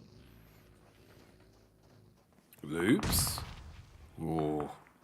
Call them hoops at the minute because it feels like they are trying to pull out the 3-pointers. Going for the Dame Lillard plays, the basketball banishers on the side. Not quite connecting yet, though. Still, trying their luck the best they can. It seems like Action's actually been able to find one, and he hard commits onto it, pulling out the shotty up close and personal and finishing things off, looking to just rinse his way through them. Dish soap Action here because he is cleaning up. UMP front assault not looking too good for the quick trades as Action again slays, finding another pump shot to shut things down and make it uncomfortable for I8 that are crumbling to bits on this one. Yeah, they just can't handle the firepower coming through from Stalwart here. Again, Zia gets the circle, dead center. No one really challenging off against them. You got Loops sat on the backside here, looking to push through Gladiators. They know they need to get rid of these two players before they start to leave, but the shot's ringing out over towards Matic, and he has to duck back here. Gladiators. How can they revive themselves today? How can they project themselves further? You've had a chicken dinner, sure, but what more could you get? Where are those healing points going to come from? Right now, it's certainly not coming from Gladiators. It seems like Loops is just getting lit up. They're all going down bit by bit. Mythic, with his back turned towards the fire, looking to at least adjust and potentially strike back. But this is quite a fragmented team. Ooh, a lot of small differences here. Mate, the fling on the switch there from Icy as well was kind of disgusting. Icy finishes off Isla. Mythic moves down, but there is a sideswipe angle there from Meku, which was set up earlier on. Nice play coming through from Gladiators to finish off those two players. Made it look a little bit hard for themselves, but again, it was a case that you had shots coming through from Stalwart as well at the same time. And now Zia locks on over towards Gladiators, takes down Meku. Now only 3 for the team total. 2 eliminations, but they've got to go further than ever before. When Gladiators off in the distance, now looking down towards Alpha 7. They had to make a quick maneuver, and they'll need to survive it out. Down towards this south side of the map. Stalwart moving towards Falcons. Puncher and Axa, last players remaining, and they're looking to just sweep on through. Stalwart, how easily can they mean sweep their way through this building? Look at all the nades that they've got already. Trying to line this one up, looking for contact, explosion after explosion, coming in like a human grenade launcher. The voice of Octavian ringing in their ears, it seems. Reply back from Puncher, throws one out, looks for the quick heal as well. You've got so much utility detonating all around them. This has got to be such an uncomfortable position to be in. At least for Falcons, they're finding the odd angle. They're finding the odd room to breathe and peek back into it, keeping everyone feeling uncomfortable. Axa got a bail now. Far too low. Can't close the gap. The nade from Action stops him dead in his tracks. Puncher waiting for the peak. They're going to close the distance, but this guy could come back to haunt them. Won't matter though. DBS not going to find it. They're able to slow things down as Nurzed slays the Falcons finally, and they lay claim to the building. They lost one player in the process, but overall, pretty clean fight there from Stalwart. Just easily finishing that one out. In the meantime, it's Gladiators who helped out Malise Esports by removing the threat of Alpha 7 on that south side, letting open that warehouse for them to move into. But the Gladiators have been ping-ponging from spot to spot. It's not been easy for them, especially with the tournament they've had so far. Their life has been rough, yet they're still finding shots. They're still hitting their target. It looks like Matic even found one of the players from Stalwart there, but has to be careful. Those lads will hit shots if you give them the chance to. Tixie moves on back, sees if he can find an angle over towards Malise Esports, and I'm scared now, Jackie. This is where Gladiators start to fail a little bit. It's when they take these 2 wide splits, players getting knocked off in the distance, impossible to be brought back up again. It's like when you get to the bottom of the butter blank, you start spreading yourselves too thin. And they cannot afford to make those mistakes. Make or break for Bravo.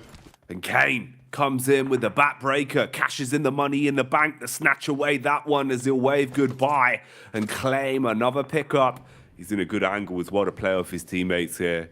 It's Reject Tokyo that you are starting to fight towards. And OCO is the only one that remains up on top. Looks for the peek out. Bullets down towards Evos. But you've opened yourselves up to a whole can of worms. And these worms have got guns. All of them looking your way now. Not much room to breathe for OCO. He's going to have to play this so slowly and hope that you can third party a little bit later on. Kane is still watching in his direction as well, with Evos having the exit covered. So you are just just a mercy to the blue here. Got to go very slowly. Bra being able to fight back down the hill as well, putting bullets towards Gladiators, making them a whole lot easier to clean up.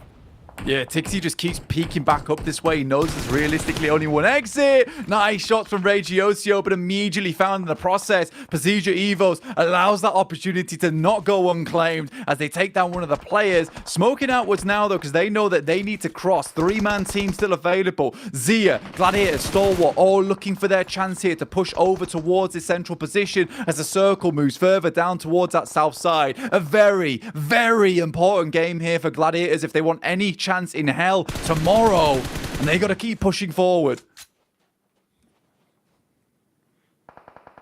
Nades in the hands of Evos. A few shipping crates providing them protection. Backstab from Matic as the main man. Let's loot. Oh, the spray down, slay down as he claims two and puts them on a pedestal. Gladiators starting to get the blood pumping now. 6 eliminations and counting. More to be done for them. They've sharpened their steel blank. They're ready for this. Nice nade across the side from Lynx, but won't do enough damage at the moment. But Bra losing players left, right, and center. Lynx will steal another one of them away, and it's just Tospic remaining. This lad has had some outstanding plays so far today, but I don't know if it's going to be enough to deal with the onslaught coming through from Pasija Evos. Drops out some stun grenades, drops out some smokes to sightline this away from Pasija Evos. Malise Esports coming in from the backside, and Toxic kind of understands. All he really has to do here is try and delay as long as possible for the other team on the warehouse to maybe third party. He's taking so much damage but holding on the best he can. The fight still rages over towards this north side between Stalwart, Zia and Gladiators. Everyone is breathing down each other's necks. There's no room for mistakes. There's no room, period. You are just trapped in front of one another. Every shot you take has to be on point. You get to see the lay of the land here. Zia in the faces of STE. Stalwart start to crumble as Gladiators collapse from the side, dealing damage into them. Action primed, waiting to peek in with a DBS, looking for an opportunity to strike here whilst his entire team starts to fall. Icy with a smooth moves, pulls out the hardcore parkour, ascends to the heavens, but might go there a little bit more literally unless he can find these shots. Just putting bullets down range. Got a hold towards the stairs now. Meanwhile, Gladiators keep cutting their way through everyone. Action will strike first. Hits onto Shopper. Traded back though as he's finished off. Icy on the re-peak. Not slick enough. But makes the exit for Zia real uncomfortable now going forward. 4 first aid kits, yeah, but you're definitely not getting your player back up on his feet unless he crawls out fast enough. We're already in stage 9, Jackie. How is this possible? We've got so many teams still up and kicking. 5 total. Zia, move out in the distance. They're in the open sort of here. Can Gladiators find themselves a side swipe? Let's wait and see as another shot comes through from Kitsune. Fantastic stuff, but now even they are moving out into the open as Tospic takes away Tixie, their main man who's been doing so much damage for them. There's bullets crying out all over the map. Zia, they're trying to build pyramids blind, but they've got no clay. It's all starting to go wrong. You've got the readjustment from Malise as they put bullets down range and slay their way through Evos, making the twins look uncomfortable. Link, can he somehow piece this one back together? It would have to be absolutely perfect. He's in a good spot to try and strike, but the timing doesn't work. He's spotted nice. out. Malise getting obliterated now by the Gladiators as well. They've seen the doors open. They start to stick their head in, taking info and taking names to boot as well, dealing damage onto Malise now. Play zone starting to nip at their heels, making it uncomfortable. They got to push with it and they can't quite close it. Gladiators all going down. Just no cover available for Gladiators, but from that top side where so many sightlines were looking their way, it is a difficult experience for them to push through. They get a lot of eliminations in the process, and this is the game that we asked for, that they needed to move into tomorrow with at least a chance available to themselves to get into that survival stage. But that is about it. So many storylines will be knitted together tomorrow, completed and concluded, and everyone seems to have a chance at moving out from that bottom 5 at this point in time. But it's Belize that finish off the games today. A really nice set of rotations from them, slowly, like we said, just chipping away at these teams from that edge side. Huge plays there, really. Nice damage established, especially proving that he is the CEO. Man was in charge of the situation and the business was theirs for the taking. As Melise do secure that chicken dinner to round out the day. A scrappy one, a crazy affair when you think about the sheer amount of teams we had. Even though they were so fragmented, right? Just so many squads alive and kicking into that 9th circle blank. And it ends in a blink of an eye. Absolutely. I mean, CEO later as well. 1,649 damage done. 10 knockouts. This guy was absolutely unbelievable, both in his own region and is still stepping up here over towards the global stage. And Belize Esports better be thankful for the things that he brought to the table. Gladiators, on the other hand, I think you've got to be happy if you're a fan for them. Also scared in a way too, but at least that they've opened the door just a little bit before it shut down on their face. There you have it. The stats don't lie.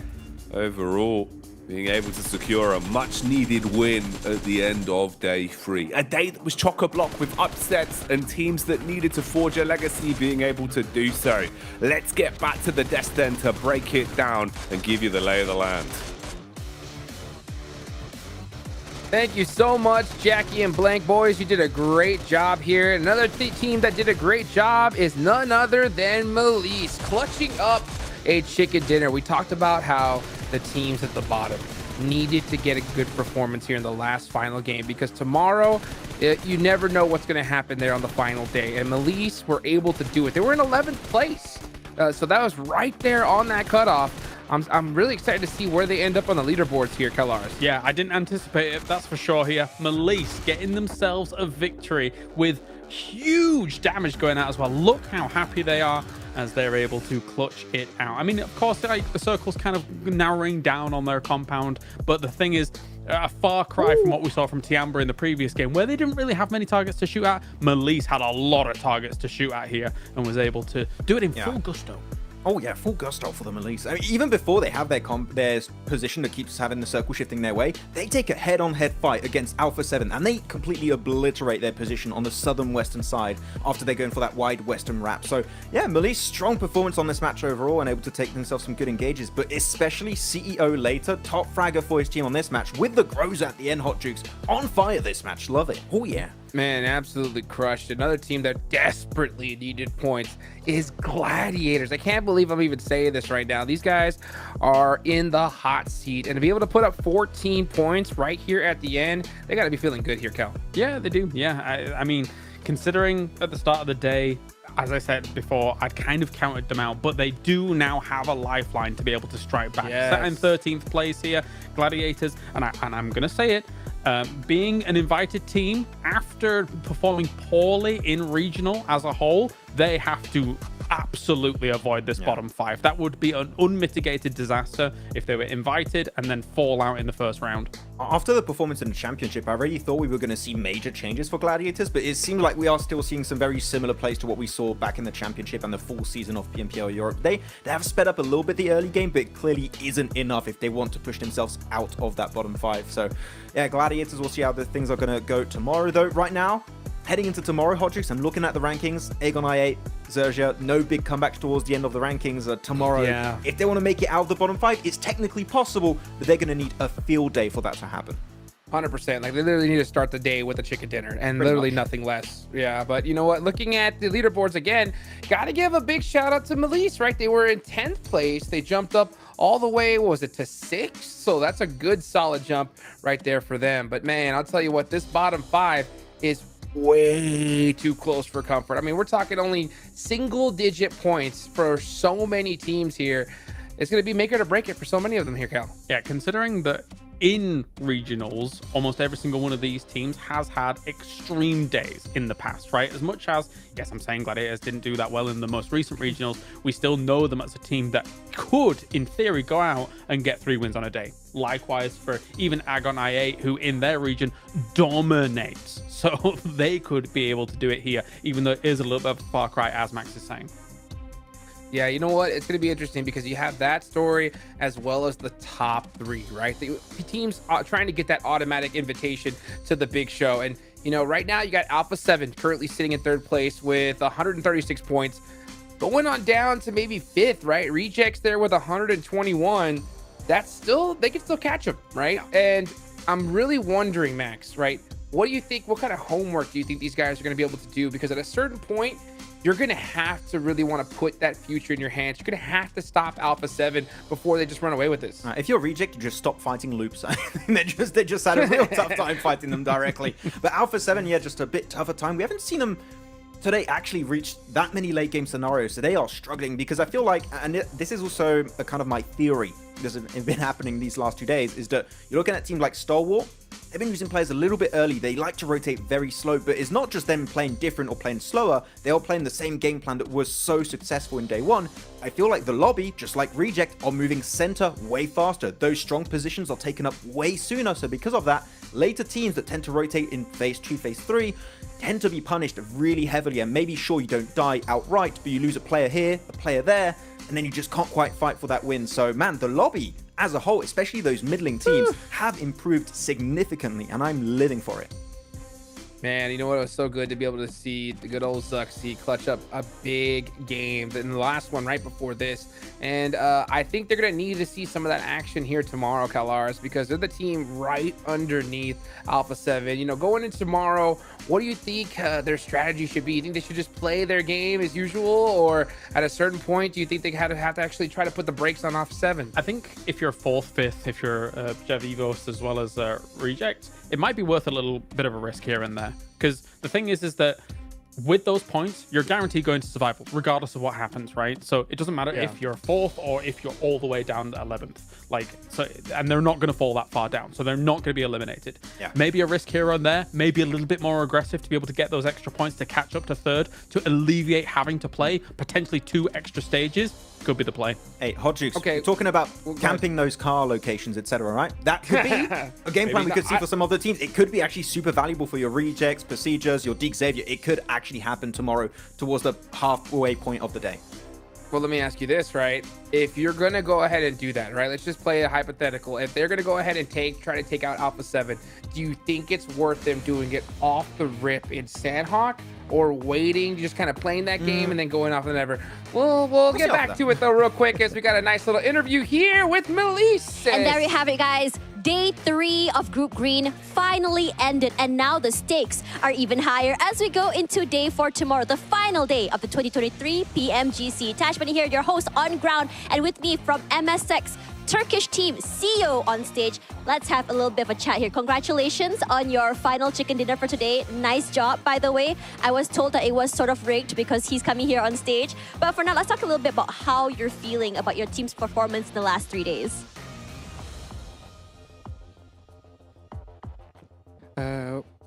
Bugün takım performansı hissediyorsun ve neden?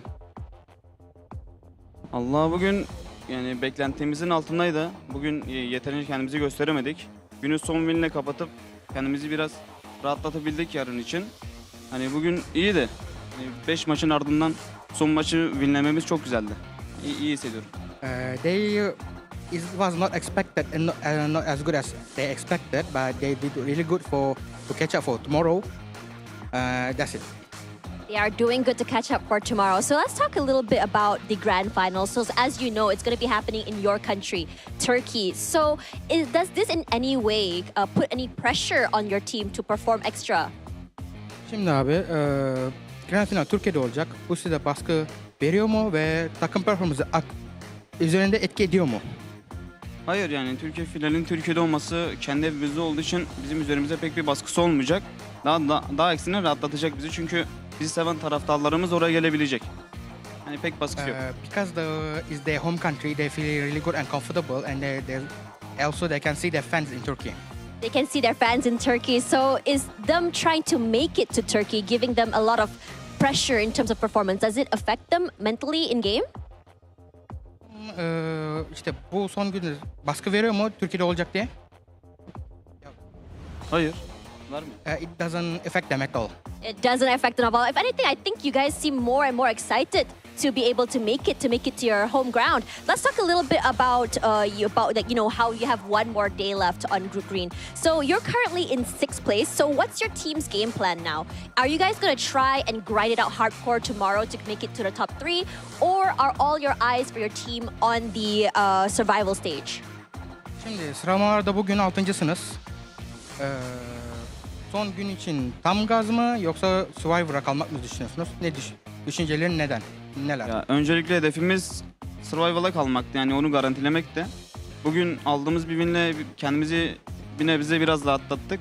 Yarın tam gaz tabii devam. Yani ilk 3'ü bırakmayacağız. Her zaman ümidimiz var. Yani en kötü durumda zaten Survival time'a kalıp oradan da çıkmaya çalışacağız yani. Hedefimiz bu. They never expected to be winner chicken dinner for the last match. So at first they was target for the survival, but they were also targeting for the top 3 so they will go hardcore for the last day. Well, look at that. That chicken dinner was exactly what they needed mentally to push themselves and propel themselves into the top 3 to make it to Turkey, where the tournament for 2023 PMGC will be making top. So thank you so much for the chat here on stage. And for now, one more time, just reminding you guys that tomorrow, the final day will be for Group Green.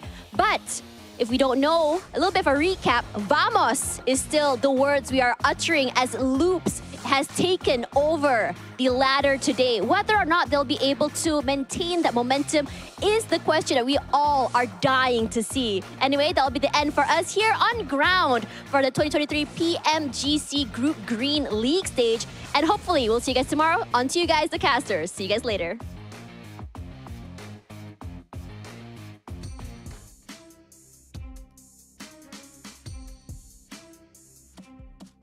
Ass up, Stalwart, and it is all on the back of Mythic and Chief here, Kalars. Chief.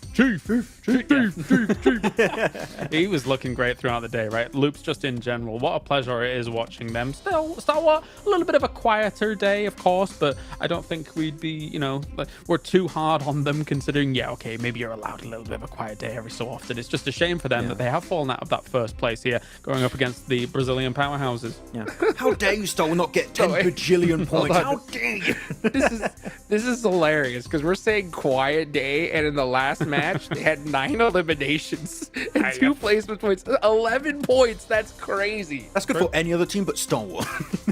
Yeah, Stalwart, they need to pick it up. Yeah. That's for sure. Yeah, where's that 2,000 average damage we saw in day 1? It's going to happen again eventually, we'll see. But yeah, it's been really close because we saw at the start of today, actually, Top was still one of the top fraggers. Mythic was 1 point behind with the day that Loops had. I mean, of course, you were expecting Mythic to be up there, right? He was going to overtake that position. So the thing is, again, it's not just Mythic, it is the entirety of the crew. Chief has been doing fantastic. Cortazan has been setting up strong off angles for the team, and Ayala got that great clutch at the end versus the side of Tiamba and Reject to clutch up that win on Erangel. So, man, the entire roster is looking so deadly in these matches, and I'm really excited to see if they can hold on to that first place tomorrow.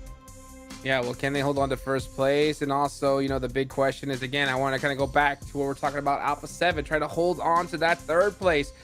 Cal, do you think a team like Precision, right, just goes and attacks them off the rip at Sandhawk, or do they wait until Erangel? I think with Sandhawk being kind of a bit of a crapshoot, kind of like a bit of a wild card, I think maybe you just play out your own game there. But beyond that, I was kind of alluding to it earlier.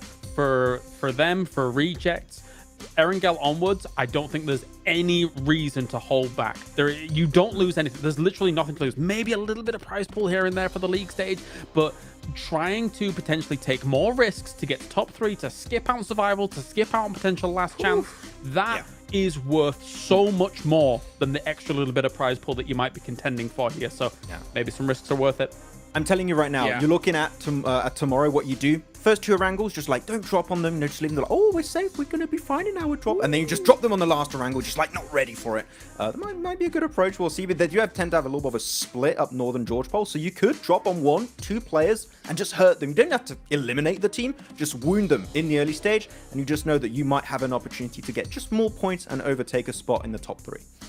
Yeah, I think you're right. I think you just kind of wait it out, see what happens. But you know what, guys? I've got to give a big thank you, of course, to our sponsor here, the Infinix GT10 Pro, a smartphone created directly for esports competitors. If you guys want to go ahead and dominate the lobby, you got to check out that GT10 Pro.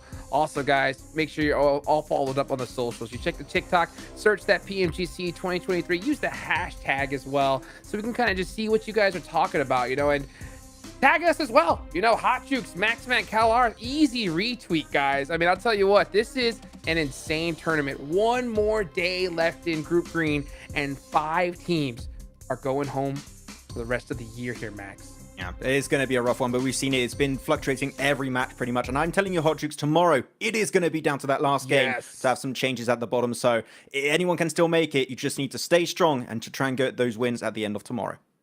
Well, it's Brazil on top for now, right? What's going to happen here towards the end? We don't know. Mark your calendars. We will see you guys tomorrow, and we'll see you then.